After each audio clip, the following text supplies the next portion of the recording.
Crunchyroll, you're back again. Okay. Hello! I am running out of titles. Welcome back. I'm gonna try to cover 50% of the last case today, but I don't know if I can.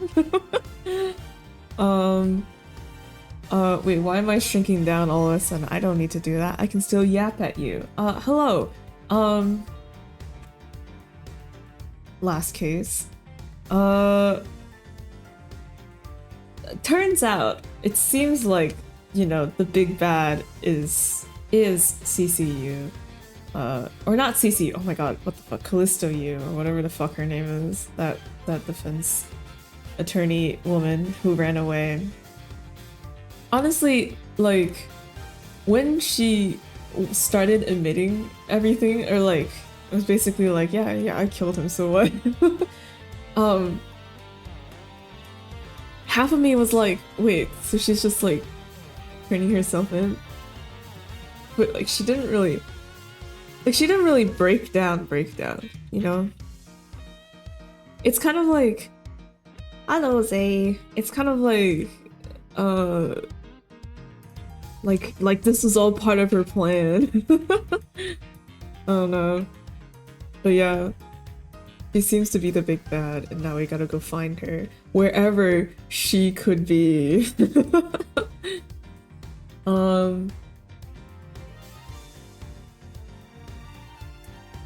Okay. So now that we've done the flashback, right? The cases 1, 2, 3, 4. The real order was 2, 3, and then 2, 3, 1, and then 4 is in the past, so that's not really. What the fuck? What the hell does that mean? Oh wait, I know what that means. Hang on. Yeah. Now that we've done all that, I assume we're going back to the present for the last case. I mean, that would make the most sense. Oh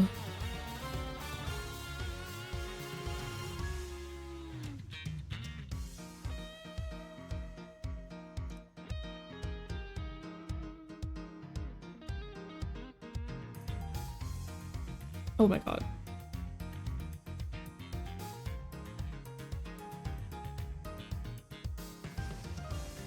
Here's a flashback. This is the extra old QQ. This is the first QQ.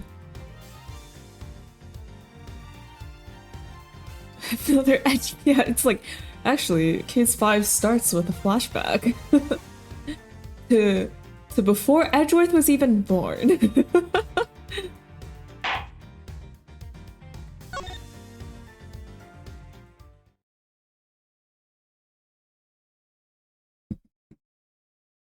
Heard about a play. Oh yeah, that's what it was called. Oh. 2 cards. One of the Black Raven. And one of the White Raven. Oh. A country torn in 2. One to the west. And one to the east. When those which were split are made whole again, the truth will reveal itself.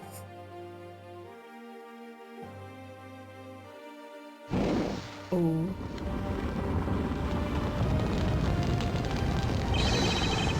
It's the Yatagarasu! The Yatagarasu's here! Oh my god. A man with hair like that? It's gotta be! Oh shit. You accursed Yatagarasu K! You! 8 hours earlier. Oh my god. What happened? Did she set fire to the— or not? I don't think it was K, probably. Oh my god, the way he sits. What was the building that was burning? The prosecutor's building? Prosecutor's offices? I don't know. March 14th, 10:17 a.m. High Prosecutor's Office, room 1202. It's so nice, almost dreamlike, to finally have a chance. To finally have the chance to relax and sip some tea. Especially after what a whirlwind the past few days have been. I mean, a murder every day. That's gotta be a new record, even for Miles Edgeworth. On my return flight, I was dragged into a case involving an Interpol agent's murder. The next day, I investigated a kidnapping and a murder at the Gatewater Land theme park. And later that night, oh my god, 2 in 1 day, a detective's dead body welcomed me back to my office. Along with a thief who was out to pilfer files related to a case from 10 years ago. How did I manage to find myself in the middle of so many cases back to back? Well, at least I have today. All I ask is that I be allowed to spend it quietly. We know that's not gonna happen. Now that you said that, Edgeworth.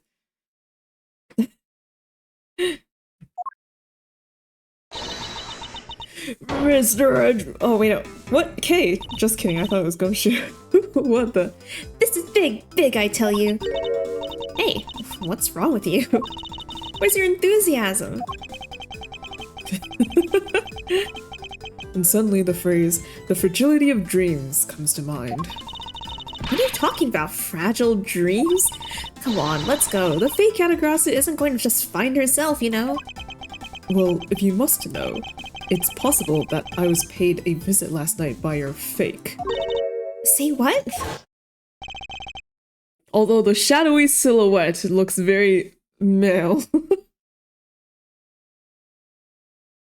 You jinxed it. Unfortunately for us, the thief managed to escape. But even now, we are still looking for this criminal. However, I must warn you that we've only had a few hours to search so far. So I must insist that you be patient on this one, Kay. What's with you today? Are you sure you aren't sleep-talking to me right now? Anyway, I've got something much more important than that I want you to see. Oh, and that is? Take a look at this! Sends a card to embassy. On March 14th, I will be there to steal your dirtiest secret. That's quite a bold declaration to send to an embassy. I suppose it was inevitable that a newspaper would catch wind of this. The date the card mentions is today. Today, huh? Come on, we've got to hurry! The embassy awaits! I suppose it is quite an urgent matter. However, do you know which country's embassy we should be investigating? Well, it's some really special country, and I'm actually really fuzzy on the details. But never mind that. Where's all your energy? Why are you so lackadaisical? Why are you such a loser today? I'm not, Kay. You're just too wound up. Also, I've seen 3 people die in the last 48 hours. Can I please catch a break? The Duncan Rufus suspect. That's right. I was never here. Penguins of Madagascar, you didn't see anything. Oh, probably. That would make more sense.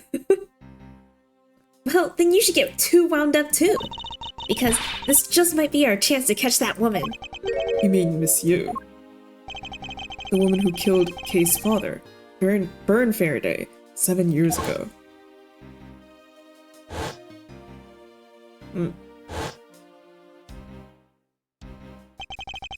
Callisto Yu.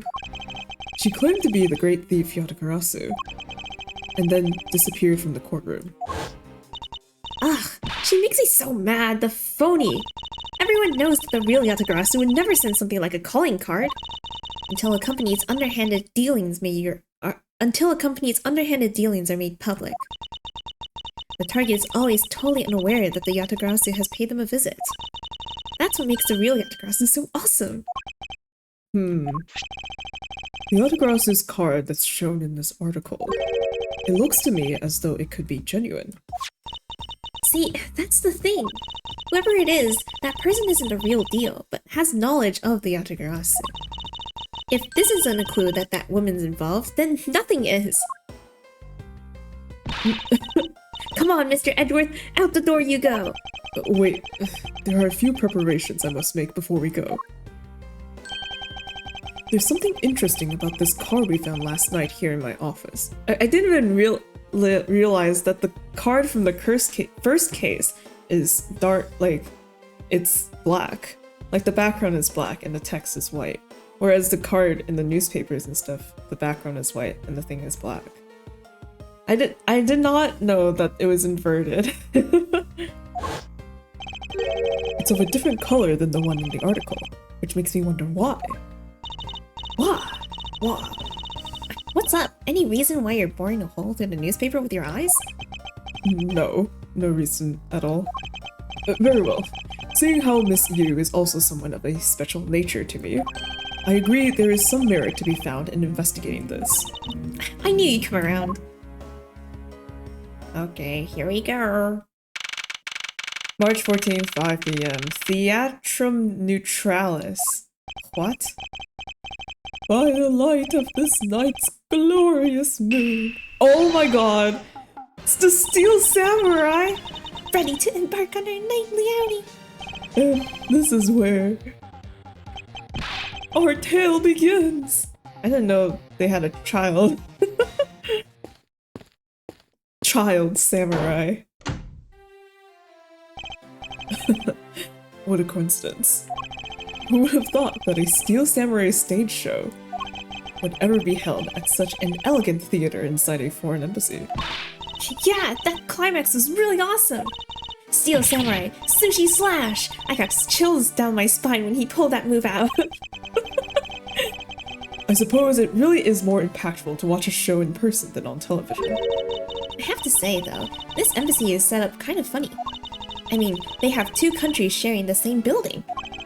Well, as you said yourself, this place and the countries it houses are very special. Even this theater is special in that it is a neutral zone shared by the two countries. So let me get this straight.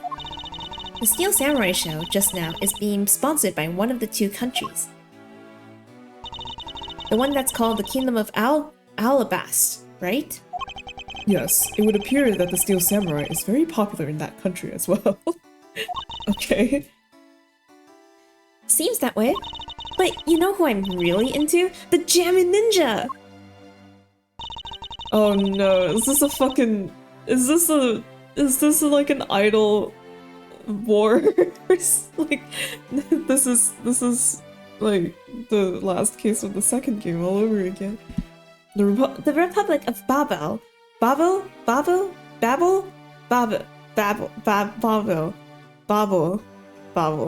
is sponsoring a Jammin' Ninja stage show. That's something for fangirls like me. We've totally got to see that one too, Mr. Edgeworth. Mr. Edgeworth's like, I don't support cheap imitations of my favorite show. The Jammin' Ninja show is gonna kick Steel Samurai show's rear end. You know, ever since I first met this girl, I've always had this inkling that what she really wants to be is not a thief, but rather a ninja. So anyway, about today's event. What is it called again? The Kingdom of Alabast versus the Republic of Babel Goodwill Jubilee. Jubilee? The Kingdom of Alabast versus the Republic of Babel Goodwill Jubilee. Achieve world peace.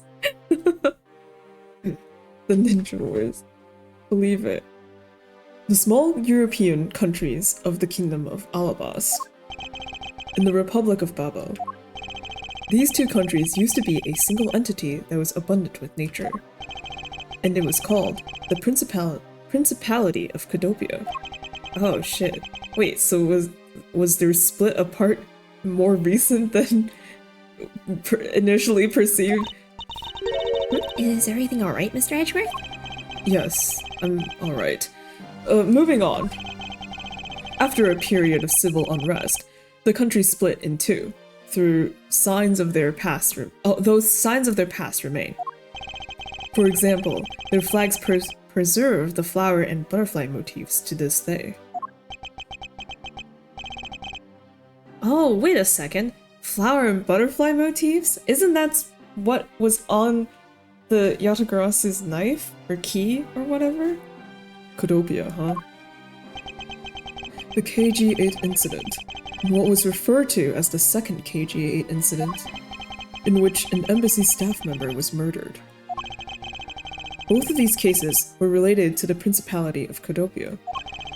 In the 7 years that have passed, the country may have split into two. However, the Yatagarasu still sent a calling card here. What could it all mean? Oh boy. For some reason, why does this case feel so much larger in scale when it involves two countries directly? Something makes me feel like someone just key smashed to acquire those things. At least they're readable. Mr. Edgeworth, I know you're thinking about something. Oh, excuse me. What were you talking about again? If you could just please stop spacing out on me. Anyway, we were talking about the Alabas versus Babel Goodwill Jubilee.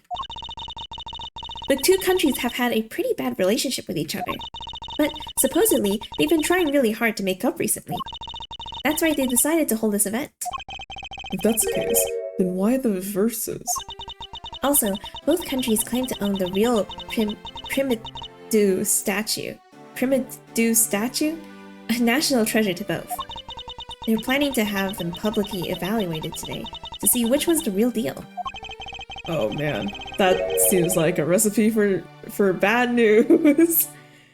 Hey, need I remind you to take care and not succumb to your thieving desires? Well, when it comes to treasure, I can't help myself. You know that. She had better be saying that in jest. Hey, I can read your body language, you know, and you've got it all wrong. Look, I'm here to do some investigating. Investigating, I tell you. I know. And although we don't know if the Yatagarasu will really make an appearance, I suppose we should still spend some time examining this place. Ooh. Lot of heart! Oh my god, run the other way! Run the other way! The national flag of the Kingdom of Alabast is on display here. The crest on it features a flower. Flowers and butterflies are kind of rare motifs for flags, don't you think? Well, when they used to be Kodopia, the government used to take pride in its land. The citizens also loved the rich, bountiful nature all around them, thus the design. Hey, if the Steel Samurai got popular enough, do you think they'd put him on the flag? Are you in your right mind, Kay? Of course they would! Or maybe the Jammin Ninja would make a better candidate. He is a ninja after all. Don't make me laugh. Only the Steel Samurai deserves such an honor. Actually. Okay. Is there something I can help you with? I was wondering what is beyond these doors. It is the Alabastian Embassy. Now, unless you have some business with the embassy. I suppose I can't really claim to have any business with the embassy right now. Well, you don't have to be so rude about it, Mr. Guard. Lady, I'm just doing my job. Leave me alone, please. Hello. 10 more minutes. No, in 5 more minutes. But isn't it really bad for me to spend time doing this? It's no use. Would someone please tell me what I should do? You appear to be troubled by something. May I be of any assistance? Leave me alone. I'm trying to figure out just the right time to talk to that girl over there. And if I mess up, it'll be because I'm talking to you right now. She'll think that I'm into dudes or something. Somehow, I get the feeling he's about to fall flat on his face. Well, let's just do as he wishes and leave him alone.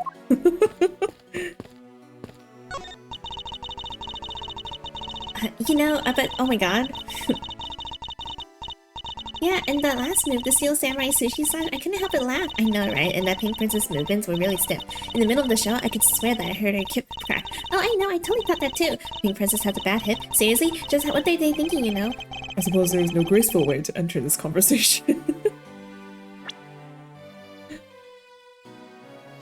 I've seen a lot of these shows in a bunch of other places, but today's show is it's like they went for a complete comedy, you know what I mean? Yeah, the last move, Steel Samurai Sushi slash, I couldn't help but laugh, I know, and that pink shirt is really stiff.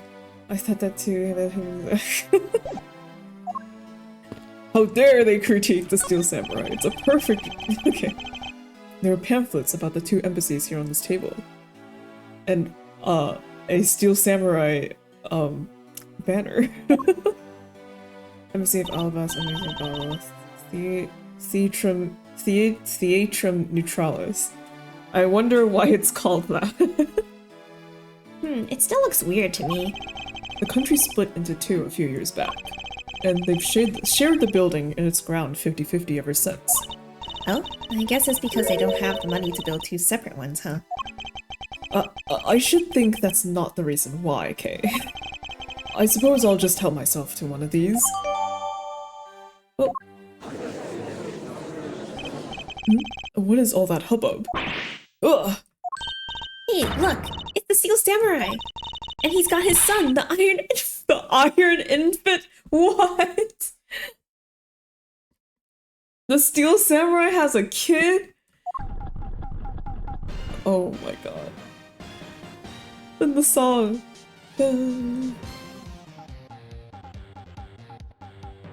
I like how it stayed basically the same after all these years. Why mess with perfection? Okay, we have other people to talk to. I didn't know that this was gonna happen. Hello, sir. This is the perfect angle. Go, my image, travel across the wave world and into every TV set across the globe. Oh, he's in the background of her broadcast. Okay. A more honest approach to appearing on TV might serve your ambitions better.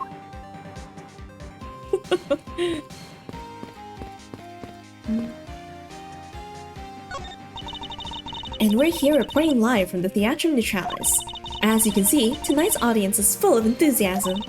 Let's see what this member of the audience has to say. Okay, that was good. Let's do one more run through. Excuse me, but when you're ready to film for real, would you mind giving me a call?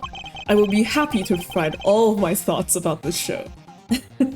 We are joined here today to interview a man who is over 30 years old but still enjoys kids' cartoons. Give it up for Mr. Edgeworth! Like, how dare you? I'm only 27, I realized that. Since that she didn't hear a single word I just said.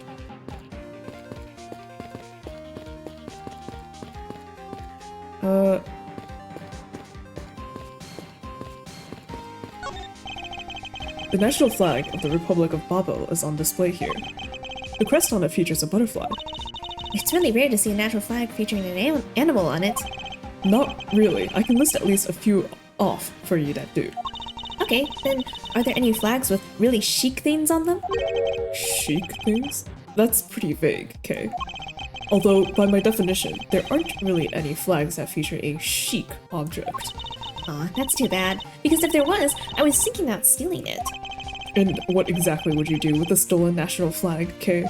You could just buy one online at these... Okay. Okay, that's good. Alright, now give me a dramatic slam right there. Stop! Hey, do you mind? Get out of the way, buddy. Okay, once more. In 3, 2, 1, action! Okay, was that my fault just now? Well, he's obviously working. I guess we should leave him alone. Why is Edgeworth asking if it was his fault? Like, kinda cute. Okay. There's a flat panel, a tape deck, and a row of Steel Samurai videos on this table. I suppose it's so visitors can watch an episode or two at their leisure. I guess it really is just that popular, huh? Yes, although I never thought I would see it reach this level of popularity. I wonder why they decided to call on the Steel Samurai for an event like this. I mean, it's like they intended to cut down the two countries apart with the steel... Oh my god. It's like they intended to cut the 2 countries apart with the samurai sword instead. Wouldn't that go against the whole point of this event? That's what I'm saying, that's why it's weird. Child. It appears that the child is watching a video from the first season of the Steel Samurai. Go! Keep on fighting until your last breath! Go, my hero, the Steel Samurai! completely absorbed in singing the theme song. I see. I'll let the child wash in peace.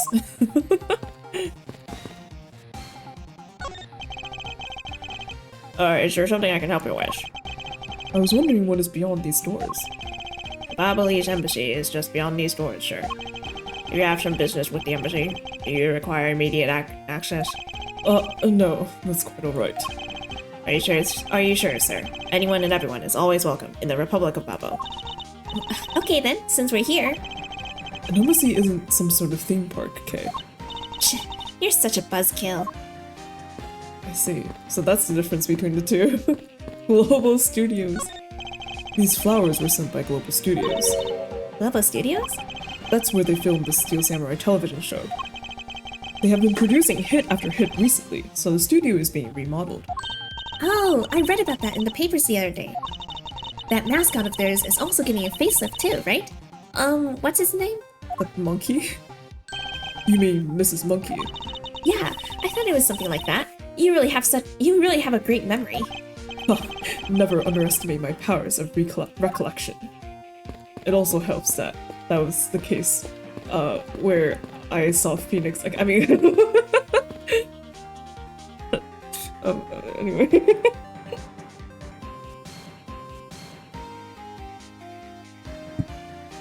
Sorry, I need to mentally prepare myself. Just cameraman? Where in tarnation are they? Come on, big scoop! Hey, mister, out of the way. Yeah, I'm talking to you. What's with this horrible country accent? I seem to remember this woman from somewhere. Yet my instincts are directing me not to engage in conversation with her.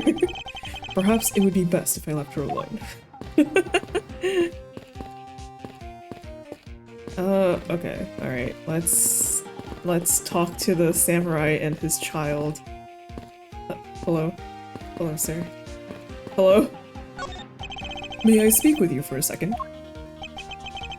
It's Steel Samurai. Oh my god, it's like meeting my idol.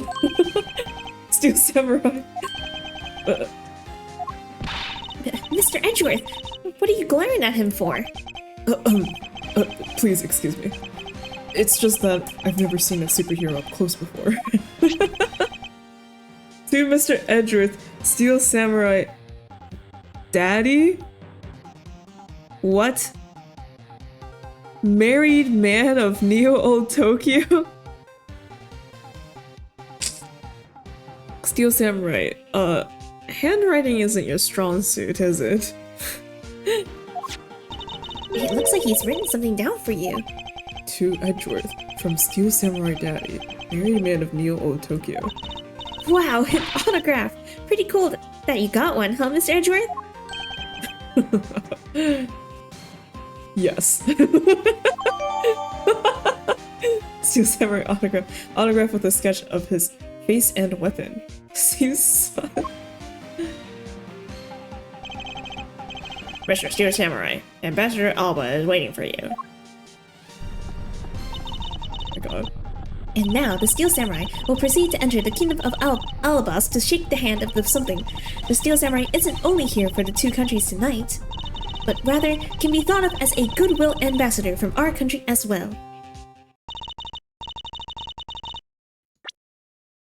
Shake the hand of an ambassador. Okay. There he goes, off to spread goodwill to the world. He really does seem like a goodwill ambassador, doesn't he? Okay, we're shooting the next segment now. Cue camera.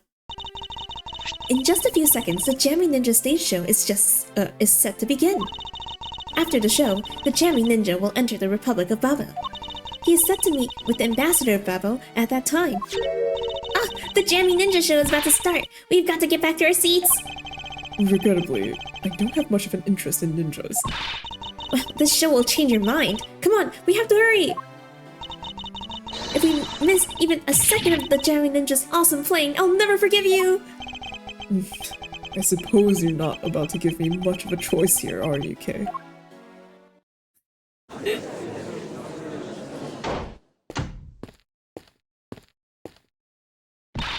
Ah, I could listen to that A Ninja Marked for Death's Lullaby song all day. His superb playing and that sad melody really brought a tear to my eye. And his heart-wrenching voice, now that's the Jammy Ninja's greatest weapon. Mr. Edgeworth, are you crying? No, I'm kidding. Those pieces of Jammy Ninja merchandise over there, I've got to have them. I especially want the hair sticks they're selling exclusively at these shows. They're exactly like the ones the heroine Princess Misola wears in her hair. Anyway. Anyway? Hold it right there, Mr. Edgeworth. Yes. You're thinking of going home, aren't you? Well, it doesn't seem likely that the Yatagarasu will be making an appearance tonight. Most likely, it was simply a prank. No way. I just know the Yatagarasu will show. But I thought you said that the Yatagarasu doesn't send calling cards. Yeah, I did, but... I figured from the very beginning that this would wind up being a wild goose chase. But that card she sent was a genuine fake calling card. A genuine fake? Well, how can I word this? The Yatagarasu's mark that's on the calling card is exactly the same as my mark. Get it now? Oh, we've got a problem! The Yatagarasu has been spotted in Alabaster! What? You hear that, Mr. Edgeworth? Ha! So you finally decided to show yourself, you phony! Hey, what gives? I'm sorry, but I will need to search you before you may enter. What the? Hey! The Steel Samurai just waltzed straight on through without one! Now, if you don't hurry up and let me through, my phony's going to escape! Okay, a country's embassy is considered to be a part of the country itself. If you don't go through the proper procedures to enter the country... Mr. Edgeworth, I'm going to enter through Babel and climb over the wall into Alabast. Hold it! You would tell a prosecutor straight out that you intend to illegally enter another... Okay, are you listening to me? She's not even here anymore. Cave Faraday, and I'm coming through. Yes, and welcome. Someone stop her! Anyone! No one? Fine, then I must do it. What the hell is this? March 14th, 6:12 p.m. Open air stage.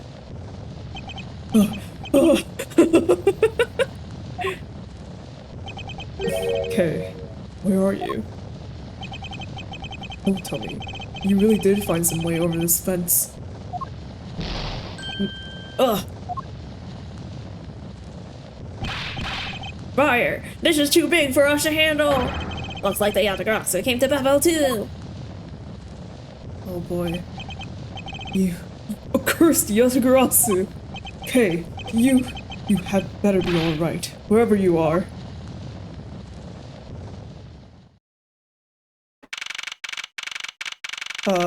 What on earth is this? March 14th, 6:45 p.m. Boboli's Embassy, Secretary's Office. Oh my god, the man on the floor is dead. Is that the guy? Is that Manny Cochin or whatever the hell his name was from the flashback? What the? I told you, it wasn't me! Hold it! Hold it! Hey, are you alright? Do I look alright to you? Now, can you do something about this woman? Mr. Edgeworth! Detective Gumshoe, what is the meaning of this? Well, sir, it's, this. He's... Oh, the key's in his pocket. It wasn't me! He was already dead when I ran in here, hot on the heels of the fake Yatagarasu. Look, I only came in here because I saw a suspicious person at the open air stage. A suspicious person? Cannot make words. A long black coat and a hood over their head. I dare you to tell me that's not suspicious. When I saw that person, I immediately thought that they must be the fake Yatagarasu. So I chased after them into the embassy, then into here, and then lost sight of them. But I just know that person is the one who did it! What are you so worked up over? There's no reason for you to be this loud. Correct me if I'm wrong, but you're Agent Lon's secretary. Sheena, I believe your name is, correct? Yes. And if you are making an arrest, I assume you have evidence that it is Kay who committed the crime. Is that also correct? However, from my experience, it seems you two arrest without evidence at all. You refuse to answer.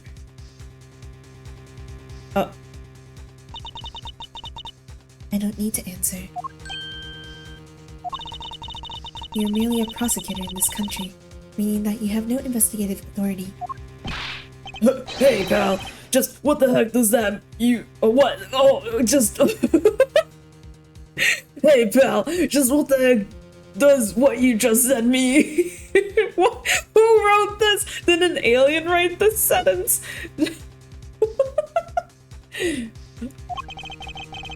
If it happened here, it's under Mr. Edgeworth's jurisdiction. The end. And seeing as how this building is sitting on our soil, we can investigate wherever we'd like. Unfortunately, Detective, embassies are a different matter. Short report, yeah. This office is considered to be a part of the Republic of Babo, which means that anything that happens in here defaults to the control of the Babalese government and Babalese law, giving them exclusive extraterritorial rights. Extraterrestrial rights? What? Edgeworth, so you really believe there are aliens? Extraterrestrial. I think you and I said different words. Sir, do you really believe that the truth is out there? Basically, our country's laws do not apply inside the embassy of another country. That's what was agreed to by our respective governments. Our authority to investigate was effectively nullified the second we entered this place. Which means we can do little here in this situation. No way, sir. Please leave this matter to the Interpol's hands and go home.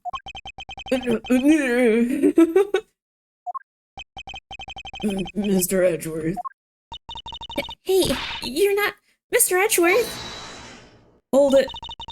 In that case, allow me to join your investigation. Miss Von Carmen, who the fuck? Eek! Ambassador Paleno, I truly appreciate you allowing me to join the investigation. I think this guy did it. No reason, just a feeling.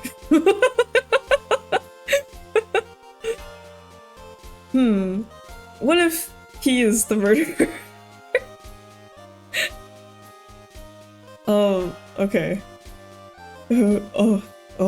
It's really nothing. Manny was my secretariat, so of course I want to help you as much as I can. In fact, it's a blessing that Interpol agents were able to make it so quickly. Francisco. Well, I never imagined that I meet you here, of all places. This is an embassy, meaning that you have no authority to conduct— Yes, we just went over this. Already? What is it? What gave it away? Was it the sideburns? No, it was the completely orange skin. It was the Cheeto-like appearance that gave it away for me. Ambassador Paleno. And you are? I'm Miles Edgeworth. Oh, I think actually, you know what? Not the Cheeto skin. It's like the smile. It's the smile. It's the smile. I'm Miles Edgeworth. I'm Miles Edgeworth. I'm Miles Edgeworth, a public prosecutor. I ask that you please allow me to investigate this case as Miss Von Karma's assistant. Assistant? Giving Sampo vibes. Sampo's smile is less devious because he's also he may be a con man, but he's also half anime boy. This guy is just creepy. Creepy 100%. Miles? What the heck do you think you're— Please, I implore you, Ambassador Paleno. I swear I know your name. Very well. I'll be counting on two of you, Miss Von Karma and Mr. Edgeworth. What did you mean by you'll be Miss Von Karma's assistant? If Wait, if you're her assistant, then where do I stand? I don't exactly have a choice, do I, Detective? If I don't become Franziska's assistant, I can't participate in this investigation. There you go again, running at the mouth with that aloof expression on your face. Franziska, please. I don't know what you're planning quite yet, but at least I do know one thing, that you are now my subordinate. Ow. Just remember that my whip is always ready to wake you should you have a brain lapse. Of course, I'll keep that in mind. If you're done playing games. Right, let's begin the investigation. Where's Agent Long then? Kay is still struggling in the back. Babali's Embassy Secretariat's office. By the way, Detective, I suppose it's a bit late to be asking, but why are you here? Well, better late than never, I guess, sir. I was placed on guard duty for the Babylese embassy today. And why are our police guarding an embassy? Well, on account of the card they got from the Yatagarasu. They called us up and asked for our help, sir. Oh, and because we've been searching for the Yatagarasu these past 7 years. It was more or less mutually beneficial arrangement. It was a more or less mutually beneficial arrangement, if you ask me.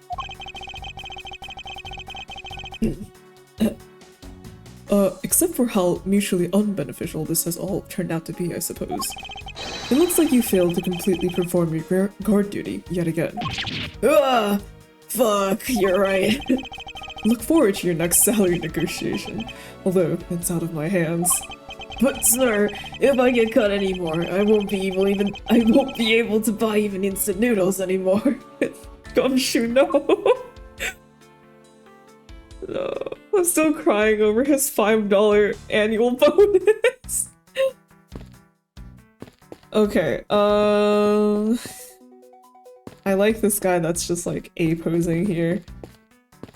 Let's start from the back. Hello. Sorry, but Interpol is still conducting its investigation beyond this point. I'm a subordinate of Miss Von Karma. Is there some reason why I'm being denied access? My superior clearly stated, don't you dare let anyone near the site, you got it? If I let you examine the site, my superior will get really angry at me. You know, Mr. Edgeworth, I feel really bad for the guy, so why don't we do as he says? Yes, I suppose we might as well.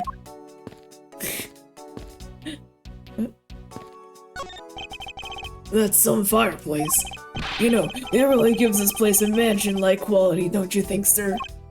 Oh, if these are a staple in every Babali's house, then I bet Santa Claus pays them a visit too. Just how old are you again, Detective?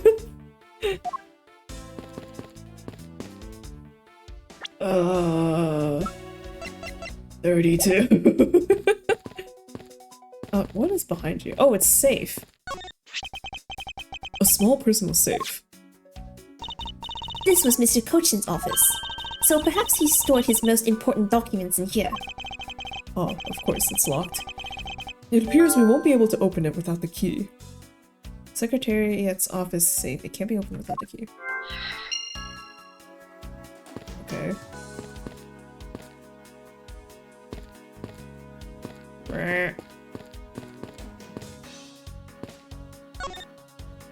Oh, okay, I guess this is just a body.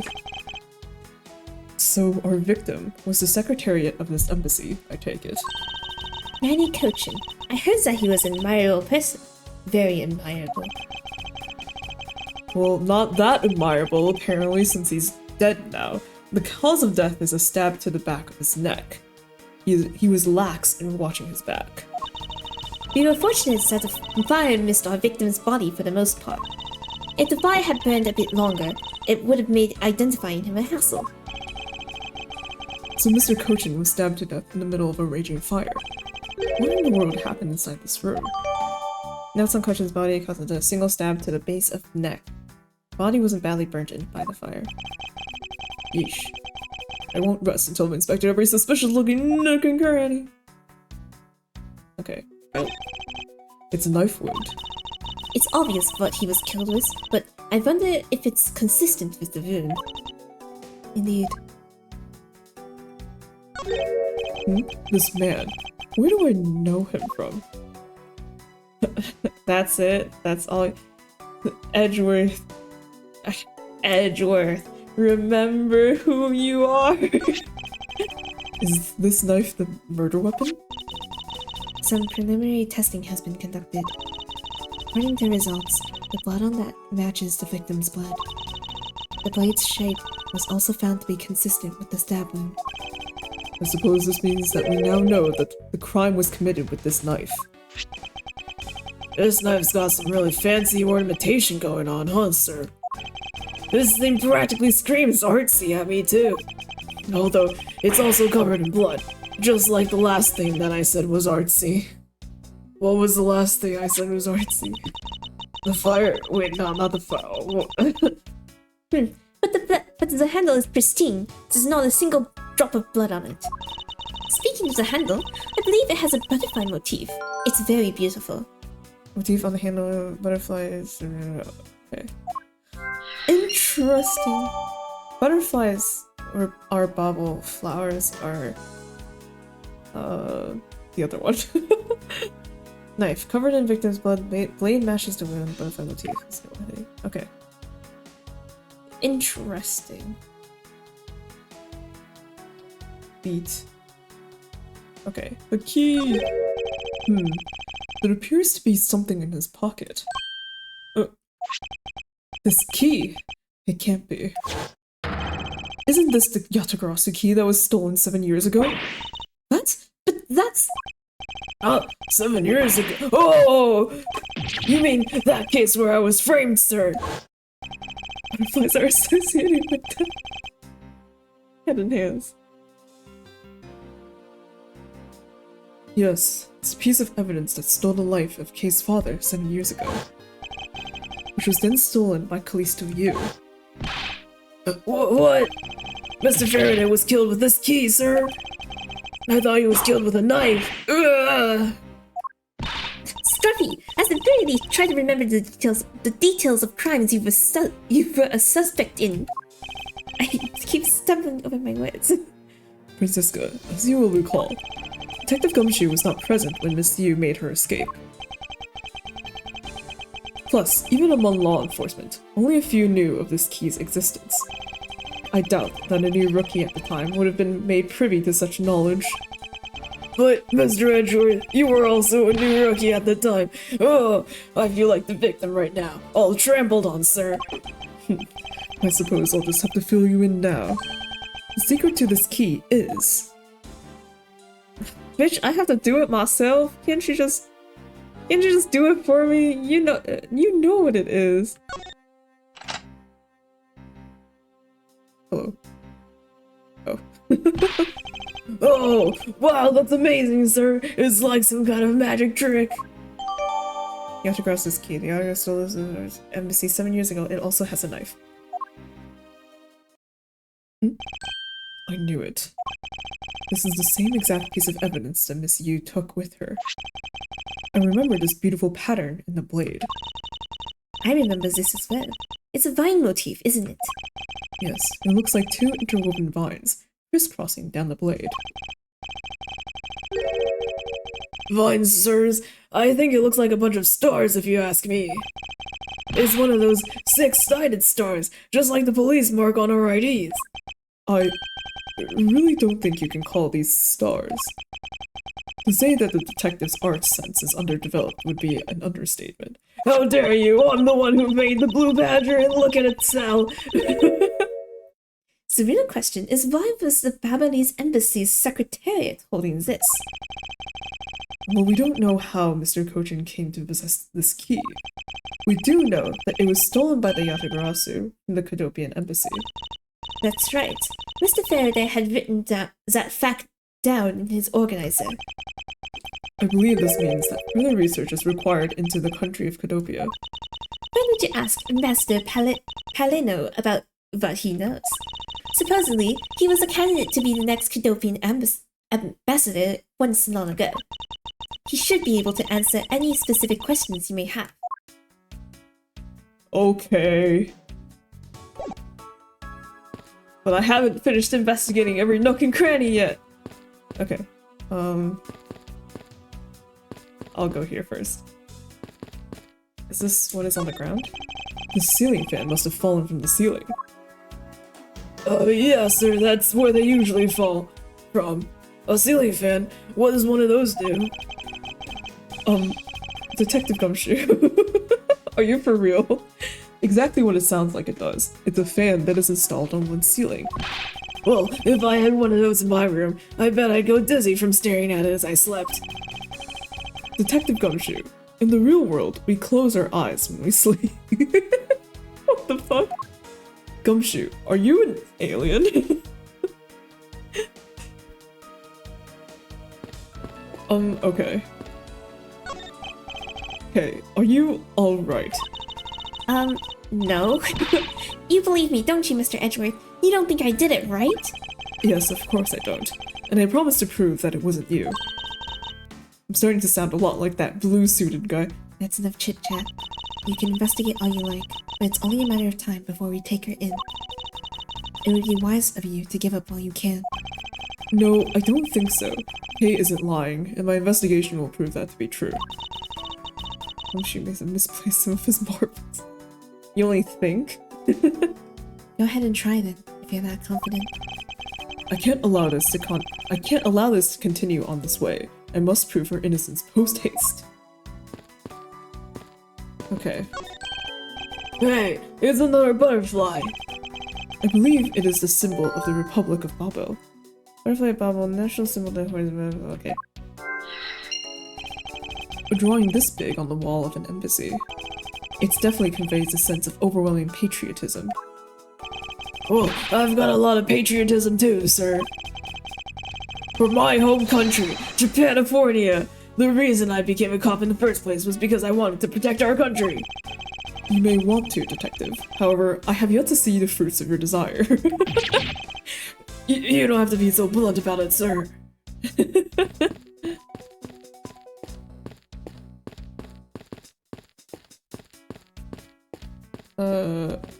Okay. This statue... because this is a national treasure, can I ask that you please not touch it? I'm afraid the only ones allowed to touch it are myself and the Secretariat. Hold it! But there's a possibility that is related to the murder, wouldn't you agree? Hey, Mr. Edgeworth, why don't we give up for now? We can force them to let us investigate it later when we find some solid proof. I suppose I don't have a choice here. This must be one of the prima due statues Kay was talking about earlier. Is it just me, or does this man look like the Steel Samurai? They could be twins. Oh shit, you're right! Weird. Babel's prima due statue. Both countries claim to own the real one. National treasure, only ambassador and secretary can touch. Okay. Anything else over here? The door? The clock? Looks like this was once a magnificent grandfather clock, but has fallen victim to the fire. Has it? It looks pretty okay to me. Hey, Mr. Edgeworth, is it okay for me to talk about the clocks in my house, sir? If they're unrelated to the case, I hope that you will refrain from sharing, but... Well, there's this one clock that I made by myself, but the timer is something... That's quite enough, detective. Timer on it manages to auto... What? Larry makes clocks? Gumshoe makes clocks? What is this trend? Why are all y'all making clocks? Like, from scratch or some shit? I see, landmarks that seem very familiar. These shelves are lined with American souvenirs and memorabilia. It's really strange, isn't it? I mean, I thought this was the Babelese embassy. It's weird how some countries exist in this world and some just are made up. So, why are there so many American souvenirs, sir? Perhaps the Babelese are studying American culture and our tourism industry. If they have plans to make the Babelese tourism industry truly flourish, then they would need to observe and study other countries' methods, I suppose. Speaking of tourism, I got these from the blonde guy earlier, sir. He said that if I bring these with me to Bobble, I can trade them in for a few buffets. Oh, so how do you expect to travel to Bubble? Well, the whole world is connected by the ocean, sir. What if I just swim? And for an all-you-can-eat buffet, I'd swim. I'd swim all the way to Babel if I have to. Can a few simple coupons really motivate people to do such fantastic things? Mr. Edgers, you wouldn't believe the kind of hunger that causes a man to do the. Babel has such a rich. Apologies.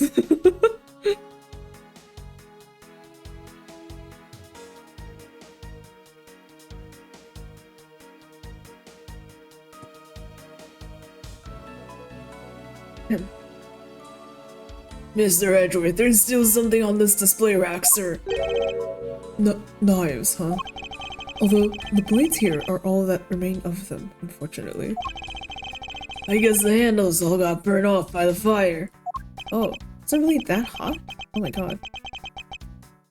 Ah, so even the knives fell victim to the fire. Ambassador, Paleno, are these knives yours? Why, yes, they are. They are a special set of ornamental knives featuring the national symbol of Babel. These butterfly-themed knives, along with Alabast's own set of knives, are comprised of 3 knives each.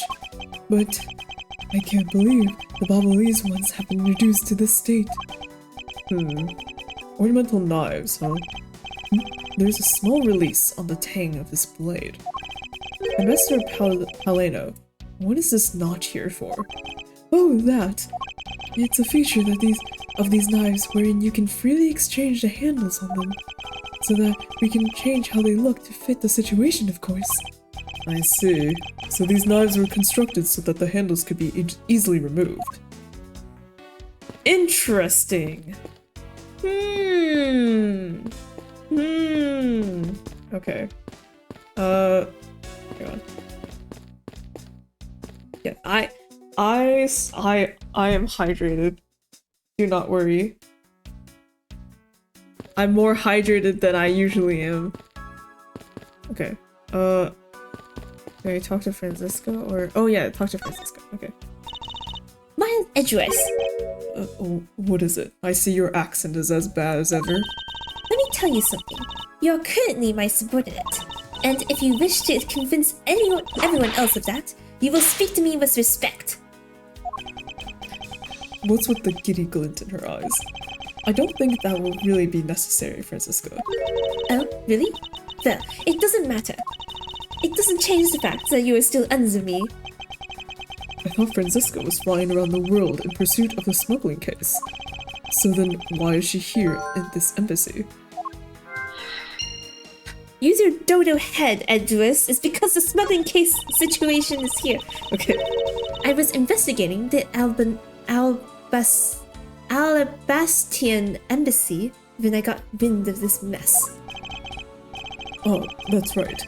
The Yatagarasu was due to appear at that embassy as well. Yes, but the difference is that we didn't have a fire over there. Also, there was an incident at the Alabastian embassy as well. But I left Agent Long in charge of that case and came over to the Babelese embassy. Oh, so Agent Long is here as well, huh? That makes sense. I see you've met. But he's in charge of the Alabastian embassy, acting as a bodyguard for Ambassador Alba. However, he seems to have a different reason for being there. Man. So, the suspect in the murder that occurred in this office is that little girl I see. Is she perhaps trying to be the Yatagarasu? I mean, she does have the pin. Hey, would never harm a soul, sir. Also, you know her. Actually, well, I don't know. Memories from when you were like 13 years old probably doesn't really hit. Okay. You remember, do you not? About the case we investigated together 7 years ago. That girl is the daughter of the victim in that case, Mr. Faraday.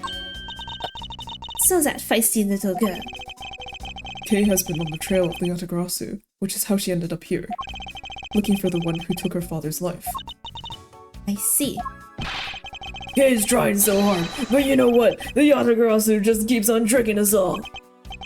How so? The Yatagarasu sent a card saying, I will be there to steal your dirtiest secret. Right. But all we've had is an arson and a murder. The lab boys are going in circles.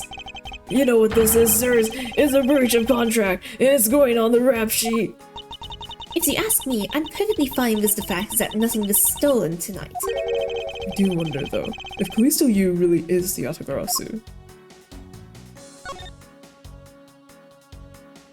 My attorney prosecutor's badge. Attorney's badge. Technically I'm still an attorney.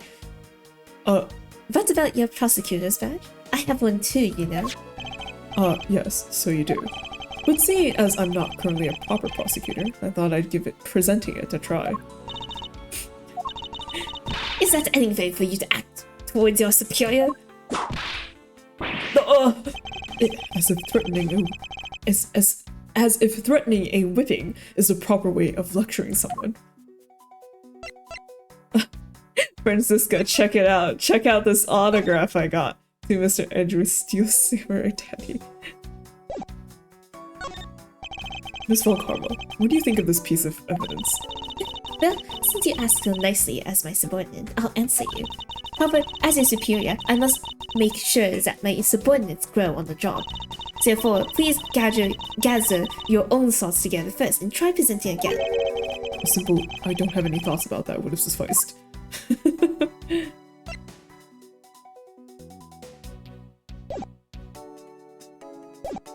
Okay. Wait, is there more? Is there more to be chatted about? Okay.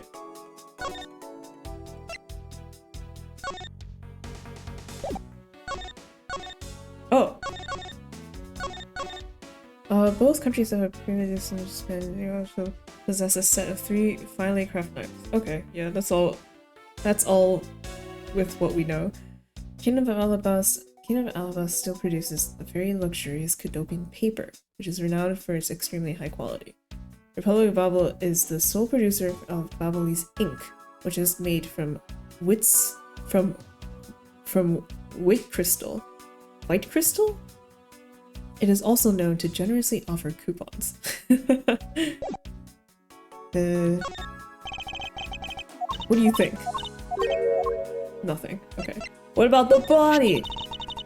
It appears that he died of a stab wound. Ah! Whoever did this has a lot of nerve.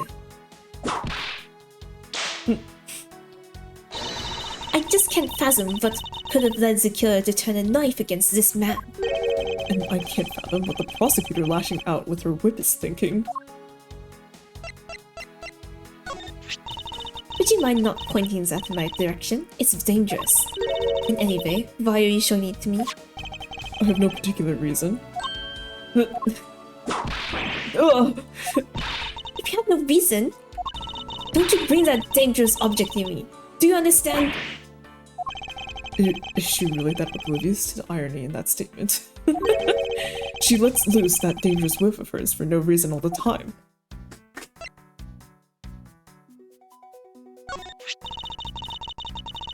It's the same thing.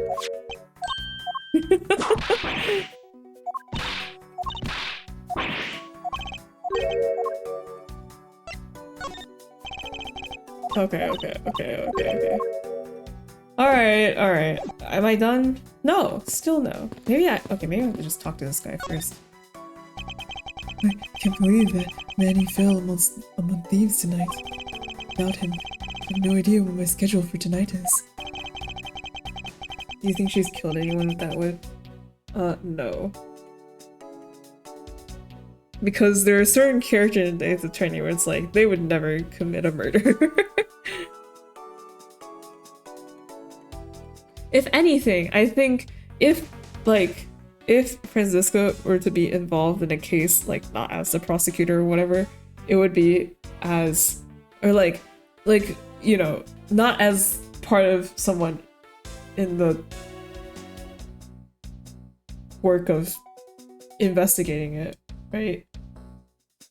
I feel like she would end up as a defendant or something and be like, the victim was killed with a whip. It must be Franziska. She carries one with her all the time.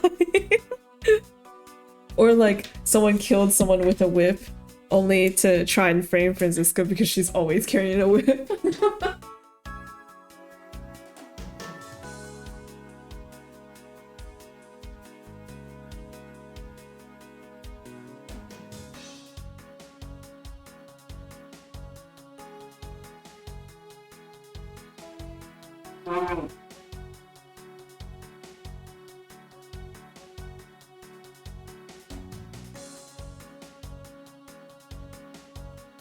Splish splash, I was playing in trash. Hello.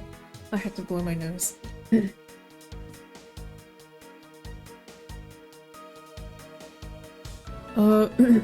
Ambassador Paleno, I believe your schedule tonight will consist of listening to reports from the police. That and only that. I ask you to cooperate, not only for your own sake, but for Mr. Cochin's as well. Oh shit, what the... That's not... That face scared me. He's like the smiley-eyed character who like whose whole demeanor changes when their eyes are open. You're a rather strong man, aren't you? How fascinating. Here, I know it isn't much, but I'd like you to have these. Sorry, but it would be against my principles to accept a bribe. Oh, no. These are simply coupons we distribute to promote Babel. Remember, we offer a large number of discounts and offers when you visit lovely Babel. Now remember, the Republic of Babel is known for its feverish tourism industry. Manny Kochin. I was wondering if you might tell me a bit about the deceased, Manny Kochin. He was my secretary in the embassy's secretariat, charged with running the whole place. He was an admirable man. His death is a great loss to our country. He was in charge of everything: accounting, printing, taking care of our national treasures. I'm sorry, but did you say printing? Our country's primary source of revenue is our tourism industry. So, in order for us to print the necessary pamphlets, flyers, coupons, etc., etc., we have a printing press here at our embassy. I see. Please excuse my forwardness, however. I feel I should mention that I have the distinct impression that I've met him before. Oh, yes. Since you are of the legal profession, I suppose you just might have. After all, Manny was involved in the KG8 incident. The KG8 incident? The defendant who was found innocent in that case was Manny. So your Mr. Cochin is the same man as the one in that case? It's been 10 years. Manny recovered personally from that case and dove enthusiastically into this job. He was the one who planned this event and was to oversee the embassy's renovations. It really is a shame. He had such a bright future ahead of him. I don't like the way you sweat, sir. Renovations. What exactly did you mean earlier by renovations? We can't have tourists and visitors to our embassy think we're a poor nation, can we? So, renovating the embassy is something of an investment. We may have a rather paltry budget, but we're trying our best to make do. However, I guess the only person who could have helped us do our best is now no longer with us. Cadopia. Ambassador Paleno, I was wondering if I may ask you about Cadopia. Cadopia? Alright, what would you like to talk about? First, I'd like to ask you about this key.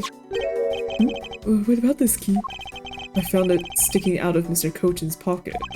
I believe it originally belonged to this embassy. Is that correct? On a closer inspection, it seems that this key is shaped like a butterfly. That's not all about this key. It's also capable of changing into a knife. Oh, how fascinating. Is it possible that the ambassador didn't know about the existence of this key? In its knife form, there is a flower mark at the base of the blade. I guess this knife might be from when we used to be a part of Cadopia. Hold it! Hold it! And how did you come to that conclusion? It has both both of Cadopia's national symbols, the butterfly and the flower. I suppose Manny used this key here at the embassy back when we were still at Cadopia. Use this key here at the embassy back when we were still Cadopia. Okay. Ambassador Paleno, this key was stolen from the Cordovian embassy 7 years ago by Callisto Yu, otherwise known as the Great Thief Yatagarasi. Oh, really? You were not aware that Miss Yu had broken into this embassy at that time. I'm sorry, I can't be of much help. I'm not very familiar with the details, you see. I only became the ambassador after Babel became its own independent nation. But if Manny were still alive, he'd probably know about what happened back then. Which is probably why he's dead now.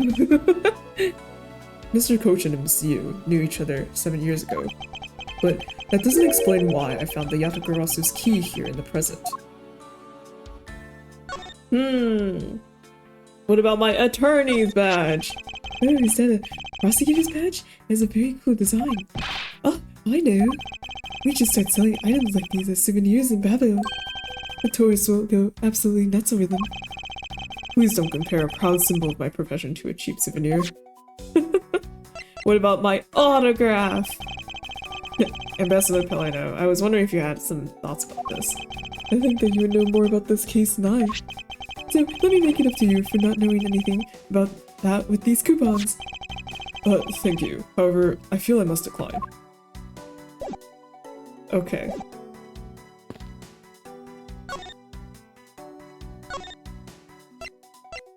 Is there anything else here? Wait, no, I know. Wait.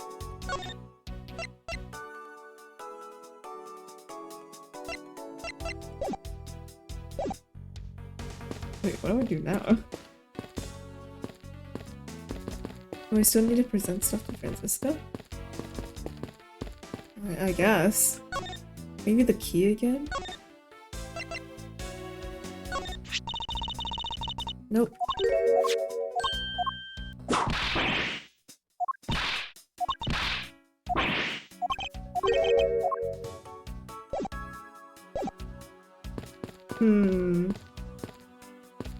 Oh, wait.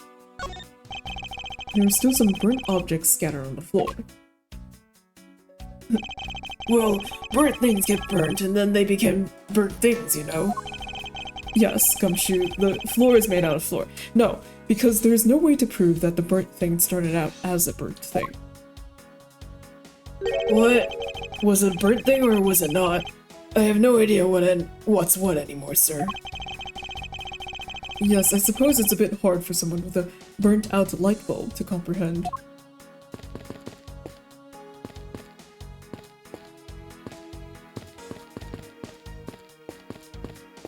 What was left over was a gumshoe insult?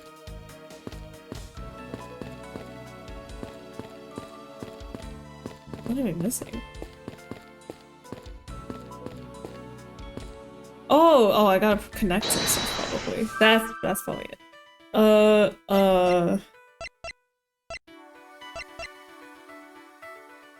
Motive on knife handle.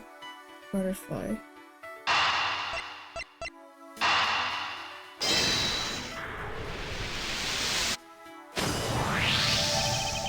The design of the knife's blade. It greatly resembles the special bubbly species of butterfly. It does, doesn't it? Plus it says right here. This knife is property of the Republic of Babel. Perhaps this means that the knife used in the crime was found right in this room. Key used at the embassy physics has returned.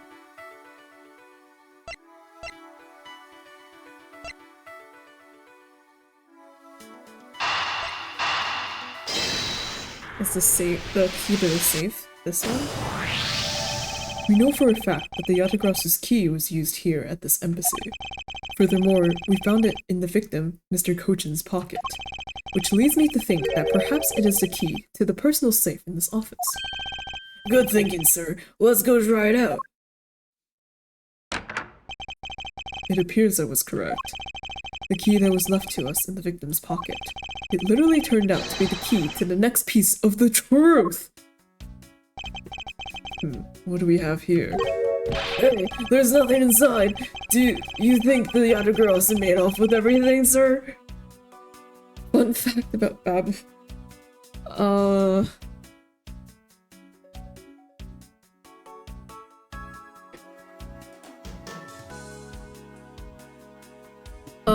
Did you know that Babel, they got their name, as a new country?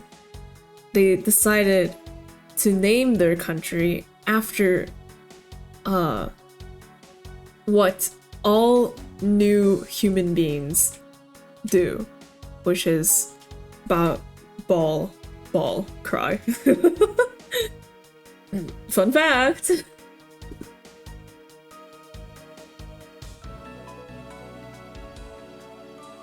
Yep. Hey, there's nothing inside. No, detective. I believe all we need is a closer look. I won't rest until I've inspected every suspicious looking cranny. I'm so interested. It looks like it's such a serious safe, but there's not a scrap of paper inside. Which reminds me, the safe in your office is just as empty, huh, Mr. Edgeworth?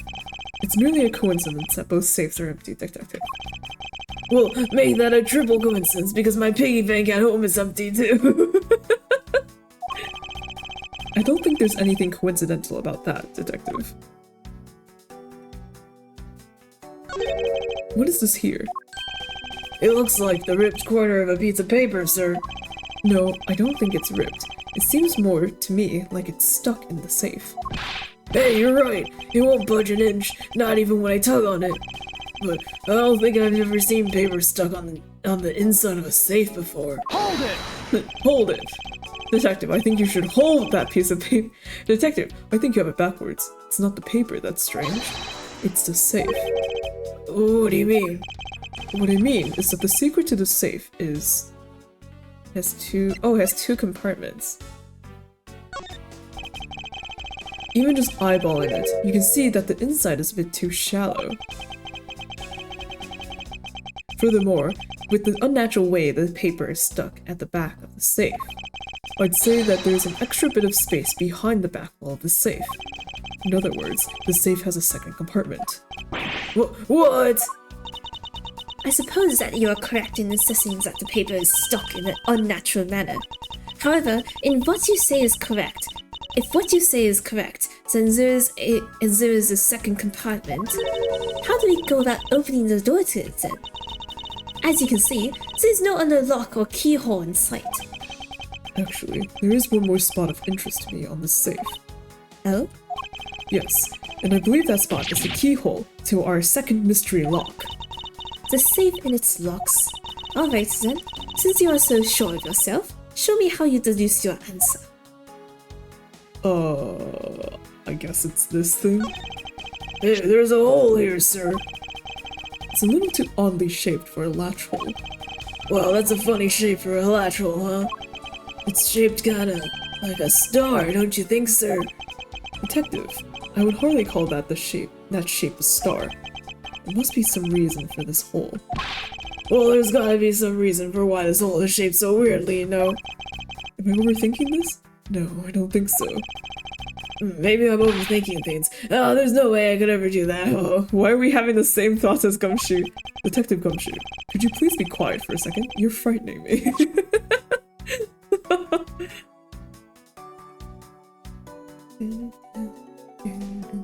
Okay, it's probably this, right? Maybe we use the same key.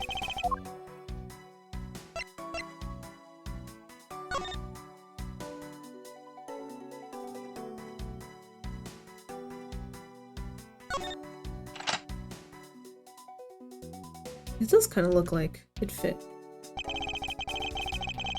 With it, we were able to corner Miss Yu. Who would have thought that I'd see this key again after all this time? Right? Kinda. Or maybe you stick the knife inside. I don't know. Eureka! Eureka! The therapist of Gumshoe and I started having the same thoughts. No! Doesn't the shape of this keyhole remind you of something, Francisca? the shape, it does look very familiar.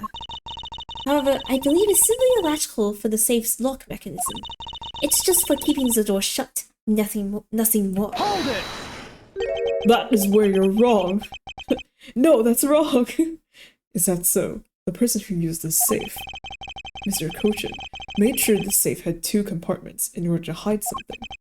Do you honestly think someone like that would allow the keyhole in the hidden half to look so obviously like a keyhole that even the average person could figure it out?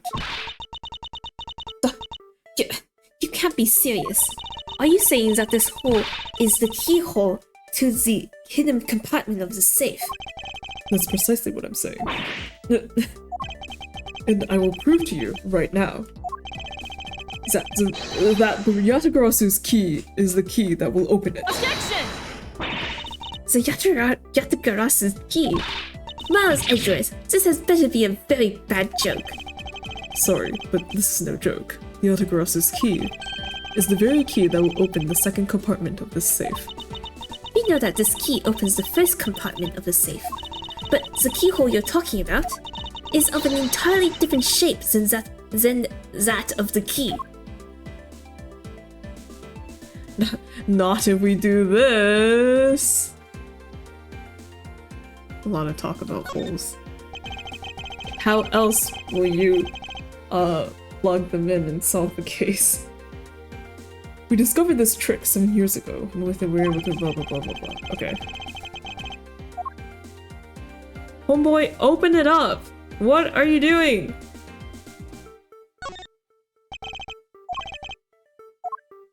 What? What are we- what? Is it just a knife part? Okay. Oh, okay. I knew that. Let's go over this again, shall we? The Yatagarasu's key was originally made to open Mr. Kochin's safe in the Kodopian embassy.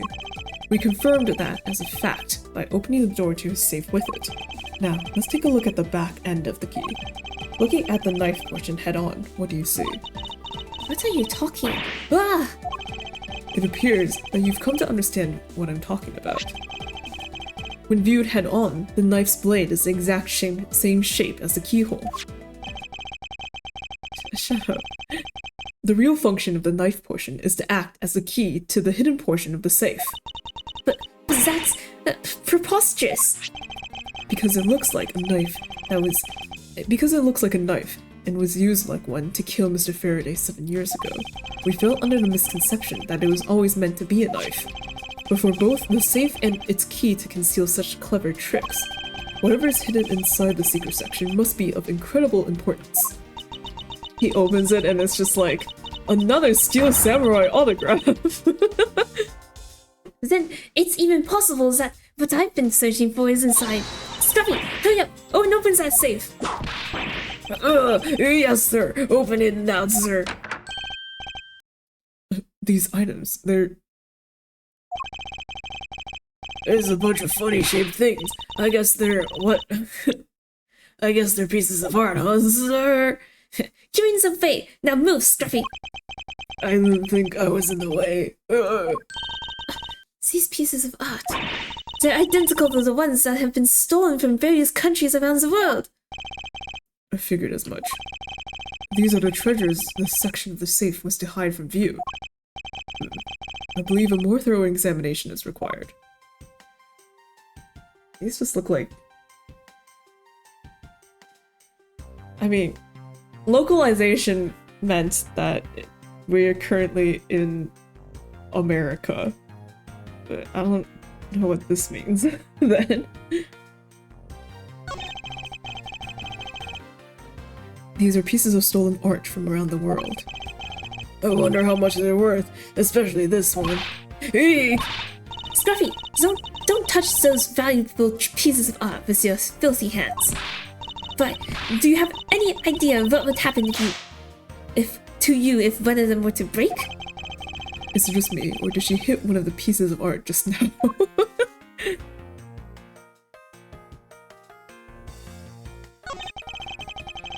This is the document that we thought was stuck earlier. I wonder what it's about.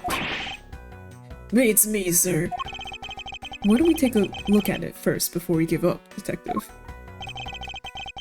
Mr. Coach's name is written here on the last page. I wonder what the significance of this document is. Too bad we can't read. Also, 1 out of 3 pages, the second page is missing. I don't collect it as evidence? To build this sort of trick into one safe is really something. Yeah, it's neat how this safe has 2 compartments, but what's really impressive is that at the other end of the key was another key. I totally hadn't noticed. I wonder if Mr. Koshin was just paranoid, or if he had secrets of that great of value. Speaking of paranoid, I once sharpened both ends of my pencil. But then, when I went to erase something, I got all paranoid that I was gonna stab myself. Please refrain from dispensing your special brand of unrelated stories while on duty. Yes, sir.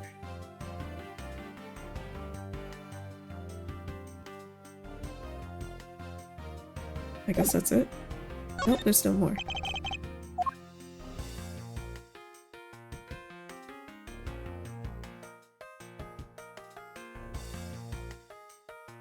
What else is there? Oh, the connect stuff. Oh, Oh, it appears that we found the key that was the Yatagarasu.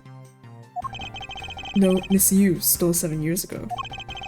Since it was originally from this embassy, maybe she came back to return it? I don't think she's the type to be so kind as to do such a thing, Detective. Okay, then what do you think, sir? Callisto Yu, for what reason did she steal the key? You didn't answer my question, sir. Wait. Did I add anything new? No. Okay. Okay.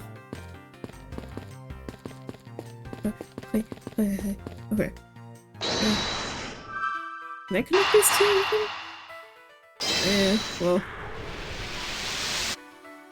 I can!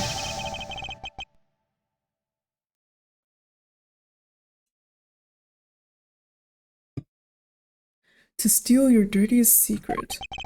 Is it possible that the dirty secret the Yatagarasu was out to steal is in this very room? Dirty secret? Franziska, you're in pursuit of some dirty, underhanded dealings yourself, are you not? Something tells me that this is no coincidence. Is that the case, then? The person I'm looking for is here in the Japanese embassy, huh? The head of the smuggling operation. I think I just might need to ask Franziska about her smuggling case in more depth. Okay. Franziska, when we last talked, you said that you were on the trail of a smuggling ring. I suppose the reason you are here right now is related to that? Yes. After analyzing the intel we've gathered from various countries, this embassy rose to the top of our list of sites to investigate. And this is what tipped us off. Oh hey, the missing page. This accounting document. It's only one page of the whole thing, so we're not sure about all the details. However, it's enough for us to grasp onto the tail of the beast. But you see, this type of paper was made only in the Principality of Cotopia, which means that somewhere in the countries of Alabast and Babel is the head, the one pulling the strings behind the entire smuggling ring. That's Franziska for you. She's amazing. Pursuing this case with all she has.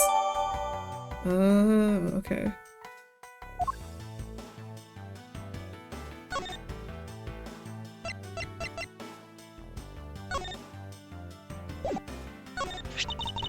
We were able to finally obtain this proof of the smuggling operations through Interpol, so remember to take extra care when handling it, my subordinate.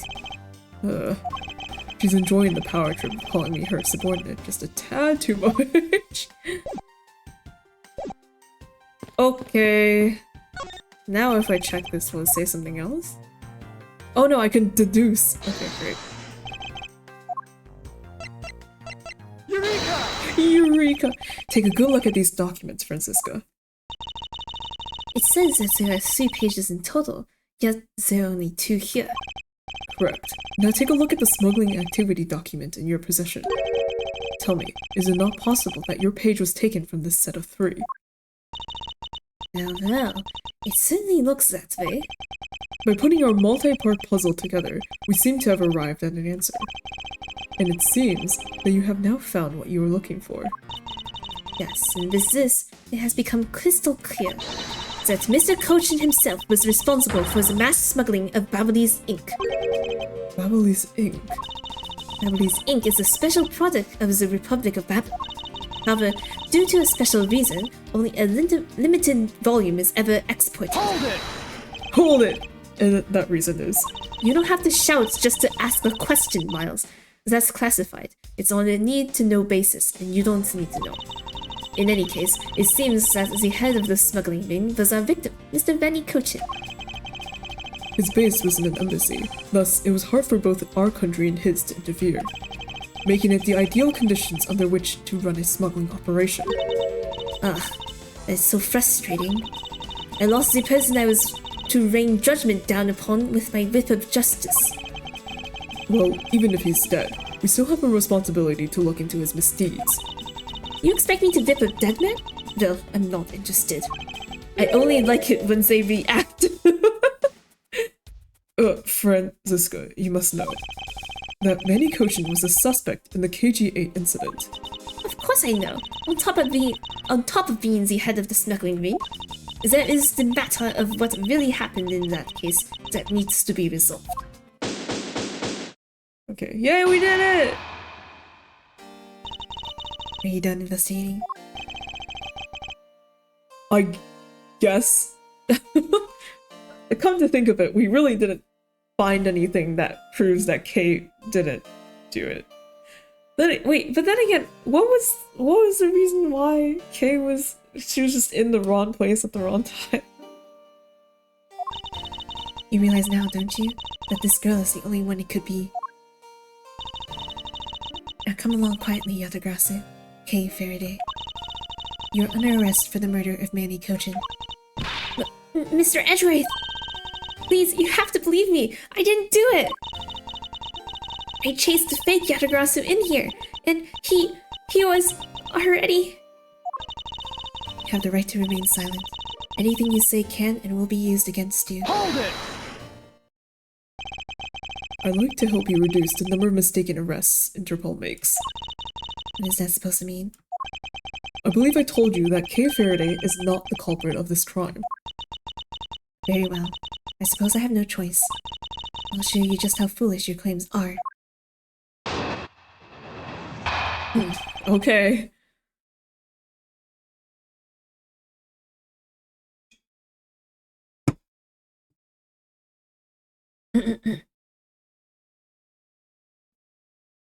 Why arrest Kay? Even your police confirmed that the Yatagarasu infiltrated the Babalese embassy tonight. Utilizing the confusions caused by the fire, the Yatagarasu snuck into this embassy. Furthermore, this girl claims to be the Yatagarasu. And most importantly, other than her, there was no one else in here with the body.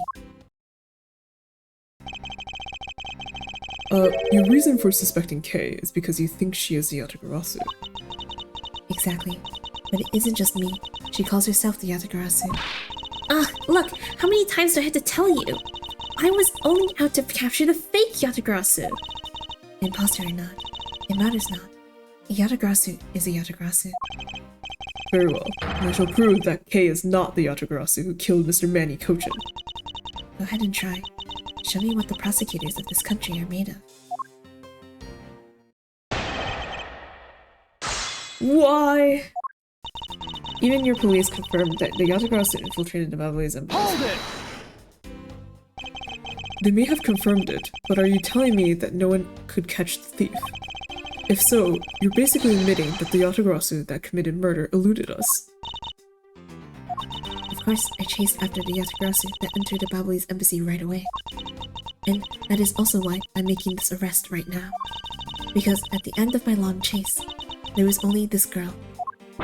Ugh. In any case, this is what I believe happened tonight. Utilizing the confusion caused by the fire, Yatagarasu snuck into the zone. Hold it!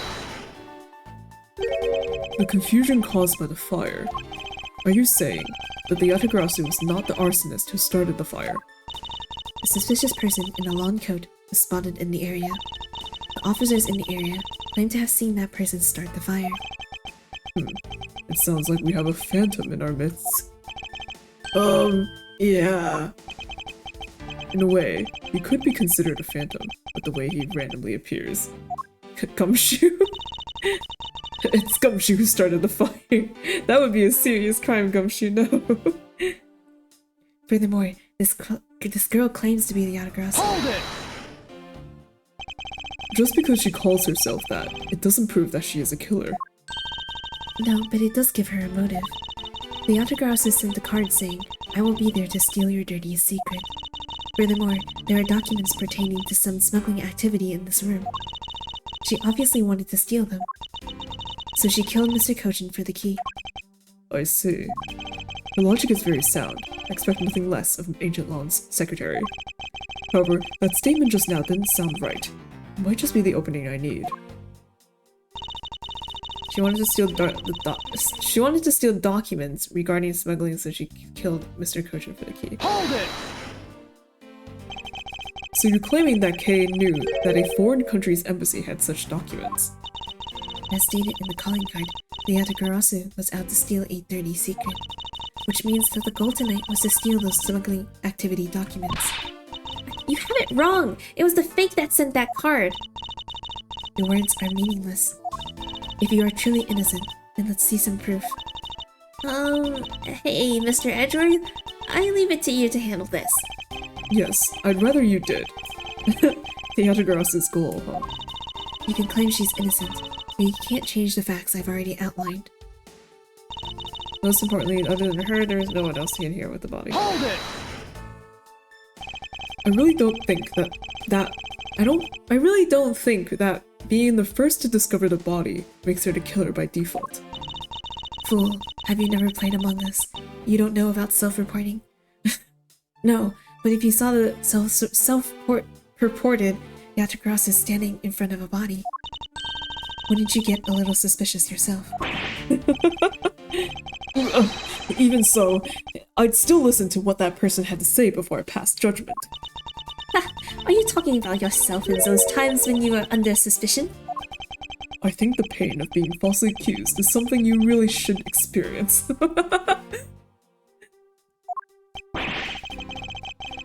I personally know that feeling very well, sir. And given my situation, I now know exactly what it's like too. I'm fine with never experiencing it, ever.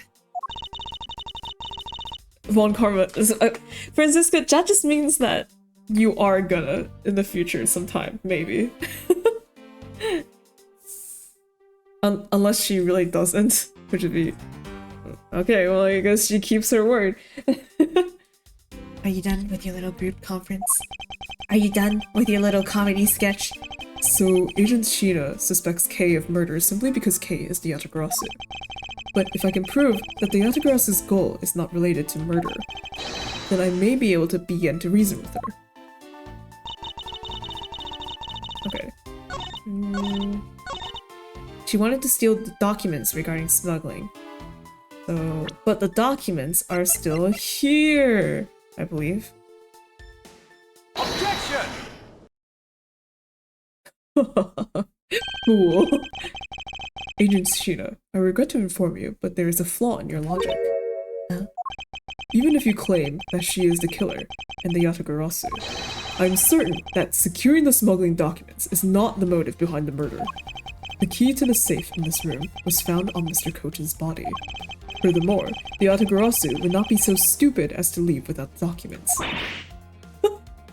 Ew, ew, ew, the way she smiles and sweats. Ew, oh no, I don't like that. Or the simple fact that the documents were still in the safe when we looked. It's obvious that the killer's target was not the safe at all. Hold it. Then perhaps she didn't know that Mr. Kojin had the key on him. Objection!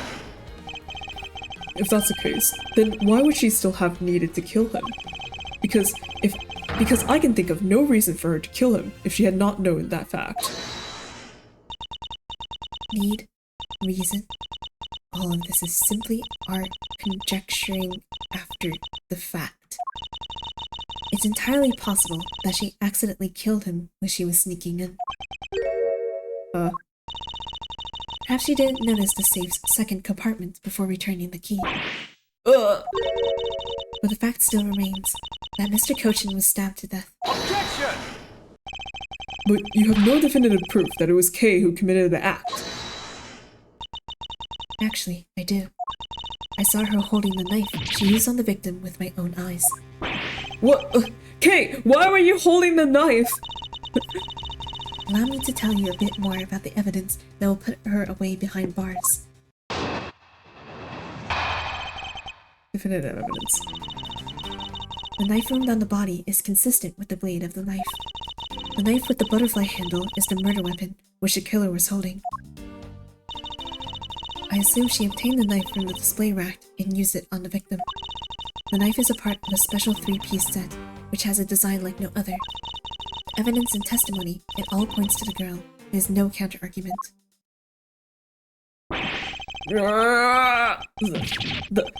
That is your definitive evidence? You see now that she is definitely the killer, right? No, Mr. Edgeworth, you've got to believe me! I saw a suspicious person in a long black coat outside the embassy, I swear! And you came in here because you were chasing this suspicious person. That's right. I ran into this office only because I was chasing after that person. But when I entered the room, it was pitch black. I couldn't see a thing. I felt something on the ground next to my foot, so I turned on the lights, but then... Ah! Who's there? Oh. This is... I came to this room upon hearing the girl's scream. And when I saw her holding the knife, I immediately restrained her. So the object Kay felt by her feet on the floor was the murder weapon. I had the knife analyzed right away, but we failed to find anyone's prints on it. But the suspicious person in a black coat who came into this room before me! You continue to insist there was such a person, but if there was, where did they go? I don't know. But I know they came in here! That sounds like the desperate excuses of oh my god. That sounds like the desperate excuses of a suspected killer, not a trustworthy testimony. The suspects always scream after killing someone. Yeah, the scream feels a little weird, but we can't really argue with that. You understand, don't you? We can't trust this girl's words, Mr. Edgeworth. She has a point. Even if Kay's words are the truth, I must show that they are with some solid evidence. Mr. Edgeworth, I really didn't. Kay, don't worry. If you didn't do it, then there must exist a way for me to prove that. Still not giving up, I see. In that case, try to counter my argument, if you can. Don't worry, I can, and I will. Definitive evidence! The knife wound on the body is consistent with the blade of the knife. Hold it! Does this mean that you already have the results back? We have confirmed that the shape of the Babbly's knife blade matches the wound. Please don't confuse the efficiency of Interpol's forensics team with your own. Objection! I won't if you don't underestimate our police force. And so we're clear, I'd hardly say your logic is sound, which you will see in a bit. If you can prove me wrong, please, by all means, go ahead. This has been my intention all along. Now, let us return to your testimony. The knife with the butterfly handle is the murder weapon which the killer was holding.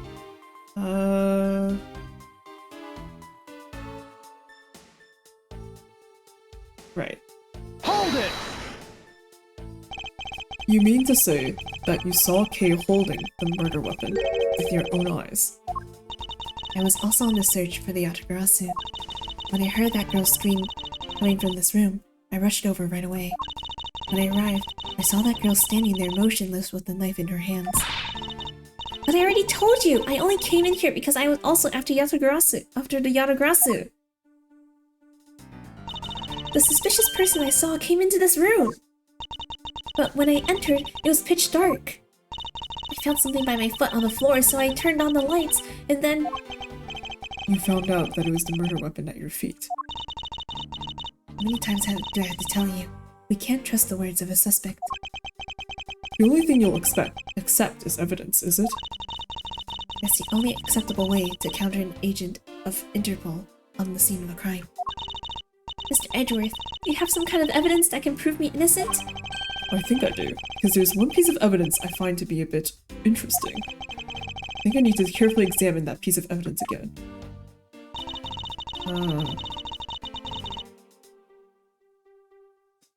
I assume she obtained the knife from the display rack and used it on the victim. Hold it!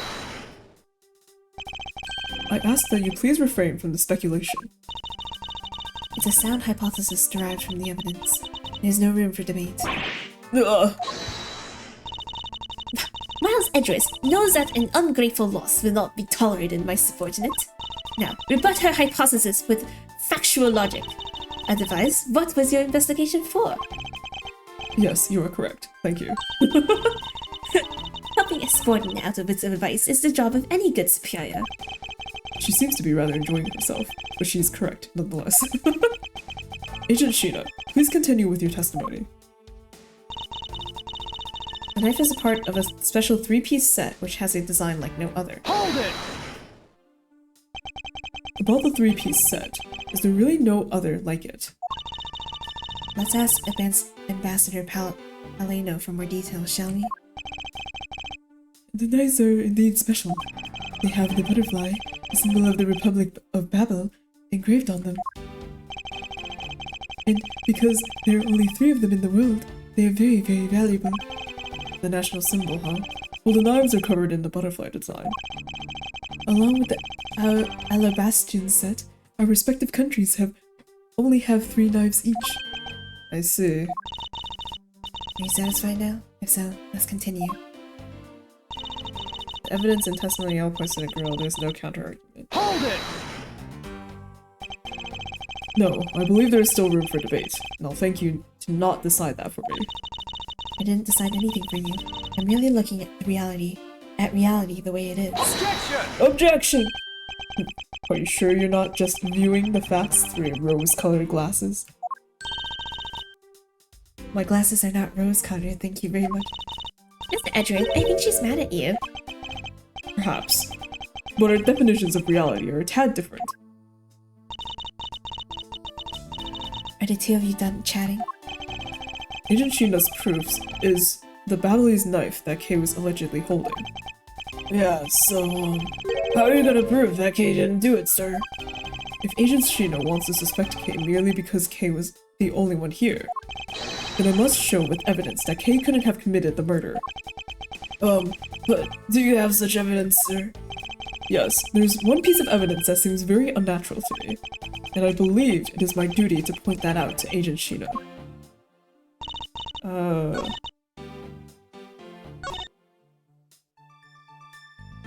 Is it this?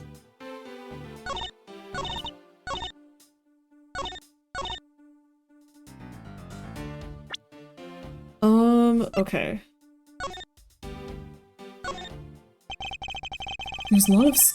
There's a lot of skilled detailing on this handle.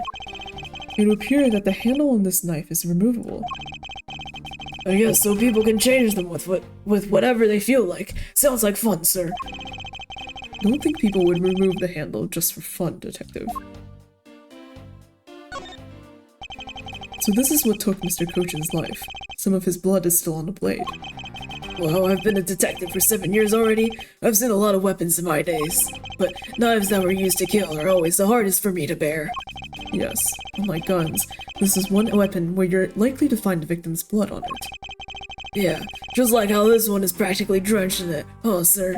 Despite that, it looks like the blood managed to miss the handle somehow. Yeah, it looks like whoever did stab him stabbed with just the knife, like without a handle, and then stuck a handle on top of it. Maybe to hide fingerprints or something?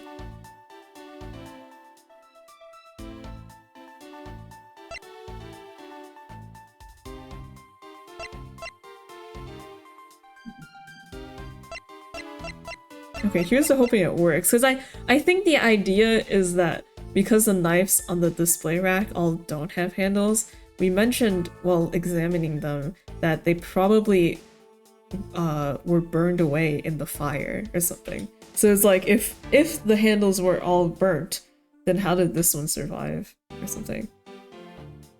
Objection! Just kidding! I'm gonna do my clown dance back into my hole. This piece of evidence shows us the contradiction in your testimony.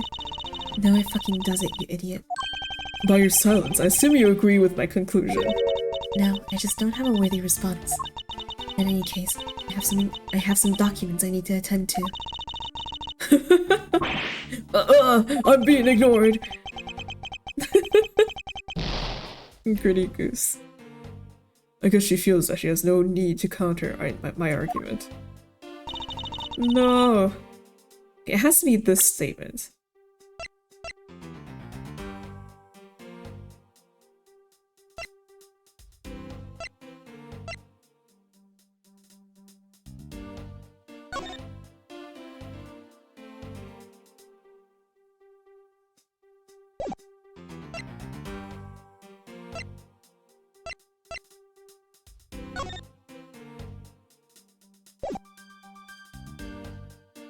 Oh, what? It can't be that we're arguing that it could be this knife instead, right? Because I think that would be stupid. I think that would be really stupid, because we know it's not. But what the fuck else am I supposed to present? Objection! Okay, alright, alright. Wait, this is different. Even you can't talk your way out of the contradiction this piece of evidence points out. I guess not. I knew it. Because I don't need to talk my way out of it. But it's... I don't like to waste time delving into subjects that don't warrant a response. It would appear that I was mistaken.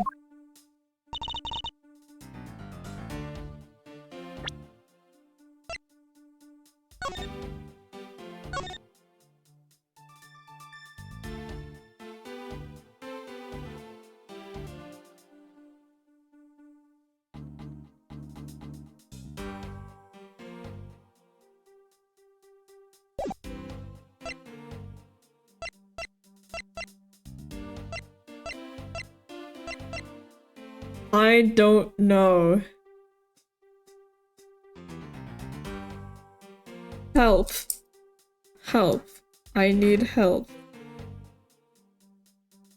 Where is help? Where is help? Shit. No, no.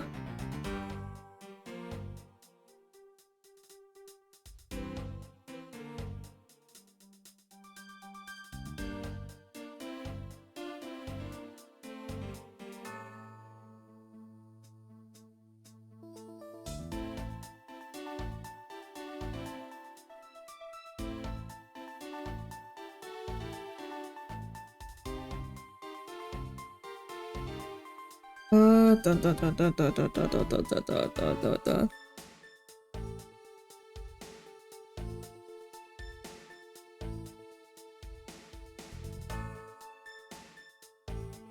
Oh, it is the knife, but it's on the second statement. Wait, what?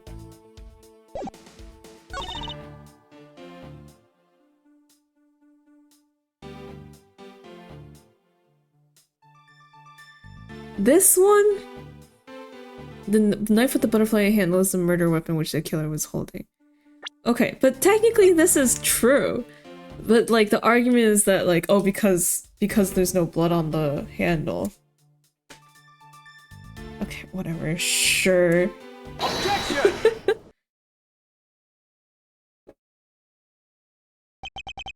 So the murder weapon was a knife with the butterfly design on it. But is that really the truth?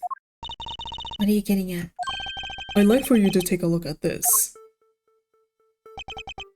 There is blood on the blade, and yet there's not a speck of blood on the handle. This signifies that at the time of the crime, a different handle was attached to this blade. The knife that Kay was holding had its handle switched and was in fact not the real murder weapon.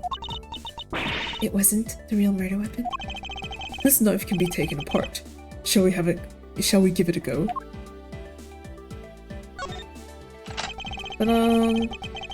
As you can see, the Baboolie's knife has now been disassembled into two parts. The killer must have pulled the murder weapon out of the victim's body and proceeded to swap the knife's original handle with this butterfly one. Any knife can be taken apart. I think that's just breaking it. It was all to create the illusion that Mr. Cochin was killed with the butterfly-themed knife.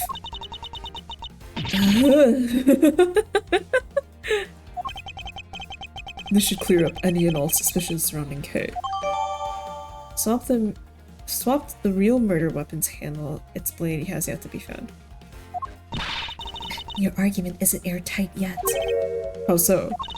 It's possible that the girl herself is the one who switched the handles. Hold it! Hold it! Don't be ridiculous. For what purpose would she do such a thing? I don't care to know how a criminal thinks. The way they view the world is beyond the comprehension of a normal person like myself.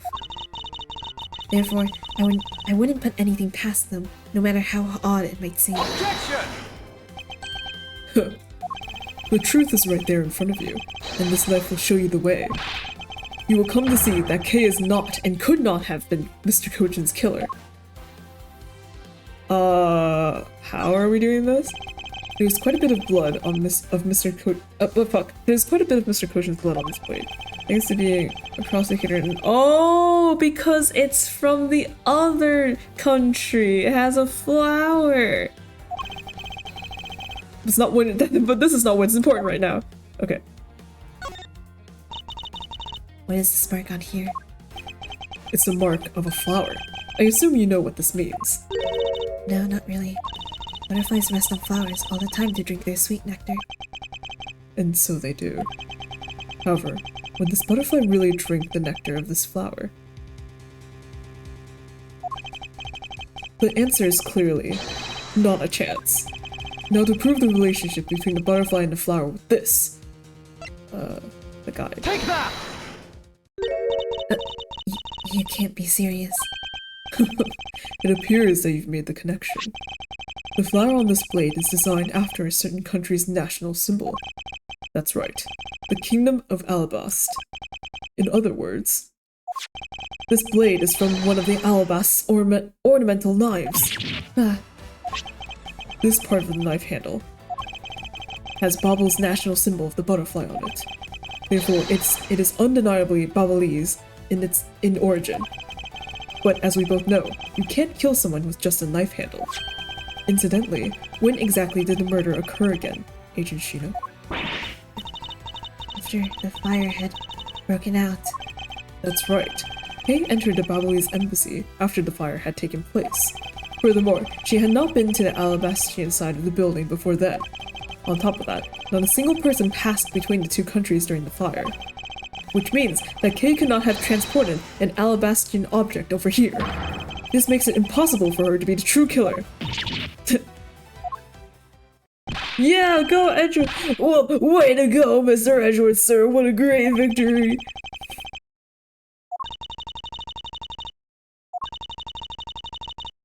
Did I cheer too soon? Why is everyone so quiet? I'm happy that we got this far and cleared Kay's name. But what worries me now is what will happen next. Objection! What is the meaning of this? An Alabastian knife here? Do you mean, how did this find its way to the Republic of Babel? It didn't just find its way over. Rather, we should focus on how it was smuggled over. You know what? My brain hurts thinking about it while we were just standing around. Thinking while you were on the run? Now that's the way a real great thief operates. Okay. Maybe you shouldn't call yourself a thief right after I cleared your name. Oh, thanks a bunch, Mr. Edgeworth, for proving me innocent, I mean. You believed in me the whole time, right? Tell me you did.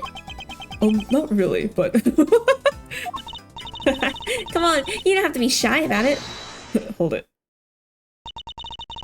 Your argument is still not airtight. Would you care to elaborate? I understand now that the girl didn't commit the murder. However, there is still the possibility that she is the Yatagarasu. That again? Look, how many times do I have to explain it to you? I am the real Yatagarasu. I'm not like that fake one that goes around setting fires, okay? Whether you're the real deal or a fake, it doesn't really matter. All I have to say is this. I have my suspicions that this girl is the one who started the fire. Objection! Fires and murdering. Preposterous. On what grounds do you suspect her of such a thing? The fact that she calls herself the Yatagarasu, that in itself is the most elegant proof. Miss Sheena? Yes. I have no intention of taking back any of what I've said. Huh? I am the great thief Yatagarasu, and I refuse to allow some imposter to claim that name as their own. The path of justice that my father pointed me towards, I will walk it the best I can. It's not good to be so stubborn. I hope you can understand that. Thanks a lot for the concern, Miss Sheena. Let me share something with you too, as a token of my appreciation. Those sunglasses really do nothing for you, so I'll steal them from you next time, okay? What? Well, I guess we better get going. Going? To where? To the Kingdom of Alabast. If we don't go, we won't know for sure, right? I suppose not. We won't get anywhere simply by standing here thinking. To see where the Alabastian knife came from, we'll have to pay the Alabastian embassy a visit. Let's go, Miles Edgeworth. As you are my subordinate, I will not tolerate you bringing the investigation to a halt. Understood. I wasn't planning to. Yeah! We didn't start the fire.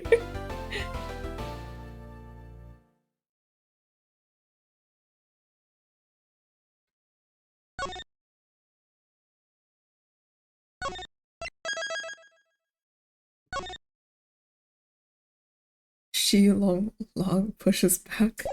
Help. Sphere. March 14th, 7:44 p.m. The Theatrum Neutralis lobby. Oh Jesus Christ. Count off! One.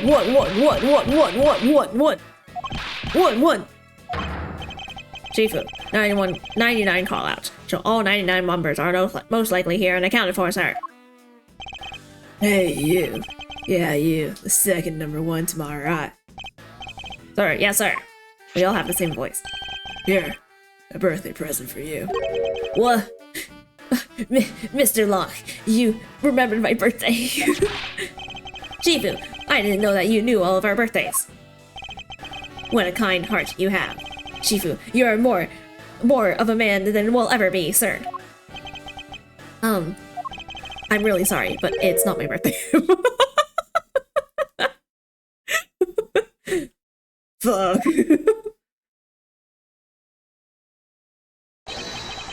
Lonzi says, a curb who disrespects others soon feels the disciplinary bite of an elder. That present isn't for you. It's for your younger brother's wife's younger brother. Tell him I said hi, and happy birthday, won't you? Yes, sir. Shifu, I can't believe you remember that much about each of us. Shifu, I'm so moved that I can't stop crying. Okay. I should probably leave them to their alone time. Alright, meeting's over. Everyone, head back for your posts. Dismissed! Sir! There they go. Yo, were you guys there the whole time? Is he gonna be country or not? I don't know. I got a call from Sheena. She's already filling me in. It sounds like you're out to get in my way again. I have absolutely no intention of interrupting your investigation. I simply request that you grant me permission to investigate the Alabastian embassy. Heh. And what if I say no? Agent Long, this man is my subordinate. As I have received permission from the ambassador, he is to be extended the same rights. Sorry, sis, but it's not that simple. Alabast has the strictest immigration regulations in the world. Didn't you know? Even among my elite men, only about half of them were admitted into the country. Besides, any more cooks in the kitchen, we must spoil the soup, if you get what I mean. Long is growing on me. How dare you make such assumptions? Don't take this the wrong way, but I thought I was in charge of Alabast, Miss Von Karma. Grr! Look, try to understand, okay? Things over in Alabast are a bit of a mess right now. What do you mean by a bit of a mess? No one told you? We had an incident in Alabast as well. This is what we call a decision based on the investigation, Mr. Prosecutor. Look, Wolfie, just let us in already. Hold it. Who the fuck is this tree nose Pinocchio looking guy? Is there a problem here, Agent Long?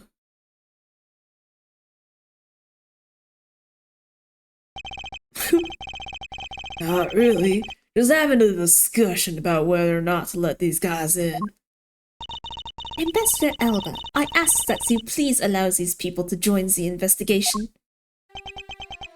Having a debate because of my country. I'm terribly sorry for placing you good people in that kind of situation. Why is he country? It is all because I lack the strength to govern well. Please, it's nothing of the sort, Ambassador. You weakling, Gorkus, curse you for your frailty and your inability to effect change in your country. What are you? The thing is, investigations conducted in my country have been under Agent Long, and it is my judgment in order to minimize disruption in the investigation. I should leave everything up to Agent Long. There, you see? I do not see. Oh, no way! Everyone's country now. Oh! Oh boy. Ambassador Alba, I ask you to please reconsider letting them into Alblast. Oh, what's that? My very own secretary has been murdered in the Babalese embassy, and he was apparently caught up in some very shady dealings, completely unbeknownst to me. So, I ask for your cooperation in our investigation. These aren't much, but I hope they can cover for your travel expenses to Babel someday. Alright, I get it. Even if you beg Ambassador Alba, I still have to give the final okay anyway. Alright, you hear that, Mr. Edgeworth? We're in!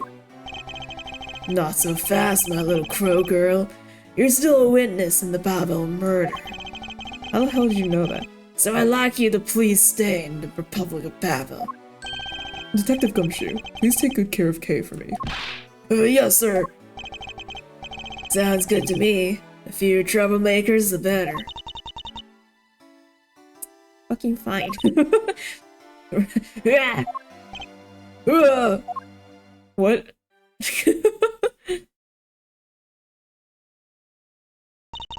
Hey, Mr. Edgeworth. Yes? So I wanted to ask for a while now, but that lady over there, is she who I think she is? Oh, that's right. I didn't introduce the two of you yet. Francisco von Kama, the prosecutorial prodigy. It's nice to see you again. Oh, I knew it! You're the whip lady! Well, yes, but you may address me as Miss von Kama.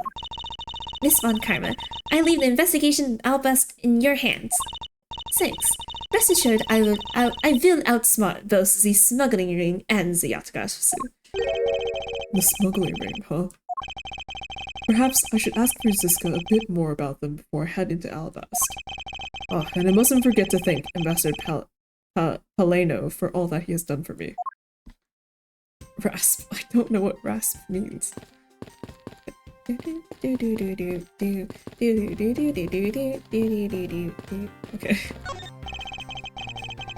I guess I don't have to really check all these again. They're probably gonna say the same stuff. But I have to check every nook and cranny! Since that— oh, unconventional we solved both of these— oh wait, never mind. They're not saying the exact same thing. Something happened in each of these two embassies. Okay. Move out of the way. We're currently clearing the area beyond a fallen burnt bush. I ask that for your patience until we are done. Very well. Oh, and I hope the brush clearing goes smoothly. What the hell? Can't talk.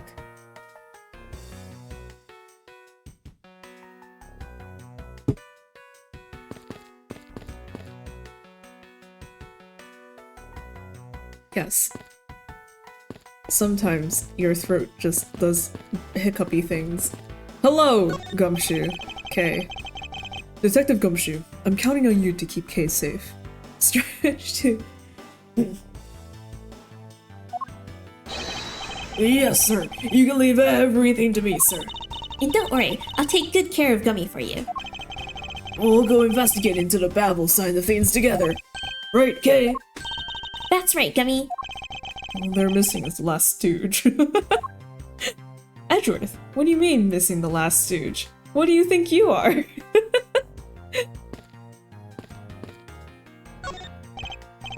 Hey, I'm glad you were not hurt, but please refrain from such recklessness, alright? What if you had run into the Yatagarasu? You could have been killed. Sorry to make you worry like that. I'll be more careful from now on. Good girl. Don't say that, Edgeworth. It's good to conduct some self-reflection. What the fuck? Self-reflection every once in a while. Sorry, Edgeworth saying good girl threw me off. It's funny, you know? When I talk to you, Mr. Edgeworth, it's like I'm talking with my father. Is that so? You really seem that old to her. It's your soul, Edgeworth. Your soul is old. I mean, so are you. Self-reflect your phrase. Ambassador Paleno, I swear I'll nail your name without stumbling about it. I'm in your debt. No, it's nothing. Because it's about all I can do for you, I'm afraid. I only ask that you please bring Manny's killer to justice. I will, Ambassador. On my honor. Wow, you're so sensational. You've really piqued my curiosity. I know they aren't much, but know that I'm giving them to you wholeheartedly. No, that's quite alright. Oh well, how about this then? Oh, shit. And what exactly is it? The ink? It's fountain pen ink, known as Babelese ink. It's made exclusively in Babel. So this is Babelese ink, and you just have this on you. We make it from white crystal or oil, which is mined through our mineral mines. Please accept this ink. One dip of your fountain pen in this, and you can write for hours in your organizer. How fortunate for me. The ink in my pen just happened to have run out. I will gladly accept your gracious gift. Babelese ink, special wood crystal oil-based ink. Limited export because of some specific reason. Great! Wonderful! I guarantee to you that writing with our ink is an unforgettable experience. And since we don't export it, if you run out, you're always welcome to come and visit our fair nation. Talk about cornering the customer along with the market. Oh, okay. And now Edgeworth's corrupt. Francisca's just like, Edgeworth, how could you? You were part of the smuggling ring too? You've made so much progress in your investigation in such a short period of time. It's truly amazing. Agent Hicks, who I helped who I helped had requested, was cut down before he completed his task. There's no room for further failure in my perfect investigation. In spite of that, I believe you were able to obtain some insight into the ring, correct? It was nothing. I simply made some deductions based on the smuggled item I was following. You mean the Babyliss ink? But why are there restrictions on the export of Babyliss ink to begin with? That's classified Interpol info. Hold it! Francisca, as your subordinate, I am a part of your investigation now. Don't you think it would be beneficial if I was well informed as you? Point taken. Very well. I'll fill you in. Recently, we discovered some very well-made counterfeit bills circulating in Gym 5. Counterfeit bills. Yes, as you may have deduced, the counterfeits are being made with Babel's special Babyliss ink, and it's virtually impossible to distinguish bills made with Babyliss ink from real ones. Thus, it was only natural for Interpol to keep an eye on the Republic of Babel. Limited because it's using counterfeit. Counterfeit bills? Like money? That's where this document comes into play, correct? Correct. Mr. Cochin was smuggling large amounts of Babyliss ink. Furthermore, he was charged with running the embassy's printing equipment. That's all the evidence I need to know that he was the head of the smuggling ring. However, there remains one tiny problem. Let me guess, you still have yet to find the counterfeit bills or the smuggled ink. Yes, and while we're listing things, I might as well add the counterfeit plates to the pile. Since we haven't been able to locate any of these items in the Babyliss embassy, we're looking into the Alabastian embassy next. It doesn't matter where they're hidden, mark my words, I will find them. Counterfeit bills made with ink, they are in circulation in Gym 5. It's hard to tell they're fake. Gotcha, okay. Well, shall we get going?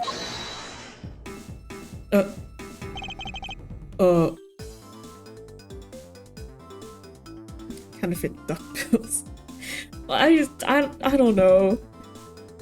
Cause the guy gave us an ink pot, right? The bills are printed, like, you know, with like a printer. And I was like, who's like hand drawing fake bills? I guess you can just load the ink into a printer. Sorry. What's wrong, Kay? I didn't get permission to enter Alabast, so we're going to go gather whatever info we can from over on the Babyliss side, okay? I already knew that, but okay. Alright, I'm counting on you too. Right, and I'm counting on you and Miss Von Karma to sniff out clues in Alabast.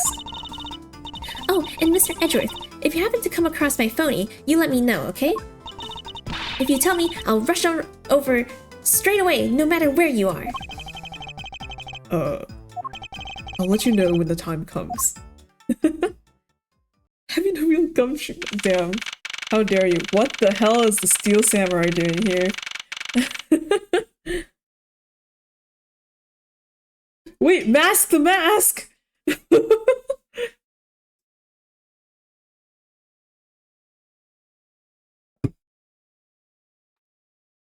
I guess the Steel Samurai walked over here and just never left. Also, I realized that the tree, the plant in the corner looks like the guy. What the fuck? They also have a clock. Huh. Okay. March 14th, 8:17 p.m. Alabastian Embassy Ambassador's Office.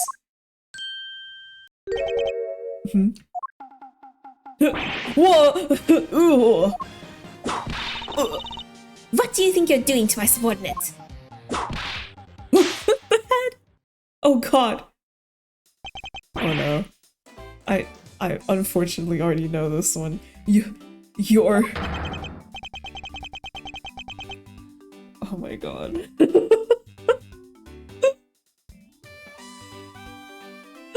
Larry.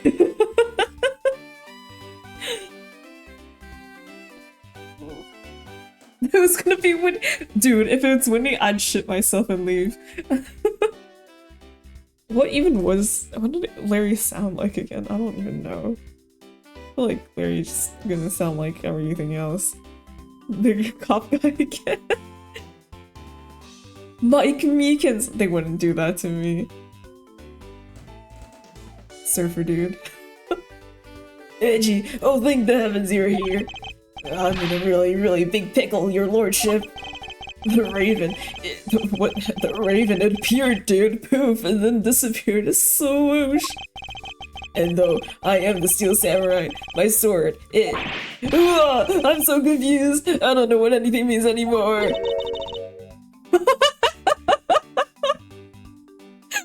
What the fuck?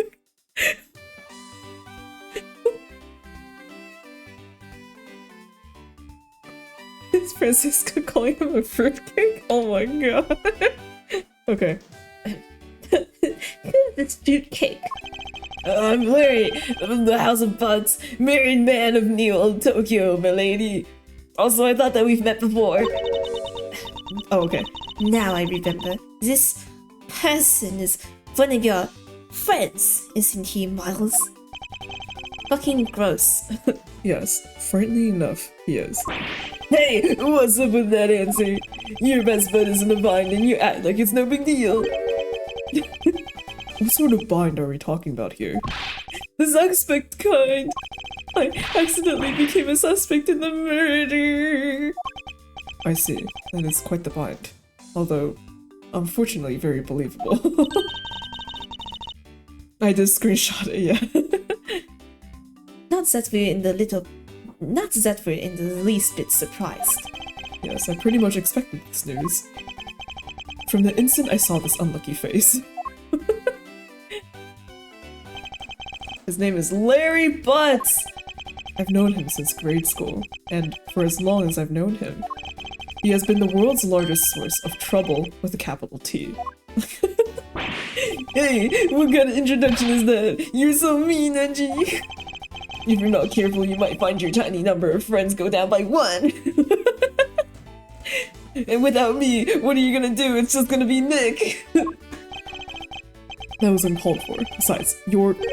Wait, hold on. Larry! It was you! You're the one who wrote my Steel Samurai autograph? Oh, you didn't notice earlier. I even winked at you through my headpiece. Poor Edgeworth. He's gonna have to throw it away later.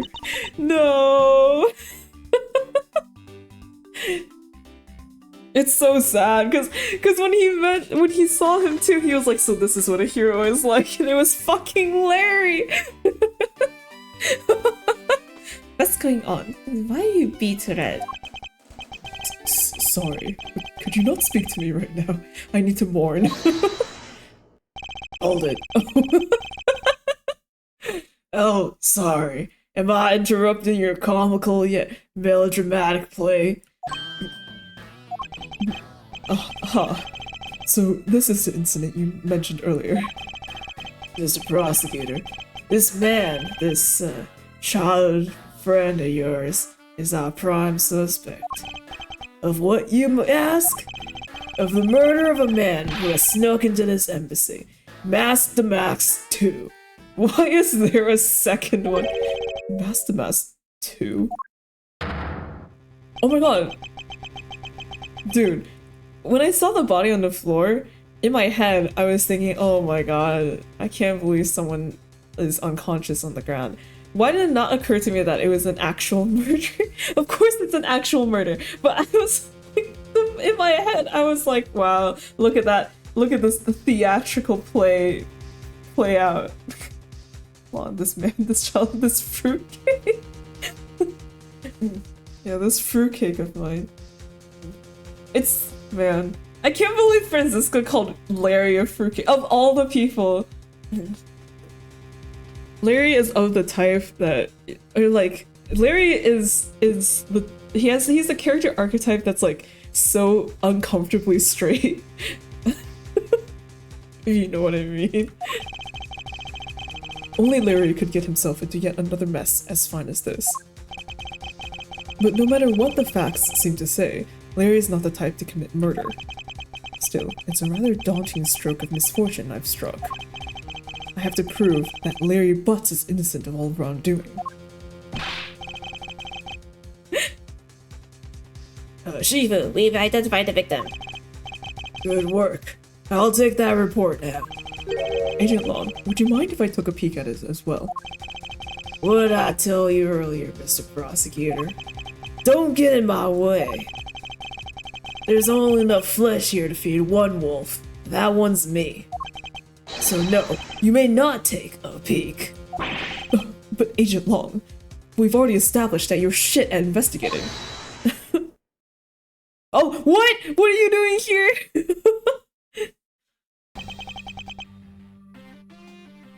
Agent Lon, will you allow an investigator such as What? Stop being country. myself to take a look? Yes, of course. You, let the detective see the file. You're Detective Bad. You're the prosecutor, Mr. Edgeworth, right? Fancy meeting you here, Detective. You weren't expecting me? Ever since that day 7 years ago, I've chased after the Yatagarasu, non-stop. I even pressured Interpol into keeping me in the loop, in case the card was ever found. What incredible dedication to the case. Detective Bad knows Yatagarasu's MO very well, and his passion for the chase hasn't died down in these 7 long years. It's something I can respect. But, Detective Bad, I must ask, are you going to make an ally out of this prosecutor? My only goal is to arrest the Yatagarasu. If he can get to the bottom of this case, I'm willing to share info with him. They're like kind of the same. Oh well, I'll just suffer. I mean, you're dead, Detective Bad. Wow, 7 years didn't change you at all, huh? Okay. About the murder of the Mask 2. Would you be willing to fill me in on a few of the details? When the Yatagarasu showed up, Agent Long and I took ourselves off duty and put ourselves in charge of directing things at this crime scene. Taking advantage of the chaos, the Mask 2, he broke into this embassy. Probably to steal some treasure or another. And I suppose he lost his life when he was forced to fight someone else in this room. Why exactly was that man placed under arrest, Detective? That samurai? He was born looking suspicious, but not for the reason you suspect, I assure you. As you can plainly see, he is completely harmless. Well, it was just a random guess. It's not like he's actually under arrest. Tonight, here at the Alabastian Embassy, Ambassador Alba was to give a commemorative speech, and that's when the Yatagarasu showed. But keep in mind, the Yatagarasu isn't who I'm talking about right now. Those seats for the guests who had been called to sit in them were empty. A no-show? Who was it that failed to take their seat? The Steel Samurai. Until the speech was to begin, each member of the entire Steel Samurai family was to wait in a separate room. However, for some weird reason, that man was spotted in a different location than his assigned room at that time. And where was he? He was on the roof, with one of his legs down a chimney. What the fuck were you doing, Larry? What the hell is this? That chimney leads directly into this room. He Santa Claus this shit? Ugh. Larry Butts, you really outdone yourself this time. What were you thinking? In any case, I believe it's high time for me to start my investigation. You've never been chimney... Bruh.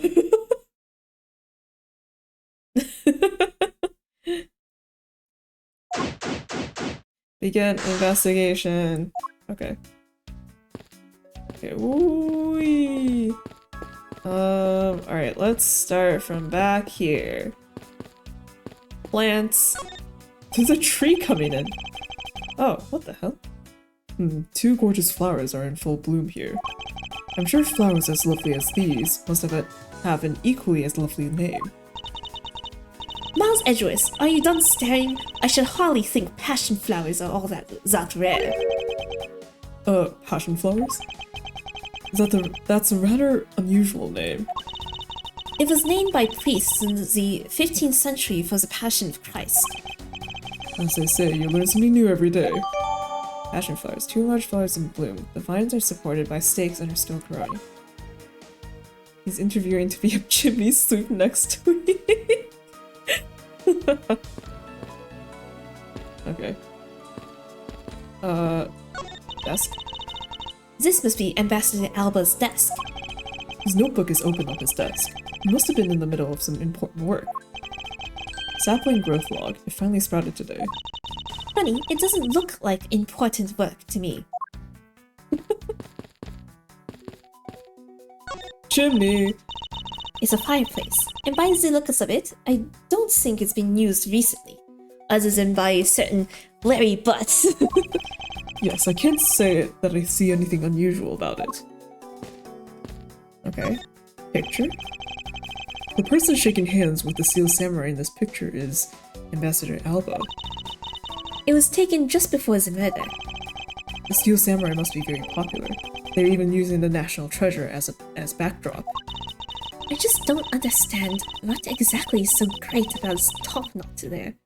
What exactly is so great about Top Knot there? Clearly there's a depth to this show that a young person like you can't fathom.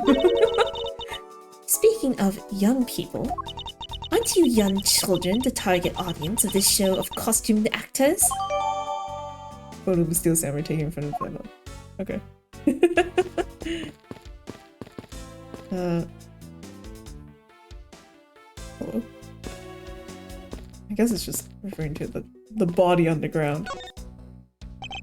So this is the victim Mask to Mask 2. What is with this gaudy outfit? You don't know about Mask to Mask. Was that a Gato case or a Francisca case? Oh, wait, no, it was a- wait, no. Wait. Brain. Oh, no, it was a Gato case. Yeah. It was third game. Francisca did appear during- wait, no, did she appear? Actually, no, she did not. She only appeared in the last part of that one. Okay. Oh, that means that neither Edgeworth or Francisco were there for Mask to Mask. Wild. You don't know about Mask to Mask. A few months ago, this thief caused a lot of havoc on the populace. So this thief is separate from the Yatagarasu. I thought they were for a while, because their MO and targets were different. Mask like high-value trinkets and jewels, and being gaudy is his signature. Gumshoe was in charge of that investigation, so he knew more about the mask. That's alright. All I'd probably hear are tales of his failure anyway. You haven't changed a bit, I see. In any case, let's get started there. Here, shall we? I won't rest until I've inspected every suspicious-looking nook and cranny. What the hell is he holding? Okay, let's do this first. There's not a single shred of fashion sense in the mask's costume. Well, at least I can appreciate the great effort he must have put into making it. You two don't know? You can buy this costume almost anywhere now. It's being sold. Since when? Since around New Year's. Streets are practically flooded with them. Turns out, the mask is a lot more popular than I thought he'd be. I can't believe that foolish fool would dress in fool's clothing to act foolishly. We've got your point about 3 foolishes back, Francisco. Sword? So this is the murder weapon in this case. There's blood on the blade. It's a rather sweeping sword, isn't it? What did you expect? It's Steel Samurai Daddy's secondary weapon. I only call it his secondary because although he uses his sword in most of his battles, it's his trusty samurai spear that he turns to in a real fight. You sure know quite a bit about the Steel Samurai. That's only because I saw the stage show earlier. The owner of this sword is the Steel Samurai, or in other words, Larry. I should probably ask him about it, as detrimental as it is to proving him innocent. Weapon that's used on stage is thought to be what killed Master Mask 2. I don't know if it's just the way it's drawn, but the blade does not look that sharp to me. Like, it doesn't look like it could have cut him. Steel Samurai fun fact.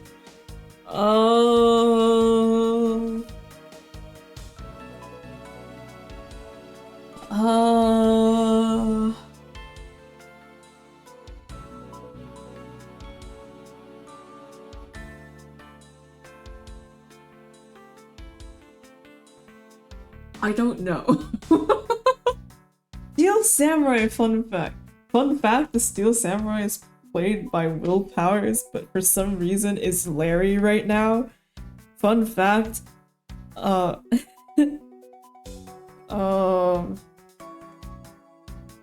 well, I mean, fun fact, for ever since I got a phone in middle school, question mark, my ringtone has always been Phoenix Wright's Steel Samurai ringtone. But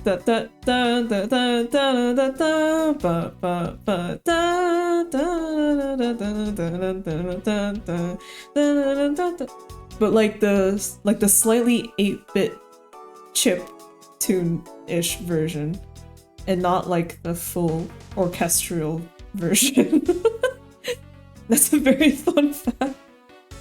I haven't I got a new phone recently. Actually, it hasn't been that recent. Maybe it's been half a year now. But like, I've been so lazy in updating and transferring stuff, I haven't even set a ringtone on my new phone. I don't even know if there is a ringtone. Every time I've gotten a call, because my phone is on silent, I don't hear anything anyway. Okay, but yeah. Ace Attorney rot in my brain. My formative years. I thought that the Mask had quit the business. This guy, he's just a copycat using the name. Phony successor. He's just another petty thief. Oh shit, sorry. His real identity is an out-of-work guy by the name of Kashino. What the hell? I have a ringtone. There's I don't vibrate. Yeah, right? Like I haven't heard my ringtone in a really long time. Because I don't even know if I have one. Hashino. He's 29 and wanted on larceny charges. I don't know what the pun is with his name. From his clothes and what he was carrying, we determined that this guy is the real Mask the Mask 2. The cause of death appears to be the loss of blood from the back of his head. It seems that he was struck with something very hard. In other words, he was bludgeoned to death. Okay, right. The sword does look blunt. Oh, right. What is this? I suppose this was the wrapping cloth the Mask 2. Oh, I suppose this was the wrapping cloth the Mask 2's used to carry his stolen goods. But there's nothing wrapped in it now. I guess he never did manage to get his hands on whatever it was he was out to steal. Okay. What is he holding? It looks like a piece of paper from a notepad. Alabast Primaduce stack. Oh! 5th floor ambassador's office. Is he after the statue then? It appeared that directions on how to reach this room were written by hand. There is something written on the back as well. I'd like you to steal the Primaduce statue in this room. What is that supposed to mean? Who writes a note to themselves like that? If I had to guess from the text, I would say that this is actually a request from someone about what to steal. Just who is this person that requested the theft of the primitive statue? Note, request for theft of Matchware statues. In White Castle ink, perhaps. Okay. I think that's it for this. Yeah.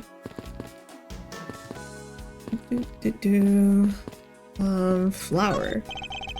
The counterpart to the Babyliss butterfly is the alabastrian flower. The butterfly and flower. They're both lovely things. But can we interpret this to mean that Alabast provides honey to Babel? Francisco, can't you come up with a more meaningful or profound comment? Very well then. Let's hear what sort of profound comment you can come up with. Well, flowers cannot survive without butterflies that spread their pollen. And butterflies cannot live without the nectar that flowers provide. If either one were to disappear from the equation, neither would survive. How was that, Miss Von Karma? Your explanation took so long that I nearly fell asleep. Then let's continue the investigation. Francisco, why can't you just admit I had something there?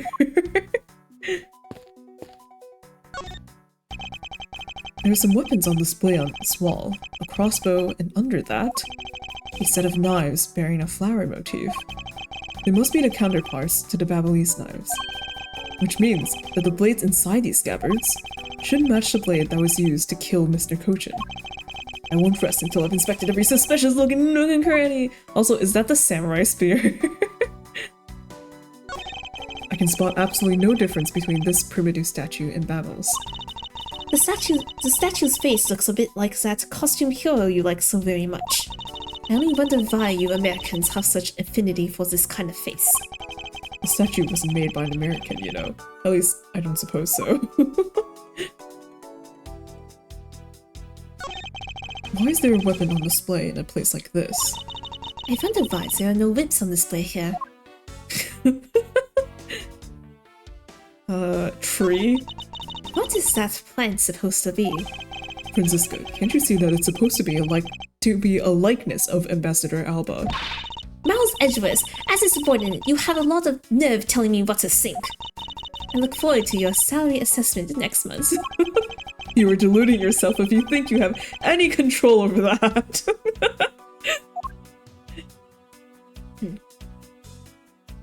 As you keep accidentally reading that, I'm trying my best, man. It's the Steel Samurai's primary weapon, the samurai spear. Isn't it awesome? I totally fell for this thing. It's sleek and shiny, just like my heart. It comes at you like whoosh. When you hold it, you just want to live life like bam. You do well to watch what you say, Larry. Although, it is just like Larry says, the spear is quite the symbol of valor. However, speaking of spears, aren't you supposed to use them by thrusting the point straight into your opponent? I'm not entirely convinced this spear is up to the task. What's wrong, Edgy? You're just staring off into the distance. Oh, I get it. Tell you what, I've told the studio to make you one, okay? But this one's mine. Did I say anything about wanting one? Maybe I can shut him up if I show him the piece of evidence that will point something out about the spear. I don't know what he's talking about. I don't know what he's talking about. Knives adorned with flowers are on display here. I suspect that these are the counterparts to the Babyliss knives. The blades of these knives should match the blade of the knife that killed Mr. Kochin. What? One of the knives is missing its blade. Let's see if the two pieces, the blade and handle, fit each other. Ta-da! It would appear that they fit quite well, almost seamlessly. Then this means that an alabastrian knife did find its way into Babel. But how? That is the question. I need to do something then? With the knife?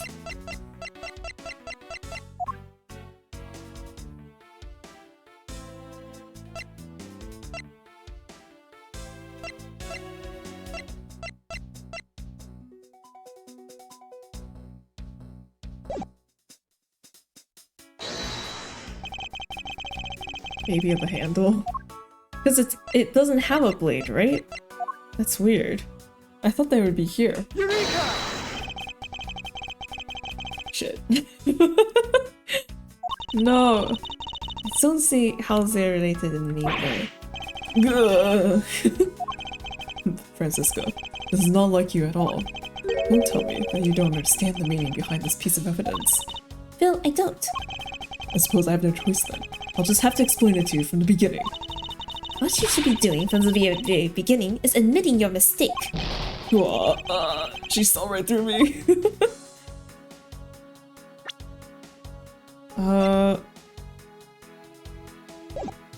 Maybe it's just deducing that the blade really was stolen.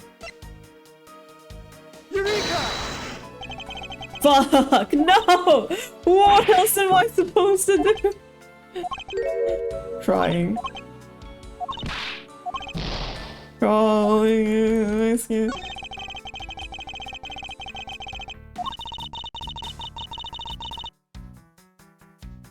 Wait, what? Is this different? The knife on display is identical. I believe Ambassador Palinel said that both Alabast and Babel have a set of 3 knives each. it would appear that way. Also, the knives here all have flowers on their handles. The 2 countries embellished their knives with their own national symbols, I guess. And just like Ziata-Grasu's key, they're exquisitely made. This level of craftsmanship makes these knives worthy of being owned by me. I believe you already have all the dangerous toys you will ever need, Francisco. Okay, maybe the deduction is this, because there's supposed to be 3. Fuck! No! Why? No! No! What do you mean? What do you mean?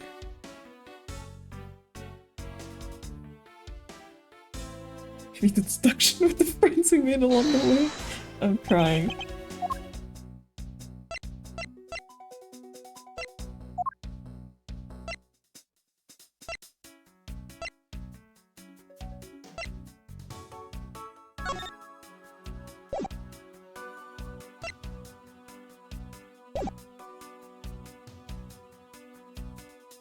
Maybe it's this? But there's no blood on it.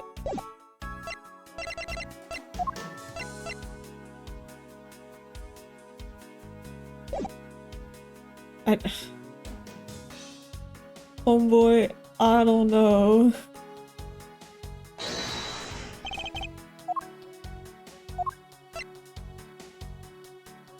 Eureka!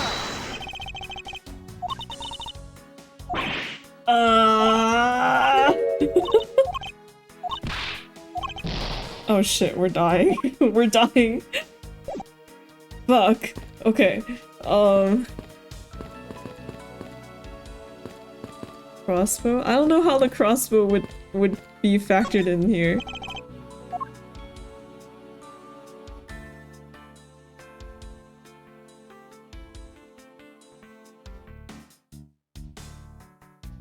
Hello. What is my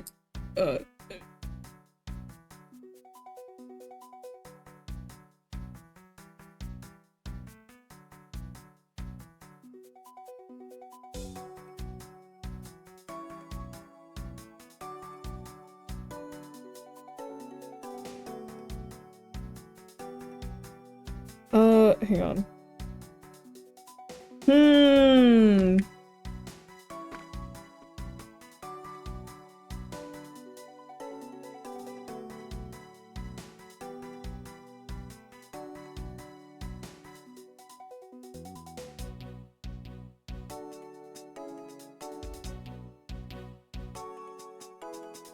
I have to deduce it with the autograph? I would not have known that. What the hell? I would never in a million years. I'm supposed to just use this to point out, hey, it's supposed to be not bent? Eureka! Larry, about the spear. Oh, are you feeling it? Bam! I thought there was something strange about this spear. Tell me, Larry, is it just me or is the spear a bit bent? What? No way! It's exactly as it should be, yo! I have here the autograph you wrote for me earlier. Now take a good look at what you drew with your own hands. You can see that the spear is clearly of a different shape. What do you have to say to that? I'm sorry. When I held the spear in my hands, all of a sudden I feel super powerful. And then, during practice, I was spinning around and around. And bam! I hit the wall! You unbelievable! This is an embassy! But I've always been like that, ever since I was a kid. One time on an overnight field trip, I bought a fake sword and played with it late at that night. I'm just a useless, hot-blooded man! Larry, clarify that for me, will you? What? That I was a useless, hot-blooded man? I mean, okay, so it was some field trip, and I began to shadow fight with myself. Not that! I meant what you said earlier about spinning the spear and hitting the wall. Oh, that! It's no biggie. It's not like I left a hole or anything. It's not what I'm asking, Larry. The samurai spear is made of metal. I somehow doubt that a move as simple as spinning it around would cause it to bend. Man, Edgy, you're so naive. What? Where did that come from? Well, you keep calling it the samurai spear, but it's not real. You can't really fight someone with it, because it's hollow on the inside. You can hit it against practically anything and it would bend. Is that so? Edgeworth, did you not know? Don't tell me you thought it was real. Oh, but don't take it the wrong way. I just think that part of your personality is cute.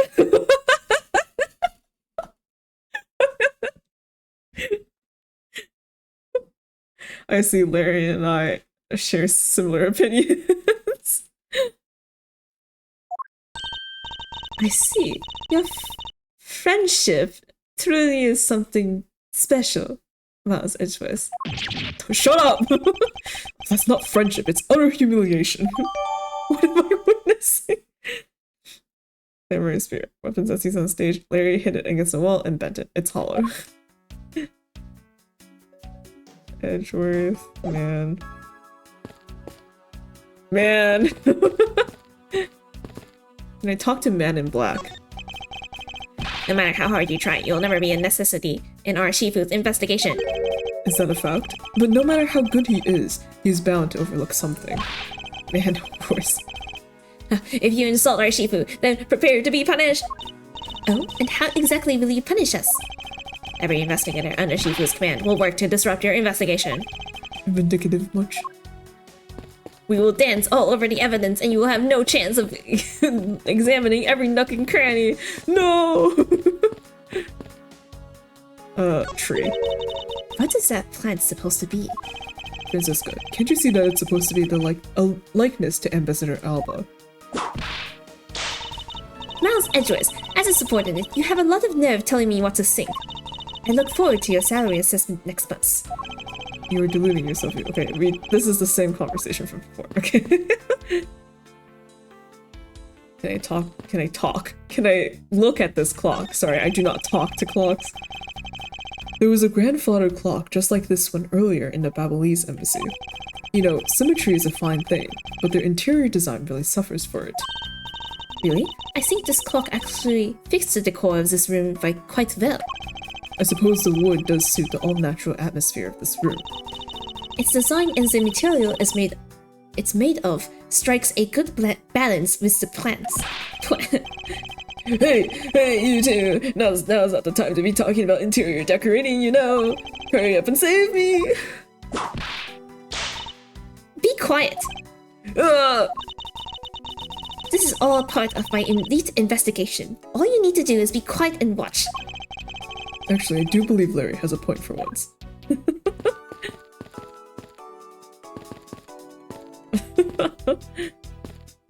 We will spackle every nook, put furniture in every cranny. Ace Attorney, interior designer. There are decorative plants here as well. This room is overflowing with nature. Humans used to live in the grandeur of nature once, long ago. I believe I'm not mistaken in thinking that those people truly loved nature. This coming from a man who loves shows featuring costumed actors. Ugh, she just had to go there again, didn't she? Leave me alone, I can watch it if I want! Hello, Agent Long. You did some investigating over in the Babylese embassy too, right? I did. Is there a problem? Lon Z says, a wolf who aims to hunt for 2 rabbits at once. I believe that the idiom you require is he who runs after 2 hares will catch neither. Heh, a real wolf can catch both. I see. So what you are trying to say, seeing as how I am currently handling 2 cases... So what you are trying to say, seeing as how I am currently handling 2 cases? Heh, sue yourself. But didn't say I didn't warn you. I have no idea what the fuck that man just said. Okay. Alright, I guess... Oh wait, no, I haven't looked at this yet. Angie, please talk to me. No. There was the exact same statue sitting in that Babylese office we examined. It's the Prima Deuce statue. It was the national treasure of the Principality of Codopia. There was only one of these statues, meaning that one of the 2 is a replica. But both Alabast and Babel claim to have the real thing. What an incredibly childish fight to have. Here we do statue, both countries claim to one national treasure, only okay. I won't rest until I've inspected every suspicious-looking nook and cranny. It's a primitive statue. There was one of these on the Babylese side as well. He was very valuable and made of pure gold. It was the national treasure of Codopia. There was only one of these statues, meaning that one of the 2 is a replica. But both Alabast and Babel came to house the real thing and won't budge from their claim. What an incredibly childish fight to have. Okay. And for the Babylese butterfly is this flower. Butterfly and flower. They're both lovely. Okay, I think this is all the same thing. I'm just extra examining. Philosophical man. Yeah. Philosophical, yeah. You know, for the longest time, I kept accidentally reading that word as not philosophical, but philosophical. Because it's philosophy, you know? Okay, I guess we're deducing something about the statue, but what? Is it different anyhow? I guess it's mirrored, right? Because this one, the little tie is on the other side. Oh, and there's a flower on this one. Does the other one perchance have a butterfly? No, it is also a flower. Just kidding.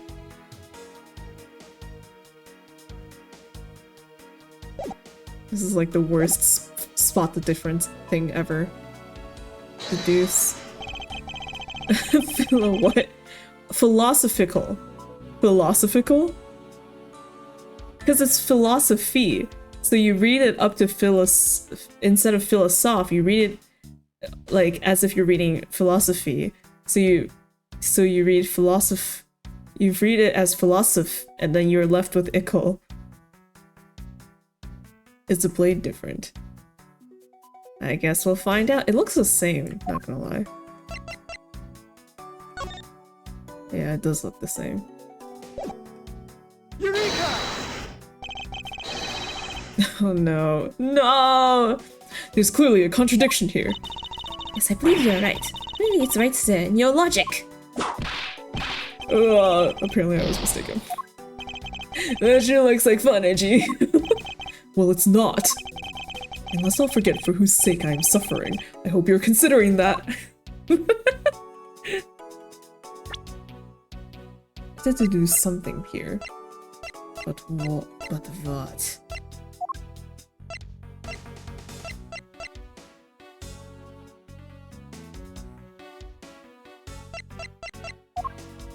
Oh. Clinton, okay. The statue is here. Wow, I can look at it here or there. What an amazing game. I don't know what I deduce. Oh, maybe the photo is different? Somehow? No, it looks the same. Oh wait, no, it's facing the other way! It's facing the other direction! Because the backdrop is a flower, and the statue is turned! Eureka! Eureka! Zabari! Look at this photo, and tell me what you find odd about the scene, Miss Von Karma. The apparent joy on the ambassador's face as he shakes that top-knot hand. That's not it! I was trying to point out that the statue in the photo is facing a different way. Oh, you're right. The statue is a national treasure. As such, only an ambassador or a secretariat-level person is allowed to handle it. The fact that the statue is facing one way in this photo, and now it's facing a different direction in this preserved crime scene, is proof that someone touched the statue around the time of the crime. Well, when was this photo taken? Was this today? Okay, sure. Alabast Prima Due statue update, okay. I guess that about wraps up my investigation. Wait, I didn't even talk to Larry, hang on. Wait, I didn't need to talk to Larry? Oh my god, I missed fluff dialogue because I did. Bruh. Bruh.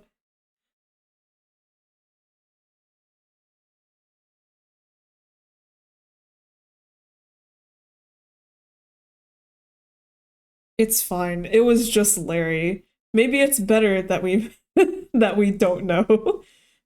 That's what? The Pink Princess! Yo, Pink Princess, how you feeling? Still feeling ill? I love how her boobs are just literally balls. And yet another strange character comes out of the woodwork. And so the Pink Princess also comes to pay the Alabastian embassy a visit. I bet this is what— No! Stop! No! I believe I may need to speak with her as well.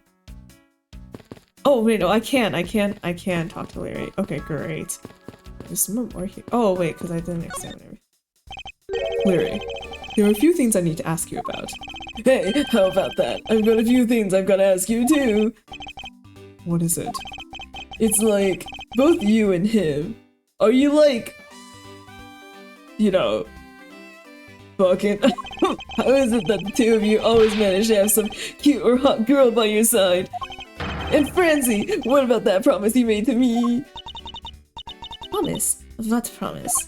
The one where you said you would model for my next book, Francie's Whippity Whip Trip. Yo! I made no such promise. Ever since grade school, we've had a certain saying about Larry. Percent run sandwich. When something smells, it's usually the butts. One needs to look no further than this man to find the king of troublemakers. Steel Samurai. As I recall, aren't you calling yourself Larice Donum now? That's Donum! Larice Donum! Get that straight in your head, Edgy! Wait, what did you say?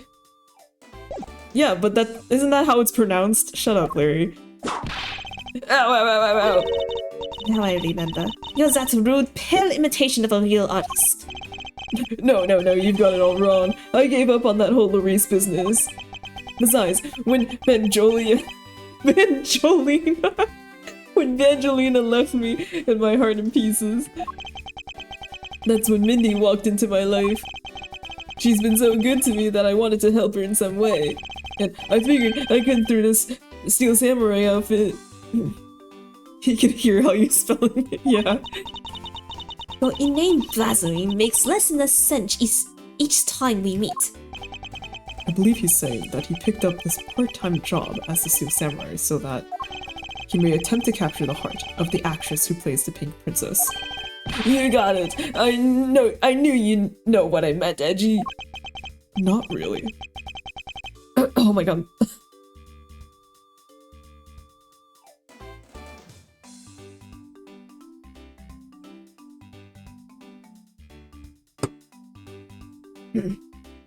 Sorry, didn't think Larry would kill me. Okay.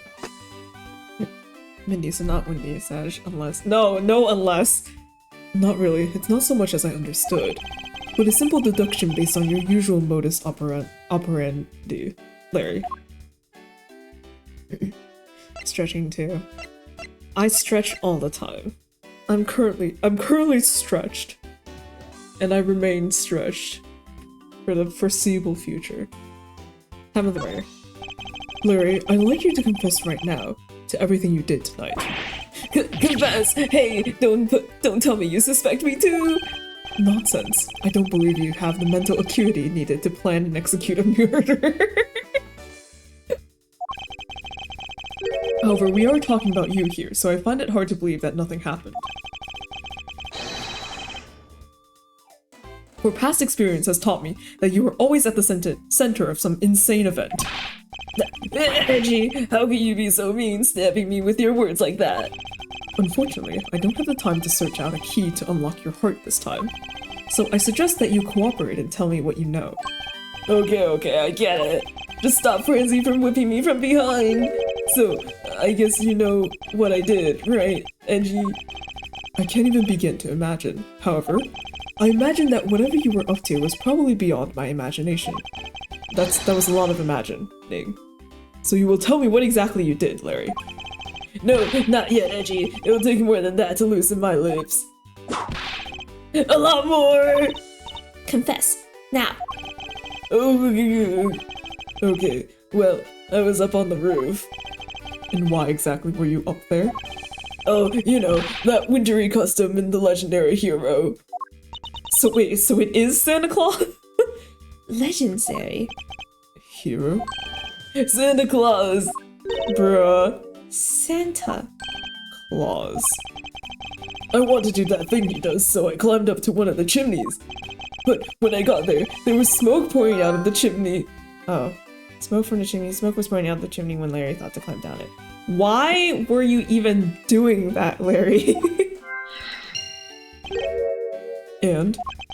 Well, I couldn't go down the chimney with smoke coming up, right? So I gave up. Objection!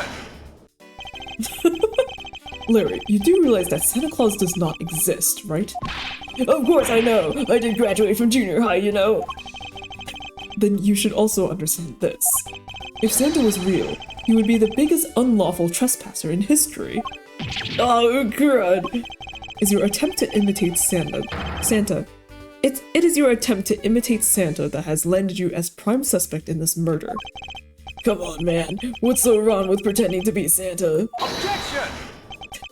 Let's start with the fact that it will be the Ides of March in a matter of hours. Santa only visits home on December 24th. That's in December, you nitwit. No! Hey, wait a sec. We're not in court. Wait, but why was he trying to be Santa? Also, look at my badge. Larry, I wonder if you might know what this is. No, not a clue. You didn't even look at it. No, that's because the only thing I can see right now is the form of my lovely Francie. Oh, in that case, allow me to help you sear my form into you for all eternity. Woman, trip. Ew, Larry, don't enjoy it. Now this is a trip I'm willing to endorse, especially if we can finally get some peace here. Okay. Can I present this? Oh, hey, it's the Steel Samurai. I want you to answer this for me, Larry, and depending on the answer, I may let you live. Ides. The Steel Samurai that was up there on that stage, was that really you? Yep, sure was. Larry, you! Steel Samurai Sushi Slash! Oh, fuck, it really was him! I was so moved by the performance of this man. No! Oh no! Dude, I didn't think it was actually Larry the whole time. I thought that maybe, like, they had a stage performer and then Larry was, like, the, like, meet and greet performer. Like, they had two different guys. But no, it really was just Larry the whole time. What the fuck? Never meet your hero. Edgeworth, I'm so sorry. Man. But Edgeworth is such a, like, Edgeworth is such an old-time fan. He's probably like, you know, like, he's probably like, no one but Will Powers can play the Steel Samurai the best or whatever. This complete, useless, worthless bum. I fear I may never recover from this. Oh no. I'm sorry, Edgeworth. Murder weapon. Larry, about the samurai sword that was used as a murder weapon. Oh, that. Well, I shook hands with the ambassador in this room, you know. Yes, apparently you did. And, well, I totally forgot about it and left it behind when I left afterwards. You want to talk about shock? I was the most shocked of all when I heard it killed someone. Shocked! Foolish fool, looking especially foolish for foolishly stating such a foolish excuse. You forgot to take something that big with you? Who would believe such a tale? Hold it! Sorry, Miss Von Karma, but I believe him. Because if anyone could forget something like that, it would be Larry. Edgy, you believe me? I just knew that our friendship is something special. Anyway, even if Larry had simply forgotten the sword and left it behind, that in no way clears his name. Which means that I will have to prove his innocence from a different angle.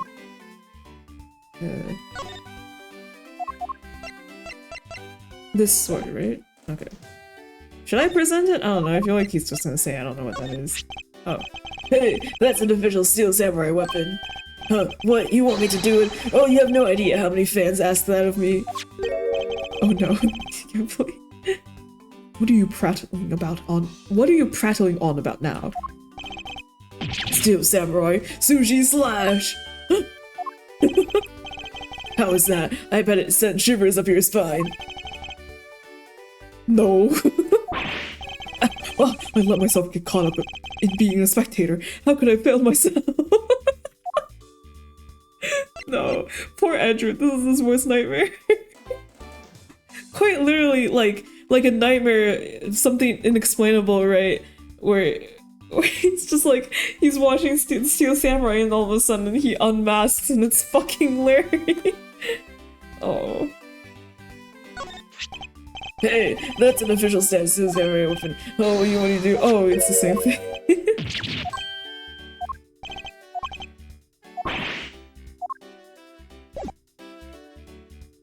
Falling in love with a character played by Wendy. Oh my god. Okay. Okay, I guess we talk to Pink Princess. I don't think there's anything for me to... yeah. Hello. Miss Pink Princess, I have a few questions I'd like to ask you. Miss Pink Princess, if you would please answer...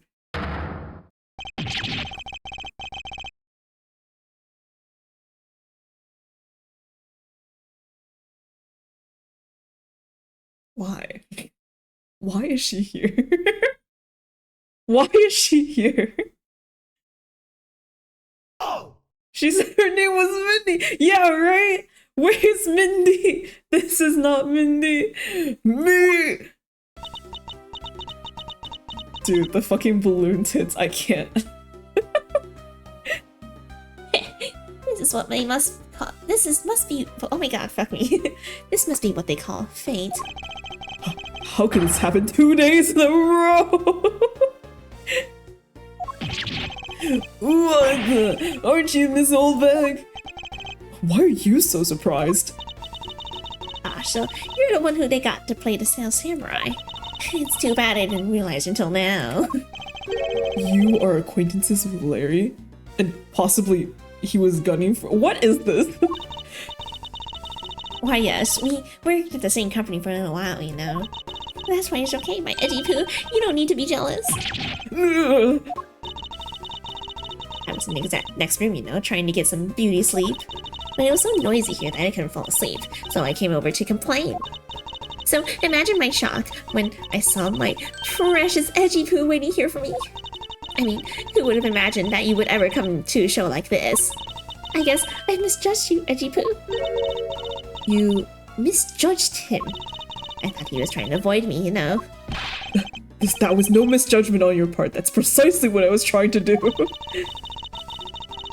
But it looks like the winds have shifted and now he's willing to be chased after. Her fancy pinky? I'm so simply overwhelmed. Don't you worry, Ejipu. I'll chase you forever to the ends of the earth. Isn't that just peachy? This is one of those rare times when Franziska and I actually see eye to eye. Oh my god. I want to die. Poor Edgeworth, all his dreams are being crushed. Now then, what are you doing here? I thought you were working in Gatewater Land as a pink badger. What are you talking about? That was ages ago! That was literally, like, 2 days ago. Yesterday. It was yesterday! Look, I worked at Global Studios before, a long time ago, right? Well, they called me up to this morning, kind of out of the blue, actually. They called you? Apparently, the girl who plays the Pink Princess collapsed from a bad cold. It happened so suddenly that they called me in to be her last-minute replacement. Oh, okay. Do they not have enough people on staff at that studio? I really couldn't say no, so here I am, playing the role of the heroine. Instead of that Mindy girl, I mean. But poor girl, I feel bad for her. Because they let me stand in for her, she's going to have a terrible time when she returns. I mean, I'm not exactly great at reading and standing in the second through the ragdoll of a shuriken and hit the words and its audience with rap with regard as it was a bunch of skeletons.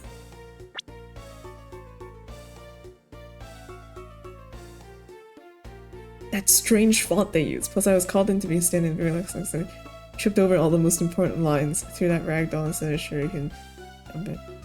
Oh wait, shit! Wasn't one of the audience members like, oh my god, the pink princess looked like she had like a bad hip or some shit? Oh my god. No! No! It was foreshadowed too. They fucking hate us. Because I tell you, they're really okay. You're a rather lively old lady. So basically, we received the stand-in request this morning, correct? You got it. If you need to see it, I've got it right here. Look. For a second, my voice is... It appears that she's telling the truth. Stand-in request. Request for old bag to stand in for Mindy, the pink princess extra photo. I tell you, my fine acting moved the entire audience to tears. Yes, tears of laughter, as I recall. But being famous has its problems too, you know. Here, take a look at this. Hmm? It's a letter from a stalker! Wendy? Really? It's not Mindy? Oh no, it might be Mindy, and it's just like, it's so easy to misread. And so she thought it was Wendy. Okay. I was just taking my break when I found this stuck under the door to my room. Anyway, Mindy, I'll be descending on you from above tonight. Hello, 911. Your loving night. Honestly, you have to watch out for these kinds of things. Look at what it says. Windy with a thing on the E. I'll be descending on you from above tonight. Your lovely night. You're a loving night. Fuck me. How absolutely revolting. I mean, you think you could get my name right. There's no accent in my name. Wait, this horrible handwriting. Where have I seen this before? Wait! This is this Larry? Did Larry write? Larry!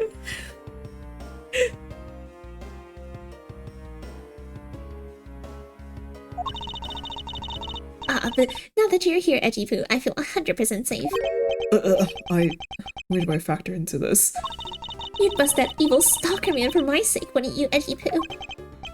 Well, if you allow me the liberty to handle this in my own way, I'll gladly dispatch a detective to your house later. Oh, come on, Ejipu. Stop being so dismissive and playing hard to get. Starting a letter from a stalker from Miss Oldback as mistakes from bad permission. Is that why he was... Larry!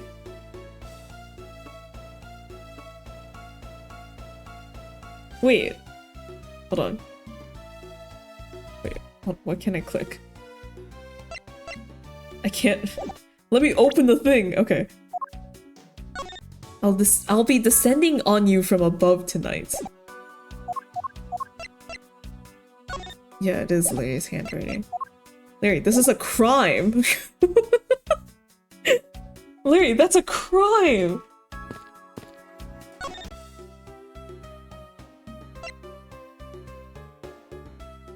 Time of murder. Anyway, that aside. What were you doing at the time of the crime? What crime? What? There's a dead man right over there. After the show was over, I had nothing but free time on my hands. So I used the fireplace in the room next door to keep my bad hip warm. In the room next door.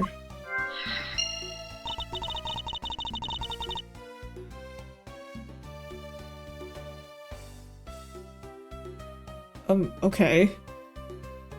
I feel like I connect the dots, but like dots have nothing to do with the rest of the case. Question mark? Or I don't know, we'll see. Well, a murder occurred in the room right next to yours. Is that right? Oh, my Jipu, I'm so scared. Hold me, harass me. Hold it! Hold it, and it is not you. If you could please not cling onto my personage. In any case, I take it then that you failed to show up at Ambassador Alba's speech? Oh, that. No, I didn't go. I mean, I may have the heart of a young, tender maiden, but my body just refuses to cooperate at times. As soon as the show ended, my hips started acting up and got stiff. I couldn't move at all. Can you provide proof of your condition? Oh, you just go ahead and ask the doctors in infirmary. Yes.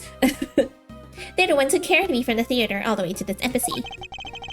Oh, I have to admit, the thought of her not being able to leave that room is rather pleasant.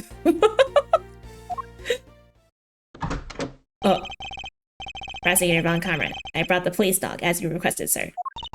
Good work. You may leave now, officer. Oh my god, dog! This dog. I requested the assistance of a dog in the search for the Atakarasu. Oh!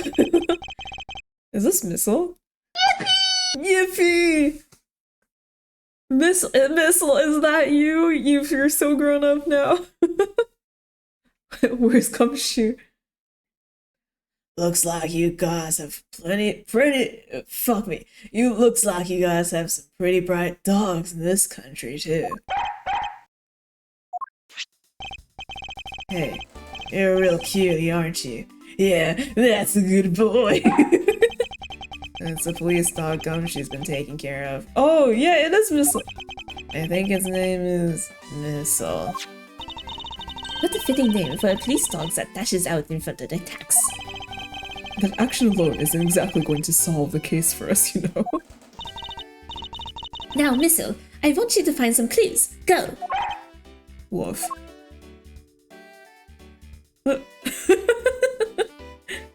Oh my god. Wait. Good dog. You really are quite bright, aren't you? Unlike a certain someone I know. Now, what do we have here?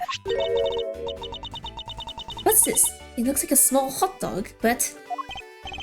Wait, Francisco. Isn't that an official samurai dog? Ah, no! Bad Missile! He ate it. I wonder if it's alright for him to eat that.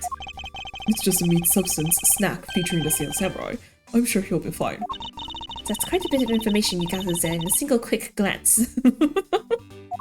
I can't say I've had one myself, but I've certainly seen them around. We are at a...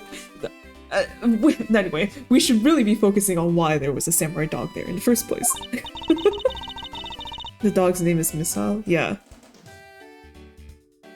It looks like that snack was an all Missile found. Oh, and what do we have here? Shirt? Appears to be a lady's undershirt. I wonder if Ambassador Alba might have had interest in cross-dressing. I don't know why that was your first assumption, but I, for some reason, doubt it. I somehow doubt that. It doesn't look like the shirt would even fit him. A samurai dog and a lady's undershirt. What are these two items doing in a room like this?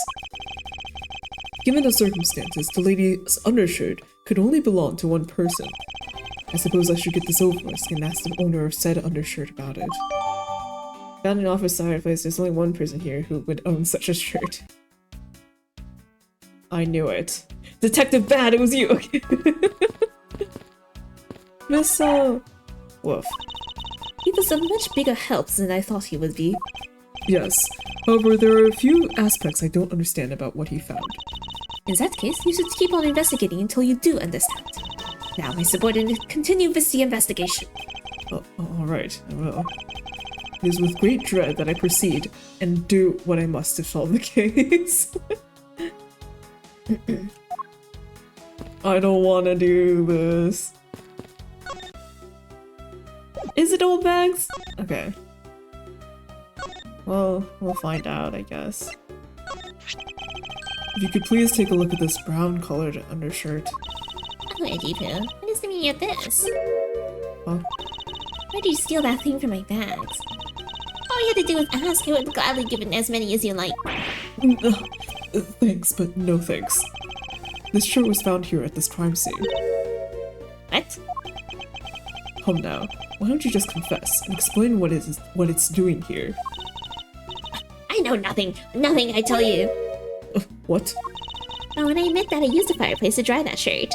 But I can't really help the fact that I had to, you know? Wearing that pink princess costume was like being in a sauna. And on top I don't even know what her voice is anymore. Can I go back to an old lady voice? And on top of that, I got fingered as a suspect. You're too cruel, Eddie Pooh. What the fuck?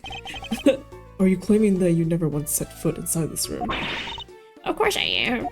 If I had to be the one to find the body, do you think I'd be as calm and relaxed as I am? I tell you, it's always been like this. It's always been tabloid after missing, Peter missing the stone with her husband when we got married. So, wait, what? Can't help it when you marry honestly men these days. Help? It's always been like this. It's always my fault for some reason or the other. That weekly tabloid article is missing. The camera is missing. That lawyer always makes it sure it's my fault they're missing. Speaking of missing, there's the matter. My husband. Can you believe that when we got married, he said, "I guess I'm stuck marrying you." What kind of way to propose is that? He should have done it. What he should have done is he should have whispered in my ear, "I don't deserve you, but I can't help it. Will you marry me?" Honestly, men these days. I'm surprised. Is her husband? You should make her voice good. Surprise.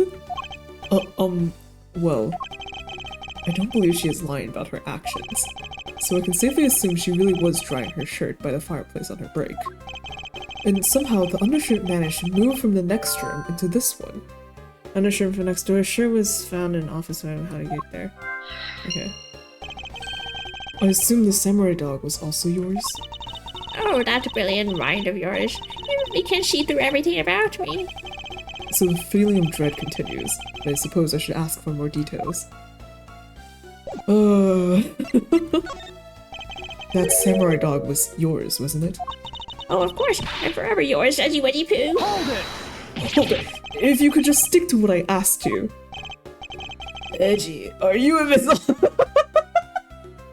Stop! Larry, no! No! Larry, why would you even why would you even suggest that, Larry? I'm like no, Edgeworth, I didn't know you liked them that old. Stop! Edgeworth should sue Larry for defamation. I think he's already gonna sue Larry for crushing his dreams. I don't know. Impersonation, identity theft. You really don't change, do you? When will you learn to take a joke? Anyway, that samurai dog wasn't mine. Those things are a present from the studio to the embassy. a present. The studio bigwigs basically told us to play delivery boys. We were supposed to hand the dogs off to the embassy people and tell them hi. I had to pile them all into the pushcart just to move them all. Those studio guys should have delivered those things by themselves, right, Edgy? So you did deliver the samurai dogs to the embassy staff as per your instructions? Hey, Edgy, don't just ignore me and my question. Aren't you going to stick up for me? About that. See, after the show, I went to rest a spell in the dressing room. Because of my bad hip, you know. And there they were, the samurai dogs, just sitting on the dressing room floor. Neo Old Tokyo special samurai dogs. I suppose you had to make preparations for distributing them after the show. Well, if by preparation you mean sampling them as well. Excuse me? Oh, I tried one and thought they were actually quite good. Sorry, but I just had to find out. I know it was silly of me to think this, but I figured that since they were for a kids show, their taste was probably for kids too. But they were so good, I couldn't stop. Before I went back to my room, I just had to help myself to half a dozen or so boxes. Old bag. What the fuck? As I sat there by the roaring fire, warming them and eating them, I thought, this is...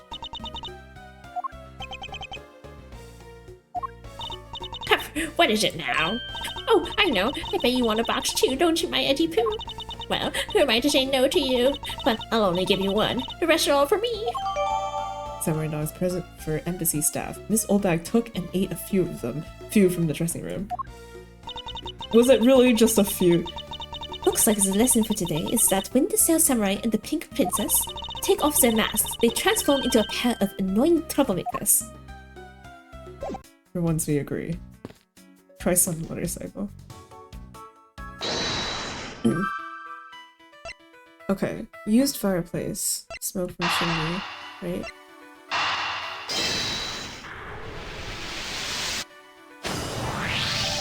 There is no trace of this room's fireplace being used.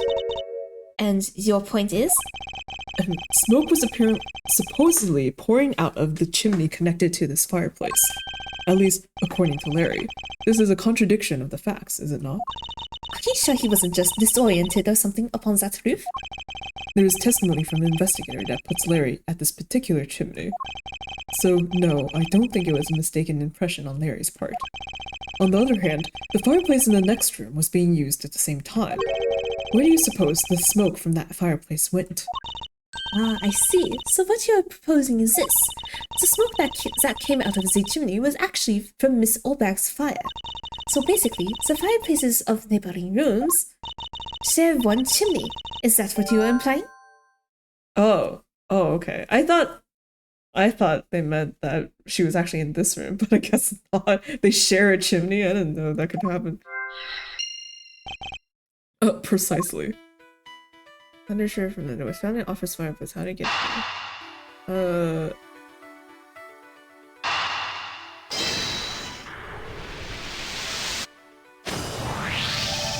The lady's undershirt that Missile found. Why are you whipping me? Why are you getting all excited over holding on to a lady's undergarment? Miles Edgeworth, you uncouth sea slug. If you know the owner of that undershirt, then hurry up and return it to her already. You have it all wrong. Plus, this is old bags. Why would I want this? This is evidence. And the owner of this piece of evidence was in the room next door. And yet, despite that, Miss Owl found it in the fireplace of this room. This lady's undershirt. Are you seriously claiming that it somehow passed through a solid brick wall? Not quite. The fireplace in this room is connected to a chimney. The other fireplace in the other room is also connected to the same chimney, leading us to the possibility that the two fireplaces are connected to each other. Perhaps a closer look at the back of the fireplace is in order. Stare. Oh, is it like you can open the... Oh, okay. There's an X on the back wall of the fireplace. Let's see if I can't get a better look at it. What in the... The wall separating this room's fireplace from the next room's separating this room's fireplace from the next room's fireplace apparently turns. As I suspected, this fireplace does indeed connect this room to the neighboring room. The neighboring room? There appears to be nothing particular about the next room, but the fact that there is nothing special about the next room isn't what's important. It's the fact that there is a secret passageway through this room's fireplace. Ambassador Alba's office fireplace is connected to the neighboring room's fireplace. Okay. We now know that the fireplace connects the two rooms. But how exactly is that significant? You aren't going to suddenly name the old lady as Mask 2's killer, are you? No, she couldn't move at all because of her stiff hip. As much as I would like to name her the killer, she unfortunately is not. So she could not have been the one. Unfortunately, I believe that this fireplace has nothing to do with Mask 2's murder. Damn. Oh, it doesn't refill completely. Wow, I fumbled so hard. It would appear that the answer has made itself known. You're making quite a confident face there, Mr. Prosecutor. Bring it on. I'm ready to counter any argument you may have. Very well then, if you are prepared. I'll show you exactly where my deductions have led me. Good. I'm counting on you, Edgy. Leave it to me, Larry. My first attack will be to expose your lie for what it really is. My lie! I know that there is still something you are keeping from the rest of us.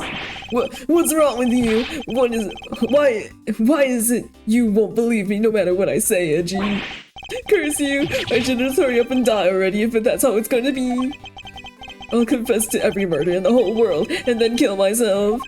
And throw everything into mass confusion. You've made some wonderful friends as a child, I see. You must be completely blind. Larry, I only have one thing to say to you. Even if you make that face at me, it's no use. A man who is ready to die is strong-willed, you know. Larry, it doesn't matter what sort of harebrained trouble you've caused. I only ask that you do not lie to me. If you cause an innocent person to be judged unfairly because of some insipid lie, I will never forgive you. Gee. Although, allow me to say that I consider you to be among the innocent in this case, and that I will draw the real killer out. You can trust me on this. Alright, this time I'll tell you the whole truth, okay? What happened, what didn't happen, the works. Just what happened will do. Now then, if you would please testify as to what you did up on the roof tonight. Up on the rooftop.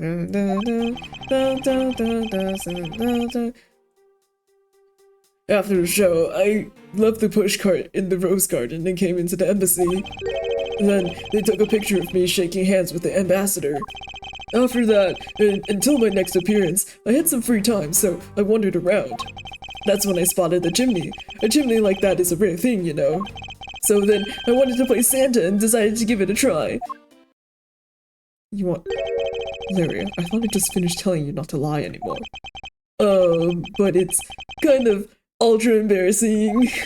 And what exactly is so ultra embarrassing that you can't tell me? Larry, your whole existence is ultra embarrassing. Edgy, man. I just said it was embarrassing, so of course I can't just blurt it out.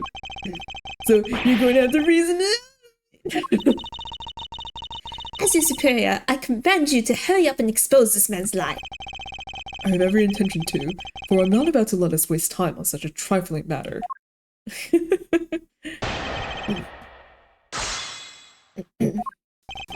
After the show, I left the pushcart in the rose garden and came into the embassy. Hold it! You left the pushcart. Could you please clarify that statement for me? Yeah, so the wheels on the pushcart got covered in dirt from the rose garden.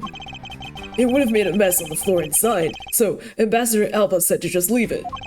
Well, it would be rather impolite to dirty another country's embassy. Come to think of it, I recall seeing the Pink Princess on my way into the embassy. And what was she doing?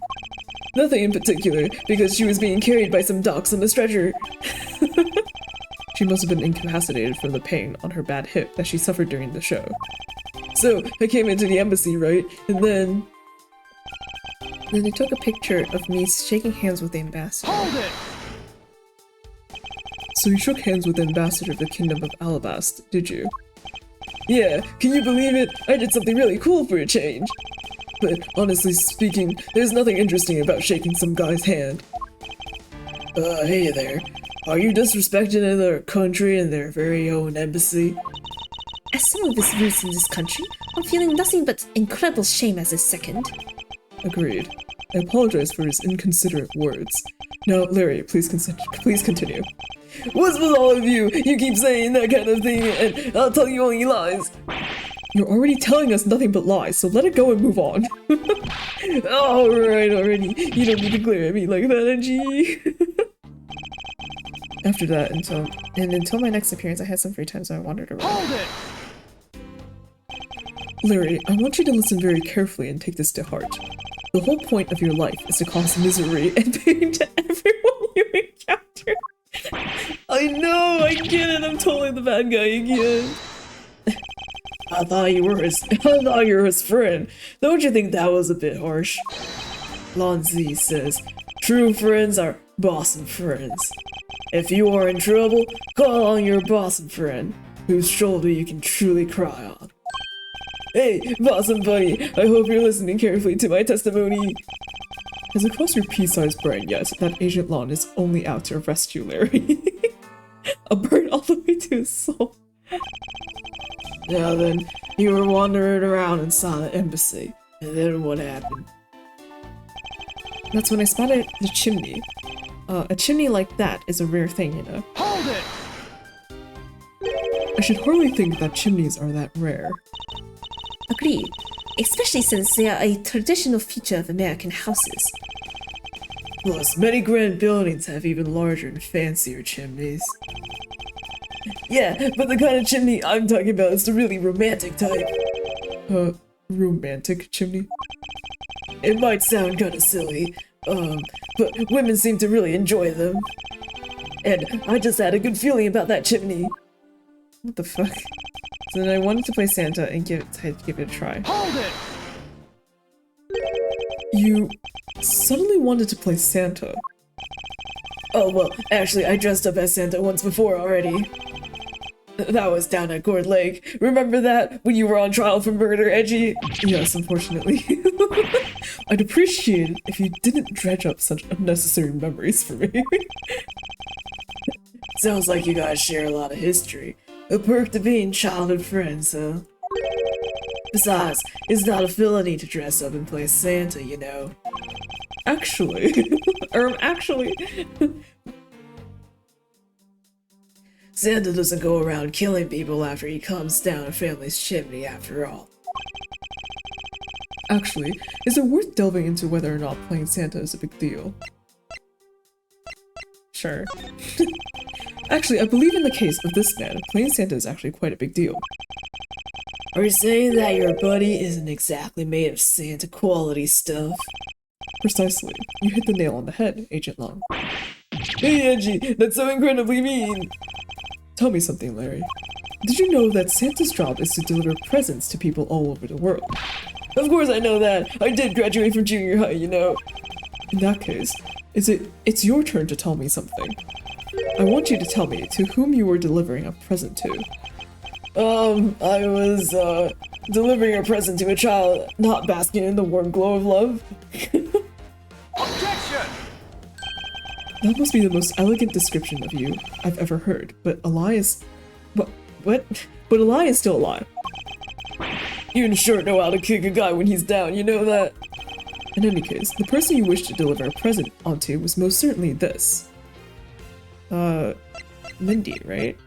Do I even have... Oh, this is... Mess to Mess 2.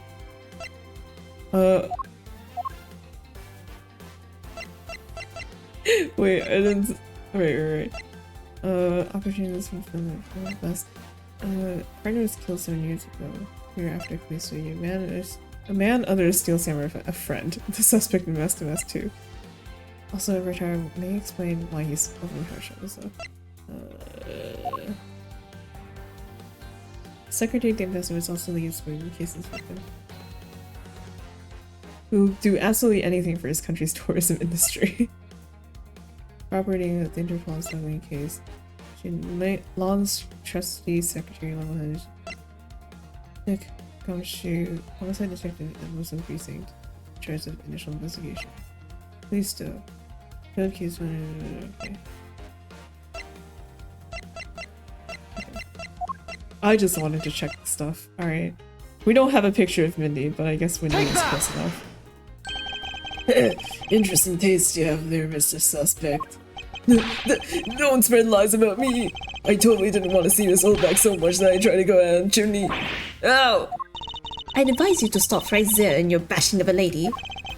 Well, I must admit myself that I myself hardly ever had the want to run into that lady.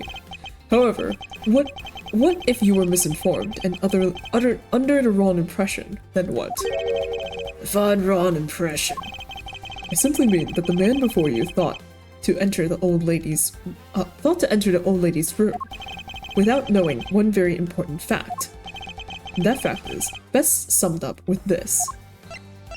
This, right? Take that! No, shit! No! What? What do you mean? No, fuck! What? What do you mean it's not the letter? Larry, I'd like for you to take a look at this piece of evidence. No way! But it's not really all that important, is it? It's always like this. You're acting so high and mighty and then you bully me. That's why I refuse to look at it. Be quiet and just take a look. Well, if you say so, Francie, but only because you say so. Some people never change. Even if their attitudes do change on the whim for women. Do change at the whim of women.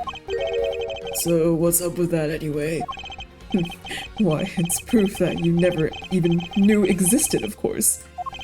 Oh, is that all? Well, I don't need it right now, so I'll just give it back to you. What? I've got you on the ropes now, don't I? Was that piece of evidence unrelated to the question at hand? Man. I need to think through this one more time. Larry didn't know one very important fact when he tried to sneak into the old bat's room. And that fact is best summed up with this. So right now is like... No? Larry... Oh, wait. Oh, okay. Standing... Okay, this... Take that! Okay, I forgot that we had, like, an actual piece of evidence, pertaining to, like, the... What do you call it? The replacement stand-in stuff.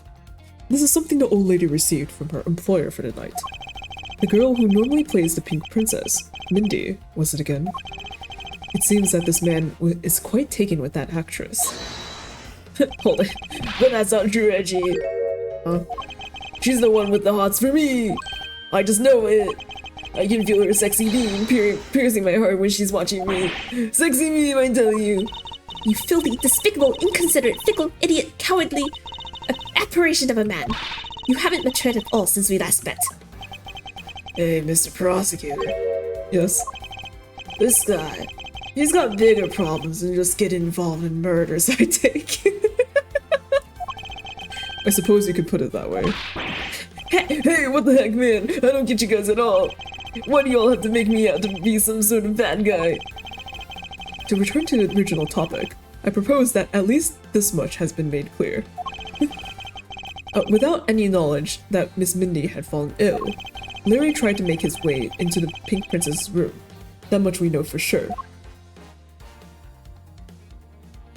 Hey, Edgy. Looks like I've got the hang of this court thing now. But we're not in court at the moment. Shut up! I see what's going on here, and it looks just like what you do in court. I guess old boy here still has something he'd like to say. Long Z says, until the root of the tongue dries, one never knows the whole truth. You shouldn't form conclusions till everything is out in the open, which is why I'll listen. Alright, then get ready to listen to me defeat Edgy in the battle of wits! Larry, have you forgotten that should I lose, your victory prize will be your arrest? Larry's assertion. So you think that all I wanted to do was go visit Mindy? Well, I dressed up as Santa and climbed up to the chimney, but the smoke was really thick. It was a case of mistaken identity, and the mistake made me late for the speech. Then to top it all off, I became a suspect of murder. That's what you really meant. But why would I ever put myself through so much humiliation on purpose?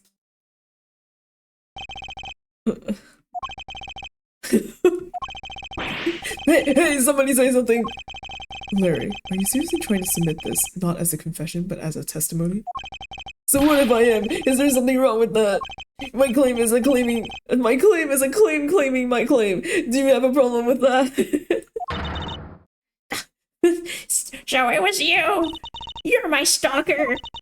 But I should warn you, it doesn't matter what kind of flattery you throw at me.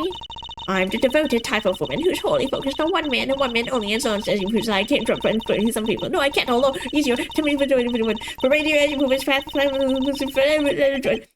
I'm so inspired. What the fuck? You're such an inconsiderate, cowardly, idiotic, and all-around completely wuss man. I thought I heard something ominous just now, but perhaps it was just my imagination. I believe there is nothing further for me to prove at this point. What do you mean? Of course you've still got something to prove. You still have to show some proof that I was trying to meet up with Mindy. This is still not a murder, right? Yeah, dude. Well, I thought like when Francisca and Edgeworth like concluded that fireplace didn't have that much to do with the murder. It was like, we don't like. Do we even need to? Whatever.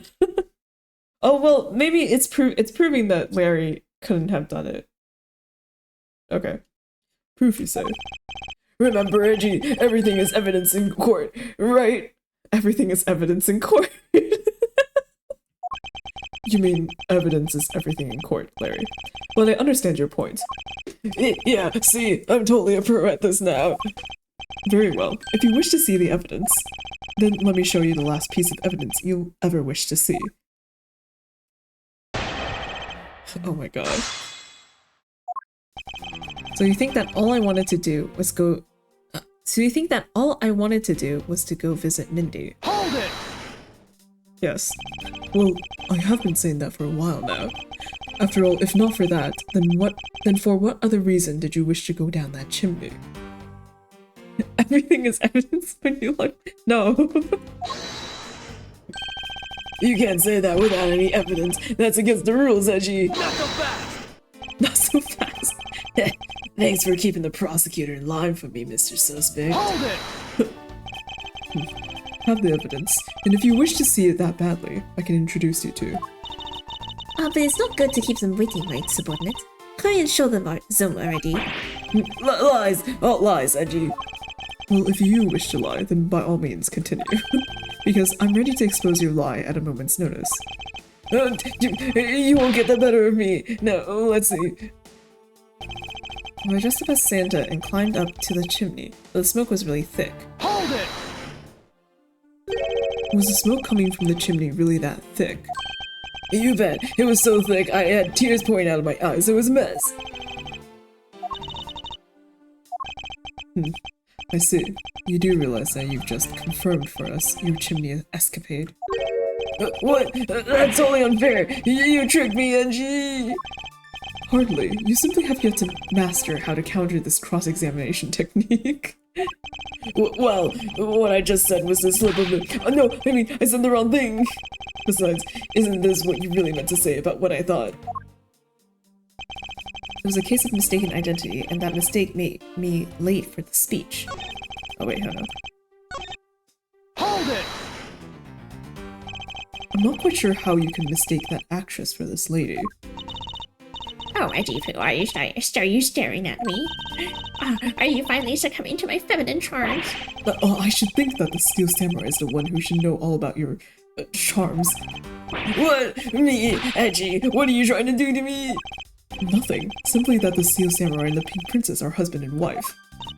Also, when the fuck did that happen? I missed a big chunk of samurai lore, apparently. Oh, is my poor little Edgy Poo jealous? If you could please drop that line of discussion right this instant. But Edgy, I told you, I already have Mindy. Speaking of Mindy, exactly what kind of woman would you say she is? Edgy, are you seriously telling me that you don't know who the Mindy is? I didn't know that. Yeah, right? She's just like what her name means. She's super sweet, with a great smile.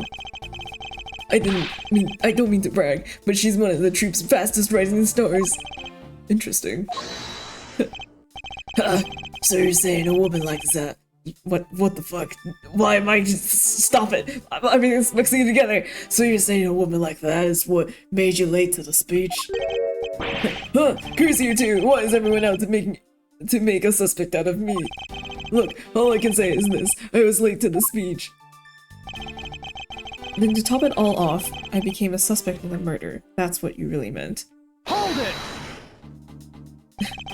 I suppose you might be correct in a small way. What do you mean by that? Besides being a suspect in a murder, there are a few other scenes that you are a suspect of. Oh, not you too, Francie. You're trying to stalk me, but I won't let you intimidate me like that. Oh my gosh, someone take that away from her. Look, I already told you, Miss Oldbeck. I wasn't after you. I was trying to see Mindy. Hey, Mr. Prosecutor, can I just arrest this guy already? I completely understand how you feel, Agent Long. Wait, please listen to what I have to say. If you have a serious assertion to make, then I'd consider listening. However, No problem. I'm gonna put all I've got into this, so listen good, okay? You're a suspect of not hydrating. But why would I ever put myself through so much humiliation on purpose? Hold it! Larry, this is the final point you wish to make. You got it. I've called on all the energy I have and told it to you with all my soul. In that case, allow me to take that soul and break it. Huh? Yes, we'll stamp it under our feet until it's been ground into a fine powder. A fine powder.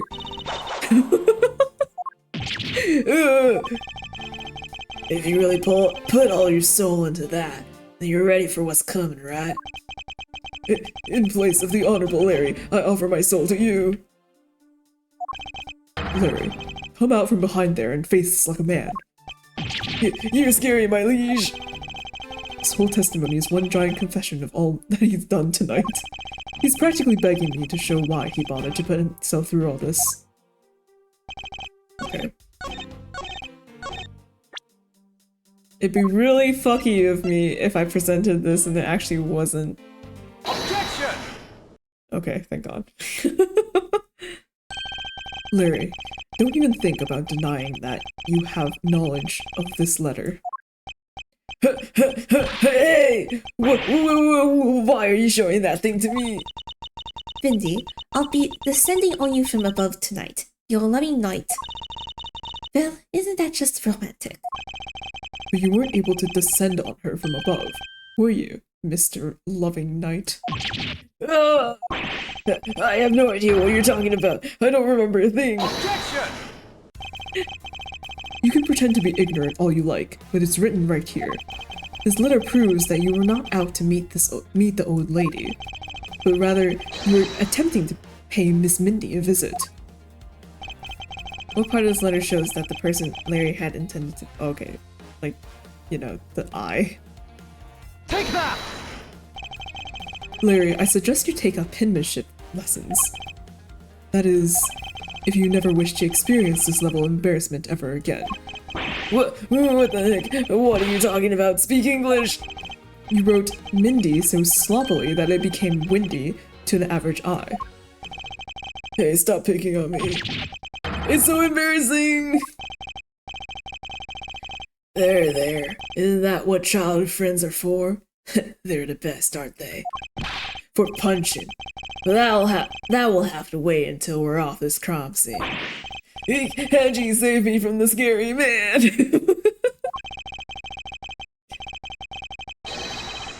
Sure, if you're willing to make amends, starting with your incredibly embarrassing mistake. That wasn't me! Come again. It's a fake. Someone's out to get me, so they made that fake letter to set me up. Admit your defeat graciously. But you guys are being so mean. Hold it! It's just like, no. Penmanship analysis. What's that? No matter who, all people have certain unique features to their handwriting. Ergo, all we have to do is compare the handwriting in this letter to a sample of yours, and we'll know soon enough who it was that sent this letter. I'll never write another thing in my life. Hold it! Tisk, tisk, tisk. It's no use, Mr. Loving Knight. For you've already graciously provided me with a sample of your handwriting. Take that! This autograph in our mysterious letter. If we compare the handwriting, we'll know the answer to our questions soon enough. Confess now, Larry, to your miserable failure. I'm sorry. I did it. It was me causing trouble again. I admit it. You hit the nail right on the head, Edgy. So he finally confesses. I saw the pink princess being carried around in a stretcher and got worried, alright? I wanted to go into Minnie's room, but the doctors wouldn't let me in. So, what choice did I have? It was the chimney or bust, Edgy. Oh my god. Your mind jumped from the door to the chimney with a criminally overactive imagination. Well, at least I was honest and wrote Minnie a letter and stuck it under the door. That way she wouldn't be so shocked when I came down through the chimney. Except for the fact that the letter was an utter failure at conveying sentiment. I'm really, really sorry.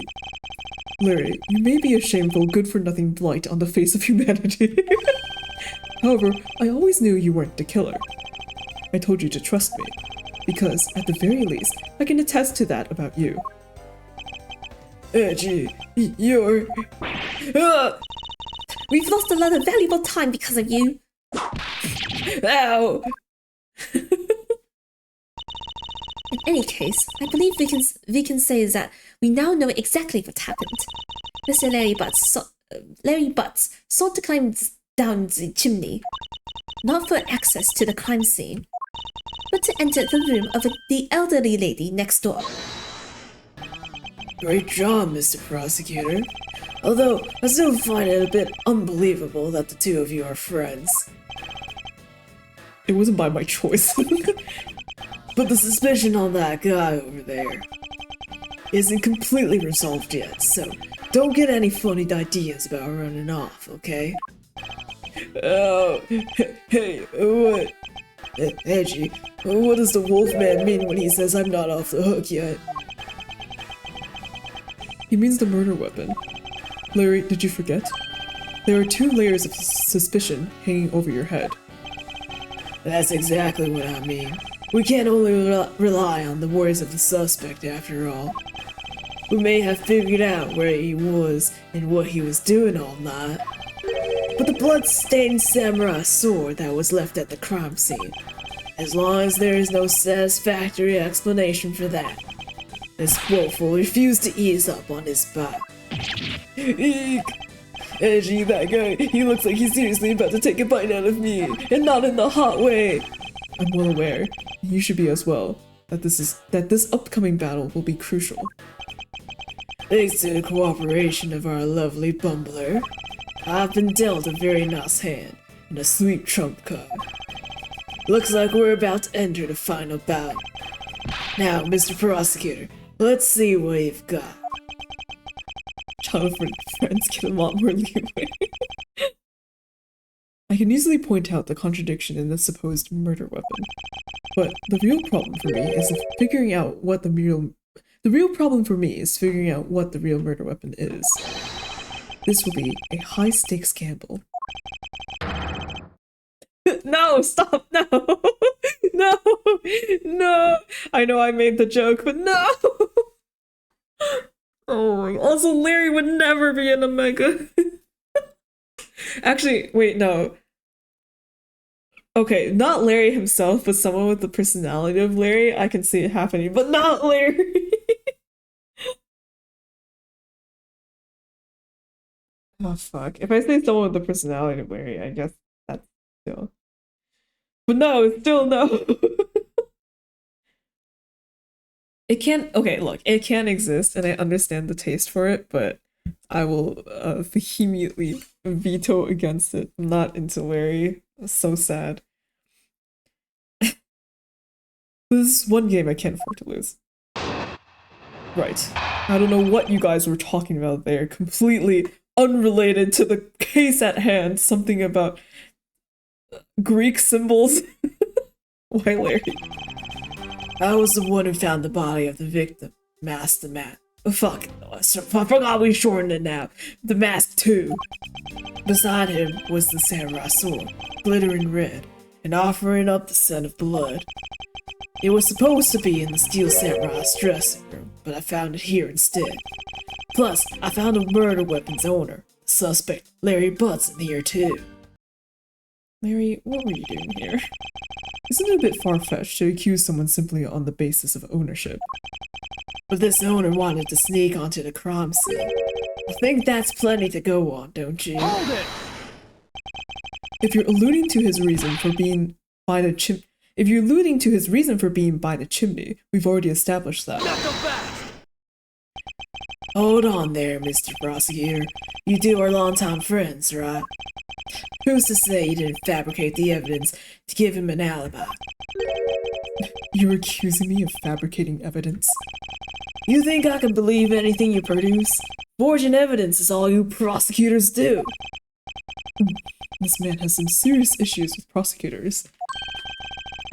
But come on, I can't think of something as complicated as that, right, Edgy? Larry, I can agree because I know you and your personality well. However, Agent Law knows nothing about you, or me, for that matter. I sense his hatred for my entire profession emanating from his entire being, meaning that the only way I can prove Larry's innocence is to present irrefutable evidence. Why, Larry? I was the one who found the body of the victim, the mask too. Hold it! So, you were the first to discover the body this time. This time? What's that supposed to mean? You better watch what you say. I only said this time because earlier, Kay was the first to discover the body in Babel. And your secretary, Agent Sheena, was ready to accuse her of murder for that. Not so fast! Huh. So are you going to use that excuse to call me suspicious now? Of course not. I was simply pointing out the usual pattern with discoverers of bodies. But in the Babalese case, there was proof that she was holding a weapon, right?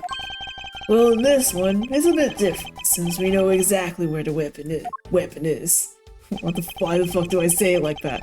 Beside him was the samurai sword, glittering red, and offering up the scent. Hold it! Excuse me, but glittering red and offering up the scent of blood. Do I have to spell it out for you? I mean the sight and the smell of blood, of course. I wanted to put it in more poetic terms, but I guess prosecutors don't fucking read. And according to the test, the blood on the sword belongs to the victim. Do we know who the victim is? The whole Larry thing made me turn off my brain. Yeah, we do. It's this guy, which I actually don't know what their pun is. Mask to Mask 2. Opportunist unrelated to First to Mask. Found in Alabast, real name Kaishino. Which I don't know what the pun is, but yeah. The sword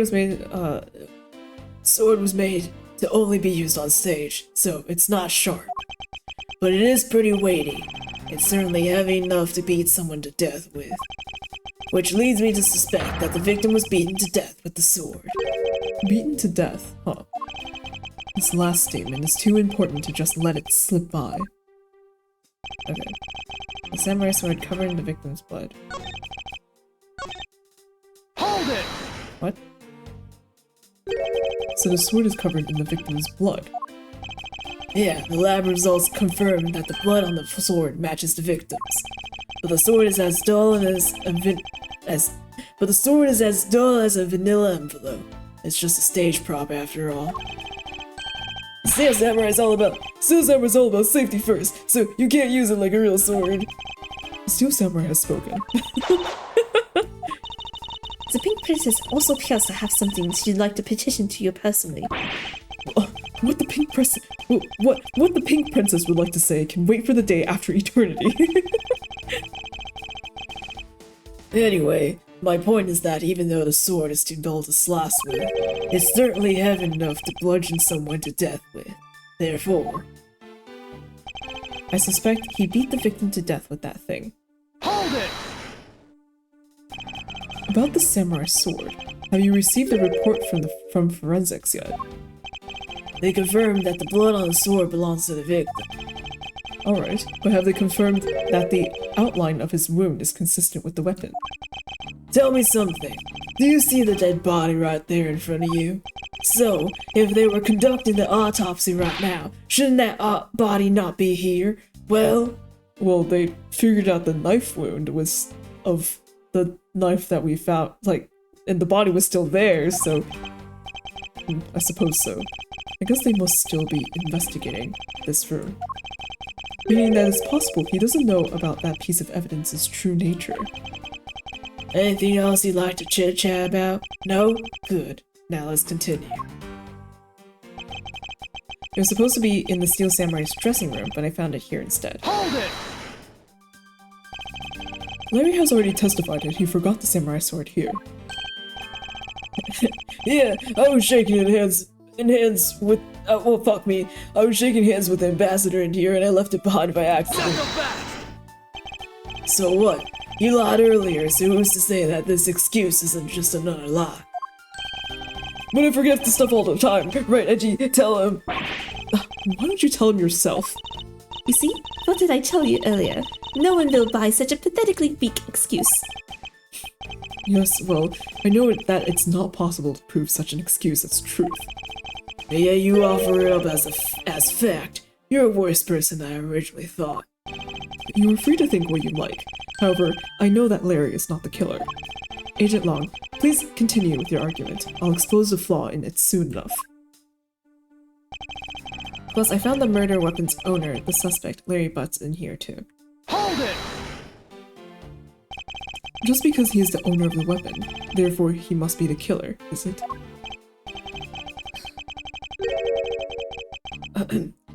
No. Climbing all the way up to the chimney is pretty suspicious in my book as well. Objection! Regarding that, I have already drawn the truth out, and the truth is one thing I don't bend. Not so fast! Doesn't matter if it's you or whoever. You prosecutors are all the same. And as for me, prosecutors are the one thing I don't trust in. Objection!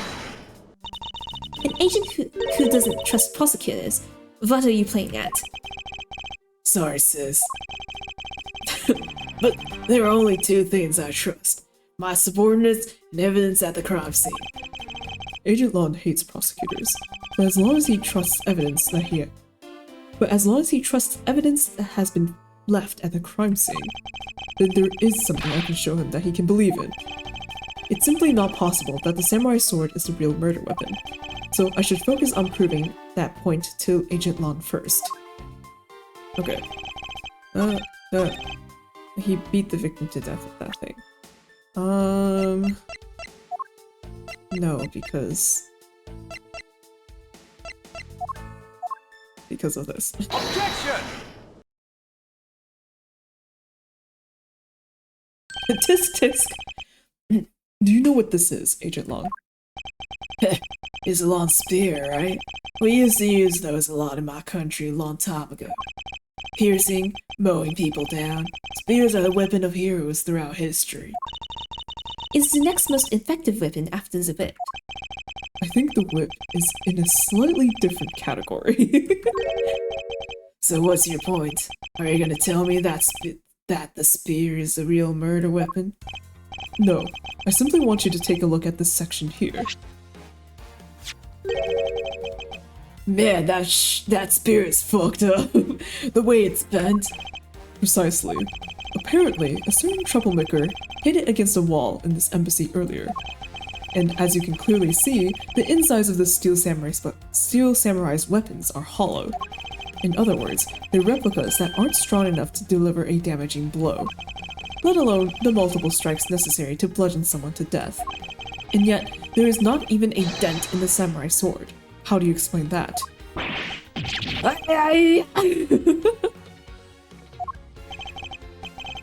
Oh yeah, the sword and the what was this? Oh yeah, the sword and the spear are made of the same stuff, so they bend easily. But I wish they make them out of better stuff, because the spear got bent. I wasn't able to do my special early summer rain jab move. Man, I got such an earful from the director of the play for not doing it in the show. The Steel Samurai's special move was changed tonight because of him? Because he updates. Do we really need to update it, Edgeworth? Ouch. That's more than enough of your whiny whimpering. Now, back on the topic of the spear. Yes, let's return to the real topic of discussion. This is where the real gamble begins. I don't have a real strategy per se, so all I can do for now is let the chips fall where they may. Using guesswork and taking risks in place of real logic is hardly the Von Karma way. It's neither smart nor very clear. Miss Von Karma, as you know, unlike your father, I am not a genius prosecutor. Plus, I doubt his record of a 40-year-old win streak will ever be broken. Fuck. But perhaps it is for the best that it remains unbroken. For no one should have conceived of the notion to convict all defendants in the first place. Objection! What a foolish statement from a foolish fool who hates to lose. It's the job of a prosecutor to make sure that all defendants are found guilty in court. There is nothing more important in this world than a perfect victory. Hold it! That may be your opinion, however, I don't believe that's all we are. Wait, I thought we were talking about the samurai sword. Why is this the topic of this discussion now? As a prosecutor, what I pursue is not the perfect victory, but the perfect truth. And if that means that the bridge I must cross will crumble beneath my feet, then let it crumble as I walk on toward the truth. Knuckle back!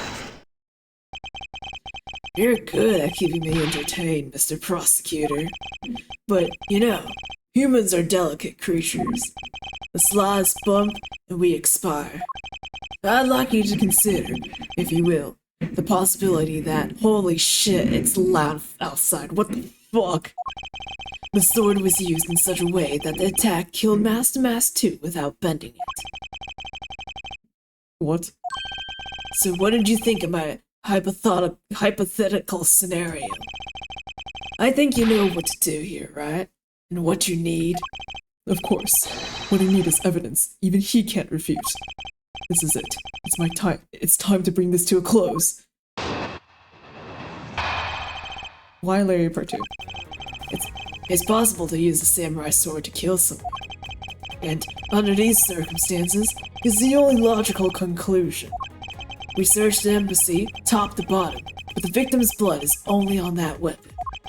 So isn't it only natural that suspicion would fall onto the owner of said weapon? How long do you intend to cling onto that preposterous theory? As long as I want, because we examined every corner within the walls of this embassy. Hypothetical. Crying. There's no stone we've left unturned. And we've managed to come up with only one logical conclusion. That the only place inside this embassy with the victim's blood on it is the sword. Hold it! You left no stone unturned. Is that a fact? Knuckle back! If you've got something to say, then say it in the only way I respect, Mr. Prosecutor. Yes, of course. In that case, allow me to make it all crystal clear for you. Okie dokie.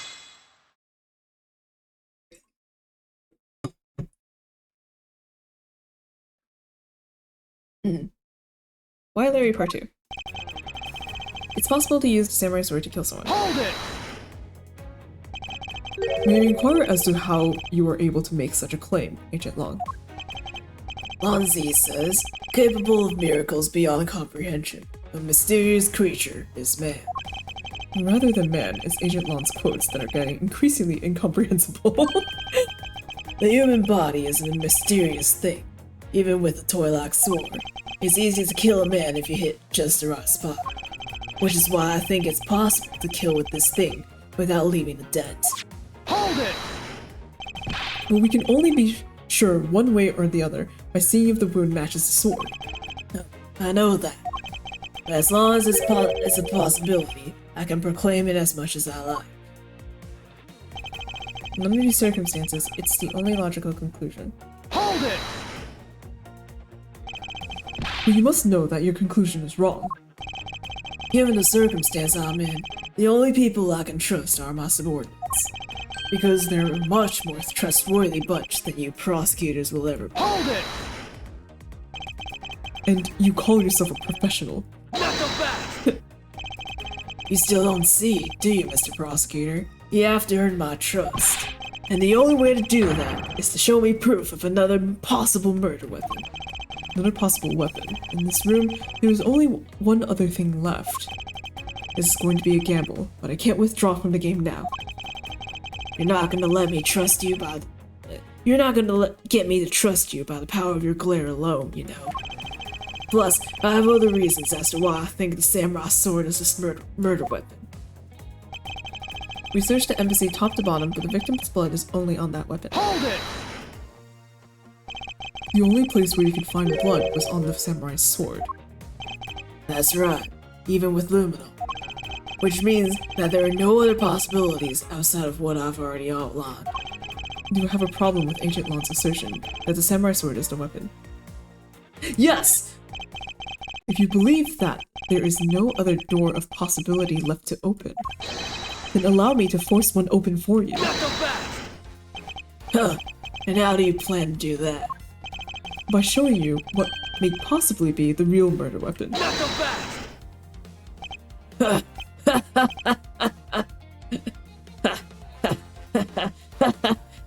Go to the next line already!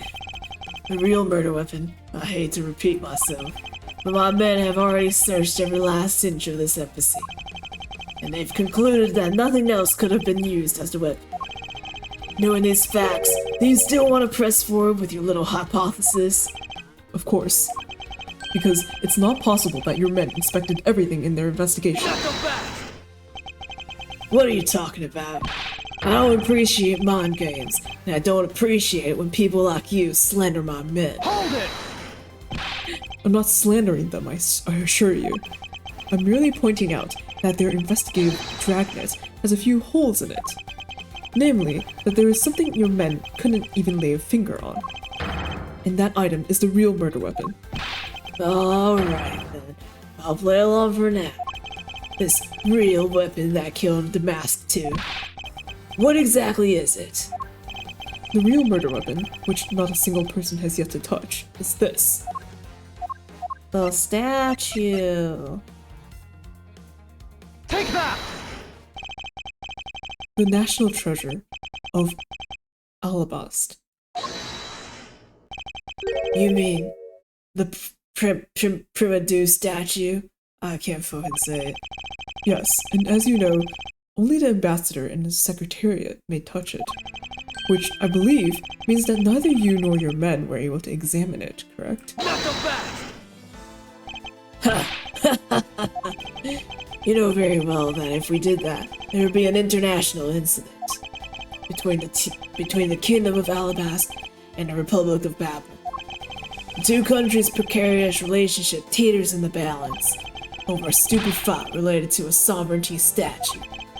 Well, I'll be damned if I let something go unexamined. Hold it! Agent Long, if you could take a look at this. The direction the statue is facing just before and after the crime are different. And there is only one conclusion I can draw from that.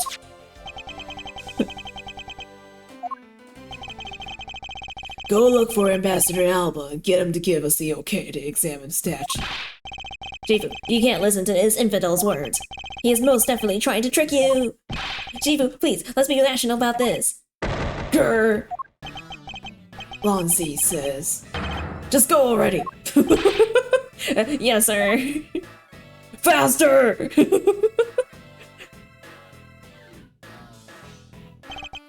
Shifu, Yeah? I'm really sorry, but I was unable to convince the ambassador. He's so full of wisdom. I was unable to obtain permission for us to examine the primitive statue. I see. Wait, but then the investigation is at a standstill. Agent Long, I will go and speak with the ambassador personally. Save your breath. He may act all weak and frail, but that old man's one tough cookie. But I guess you've gotta be tough when you're representing a whole country, you know. Agent Long, What do you want? Let's just hurry up and examine the statue already. What? But Shifu, what about causing an international incident? Quiet! I'll take the fall if I have to later. Hold it! Agent Long, the hypothesis is mine, so if someone is to take the responsibility, let it be me. Responsibility? If we're going to talk in such heavy terms, maybe I should let you. It'd be a real problem for my men if something were to happen to me. Alright then, let's talk and more investigating. If we want to know the truth, we can't stop here. Action must be taken. Agent Long, I'd like to run a chemiluminescence test on the statue. What the fuck, Edward? A luminal test? Good thinking. I don't know what that other word you said it was, but I understand the first one. If the statue is the murder weapon, then some of the victim's blood should be on it. Okay! Let's get the forensics team in here. Dun dun dun! Heh, looks like you hit the jackpot, Miss Prosecutor. I guess this means that this is the real weapon that killed the mask too. Never seen that word either. I'm pretty sure luminal is a made-up word. Unless I'm crazy. But I'm pretty sure it's not the real term for whatever it is they use. Indeed. But I wouldn't celebrate yet if I were you. This doesn't let your friend off the hook.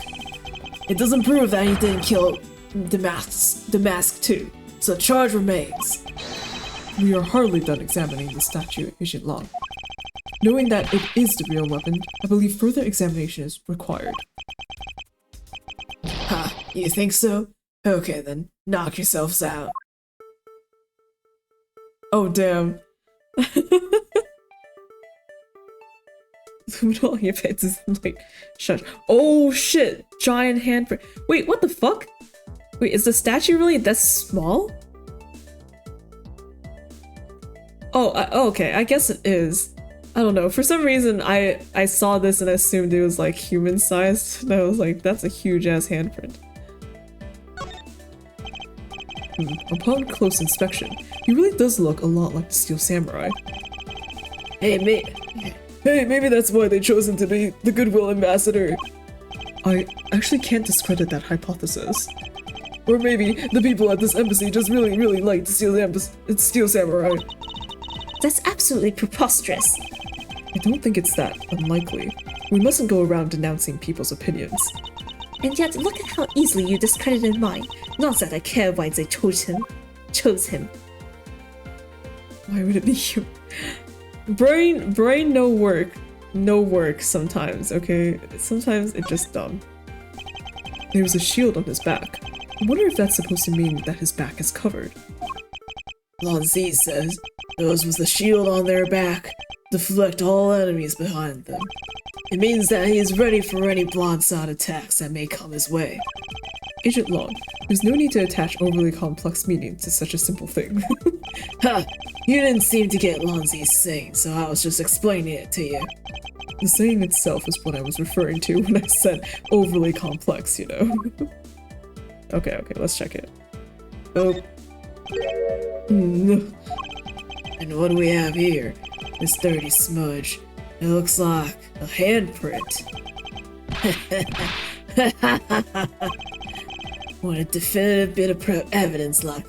What's a definitive bit of evidence like you doing under here? The Teenage Mutant Ninja Turtles so wise to have shells on their back. Could be. I mean, I think that just expands to all turtles in general. Looks like we've got some fingerprints to that analyze. Ugh. Worst case scenario, these prints belong to Larry. But it looks like it's too late for me to do anything about that now. Hey, forensics guy, I want results on these fingerprints ASAP, you hear me?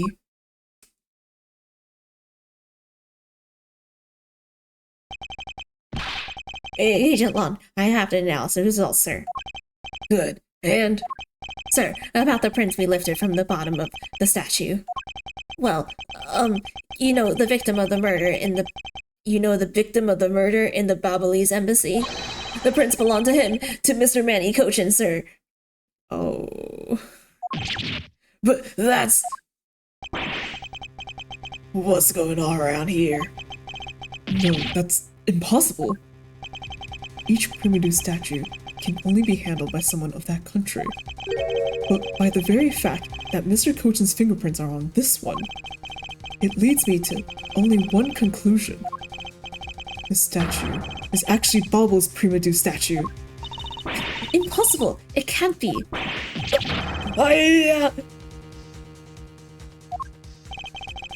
Larry never once set foot on Bobbly's soil, so he was free to go. However, this new piece of information only served to confuse us even further. The ringleader of a smuggling operation was killed with an alabastrian knife in Babel. And the mask too was killed on alabastrian soil with Babel's national treasure. And the mystery of the great thief Yatagarasu, who has visited both countries. I'm trying my best. The pieces were there, but I had yet to see the big picture they were from. They were yes, exactly. To be continued. Not gonna lie, I've got no fucking idea. I thought that, okay, so Edgeworth immediately made the conclusion that, oh, if the prince were Manny Cochins, that must mean that the statue is actually Babel's statue and not Alabast or whatever statue. But to carry a statue from one place to another is like really that, like, how the fuck would you even know? You know? Like, and also, why even swap them? Like a knife would be easy to conceal, and that I can understand. But the whole statue? Are you for real? Unless they brought both of the statues to, because they said they were gonna do like something where they test and see which statue is the real one. You know, just like a fun thing to do as part of whatever thing today, ceremony, whatever. So unless they brought both of them out during that time, I can't see how this swap could have even happened. Dual wielding, no. Yeah, I don't know. Like either it was during like whatever ceremony that they were gonna do with the statues that they brought both of them out, or like, I mean, when Larry was moving from Babel to Alabast or whatever, he was carrying that cart with the child in it, and I guess you can maybe smuggle a statue there. But like, but again, why? That feels like, and it looks like the statue was like, I don't know, because there's a handprint on it, right? So it feels like maybe it was pushed, question mark? Like it was pushed and then the head hit the guy and then that guy died. Something like that. But I don't, like, I can't, like, and how heavy is this statue? It's supposed to be gold, right? That should be pretty heavy, isn't it? Dude, I don't know. I'm so, what even? Push from the bottom. Yeah, I don't know how it would have been used as a weapon, because the blood's on the head part of the statue, right?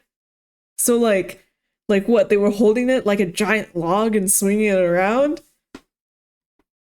What? Okay, I'll say it one more time just for fun. Oh wait. Oh.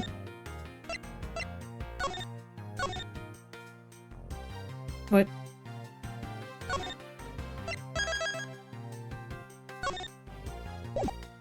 There we go. Oh shit. Wow. This CG? Okay. Basin statue is too wide to be held from the bottom. Yeah, right? It's weird that there's even a handprint there. Like, I can't see someone making that handprint unless the statue was like already on its side, and then like somebody pushed it like that. Dude, okay, wait, hold on.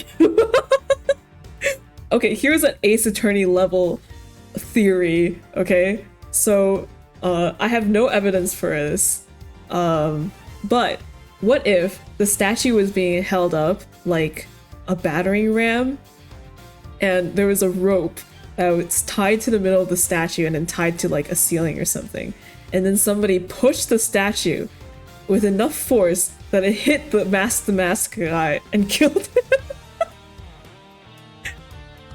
or really Manny Cochin did. I think that would work. But, well, honestly, anything other than just like knocking into the statue and having it fall onto the guy, I can't see it happening any other way. But like, why would his fingerprints be on? Maybe it's not even like maybe the fingerprints aren't even related to the murder, and they are just there to indicate that the statue is of the Babel is Babel's statue instead of Alabaster whatever, and not it like it was like made before any of the murders happened. Like it was like it's just like an old fingerprint from maneuvering it so long ago. I don't know. Man. But that would also mean that that Manny Cochin wasn't the one that killed the mask too. I don't know. Part of me also is thinking, it's because this is a double murder again, right? And then case 4 was a double murder. And I was like, what if this was also the same idea where it's like, because the mask 2 being here and also being killed feels so weird. Like it's so out of nowhere, and like the guy himself is like unrelated to anything. Whereas like compared to Manny Cochin, you're like, oh, he was part of the whatever 8 case, and like it was like the smuggling ring guy. Like the mask 2 is just a dude that was here, wrong place, wrong time, trying to steal something, and someone tipped him off too, right?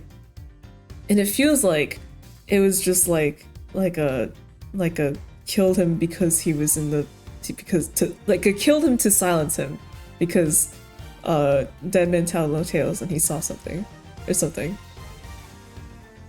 Maybe, I don't know. Basically, I feel like it's like reminding me of the 4th case because there's 2 killers. Or not 2 killers, sorry, 2 murders. Maybe he was set up to steal the fake statue. Yeah, well, there was that piece of paper that the mask 2 was holding that was like, you gotta go take the statue from Alabaster, right? And it showed where the statue was located. So he was definitely tipped to like go steal it, and that's what he was planning to do. The question is like, who did that one, and why would they do that? I don't know. I have no idea. brain, so dumb. my life is struggle. Okay. Yeah, I don't know. Honestly, I have no suspect in my head. But it feels like it's because we don't know enough of the character. Well, actually, that orange guy, the Secretariat of Babel, that guy's shady. Well, maybe, actually, I don't know. After a while of talking to him, I'm like, maybe he's not that shady, but he scares me, so he's still on my list. Either wanted the real statue or wanted to be the only one with a statue. Oh, yeah. It's a smile, isn't it? Yes, it is. He looks scary.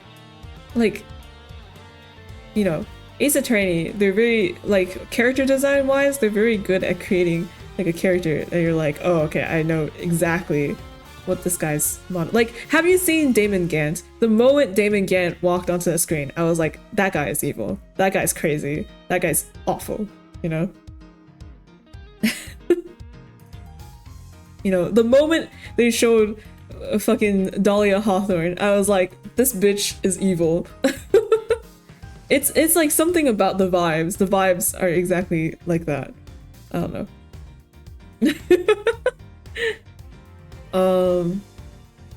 But his like the thing is the smile guy, the thing is his serious face is like fairly normal, which means which makes him like less suspicious in my head.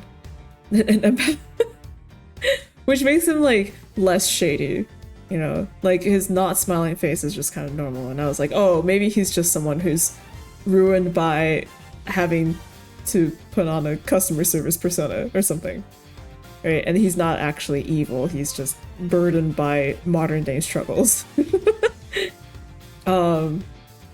But he scares me. His smile, it scares me. So, but maybe he's fine. I don't know. Maybe the game is just wants to lead me on. What else? Well, I mean, I don't like the tree guy, but the tree guy, we don't know enough about him. Yeah, honestly, I have no idea, like case-wise, like what the fuck is happening. I don't know. I don't know. I don't know how this swap would have happened, cause the buildings are so far away from each other. Like if you were to move a statue, like how the fuck and why the fuck? Why would you even swap them? What? Why? Like maybe you discover which one's the real one and you're like, oh my god, when they test it later, I want to make sure that my country has the real one. And that means I have to swap it with the other one. I don't know.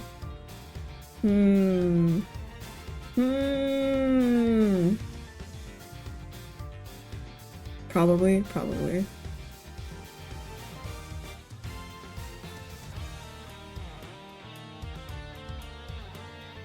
Trying to think of just anything else in my brain.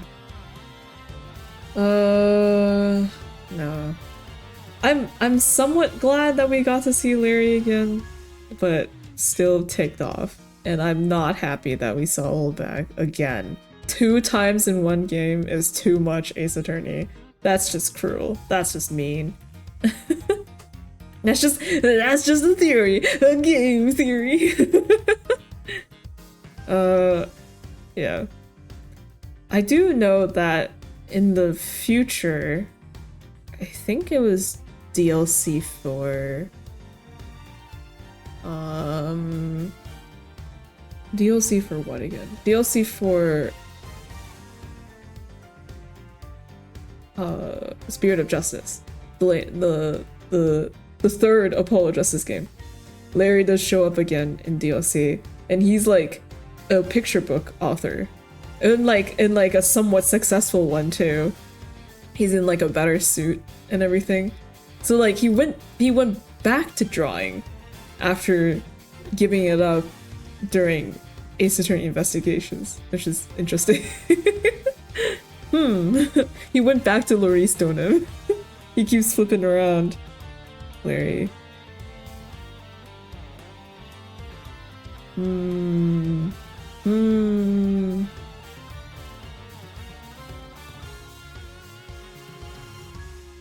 Anyway, yeah, that's it. Okay, I do. Okay, one last thing I wanted to mention is because I binged Bungo Stray Dogs recently, and by recently I mean last week. I finished or really caught up to the manga. What do you call it? I'm starting to appreciate Ace Attorney's deductions more. Even though sometimes you have things like the Max Galactica flying shit and everyone's like, what the hell? There's no fucking way this happened. You know, But at least in a way it all makes logical sense. Bungo fucking Stray Dogs is like it's like every deduction scene with Rampo is like he's just like, I figured it out. I know exactly how the murder happened. And they're like, Rampo, that only took 3 seconds. How did you do it? And he's like, well, it's with my ultra deductive abilities, of course. And when he sometimes he does explain it, and I'm like, okay, sure, but it's based a lot on like, oh, because you looked this way during that thing, so you must be this thing, you know? Like it's less, it feels less like empirical evidence, and then sometimes you just don't explain it at all. He's just like, yeah, I know how. He just knows. I don't know. Bungo Stray Dogs has some messed up deductions, man. It's like when I turn off my brain when I read. Anyway, I don't know. That's just because there's a lot of investigation going on in the media that I consume lately. Hangman's Gambit and Psyche Taxied it. Exactly. You know, he spelled the word, and the word spelled out the killer's name. And that's how he figured it out. Yeah. Okay, that's it. I'm gonna go sleep now. Good night, and I'll see you next week, I guess. Oh, really? I'll see you on Sunday. Yes, that's right. And hopefully I can finish the second half in one stream. If I can't, then I guess two. And then after the first game is over, I'm gonna it's Tetris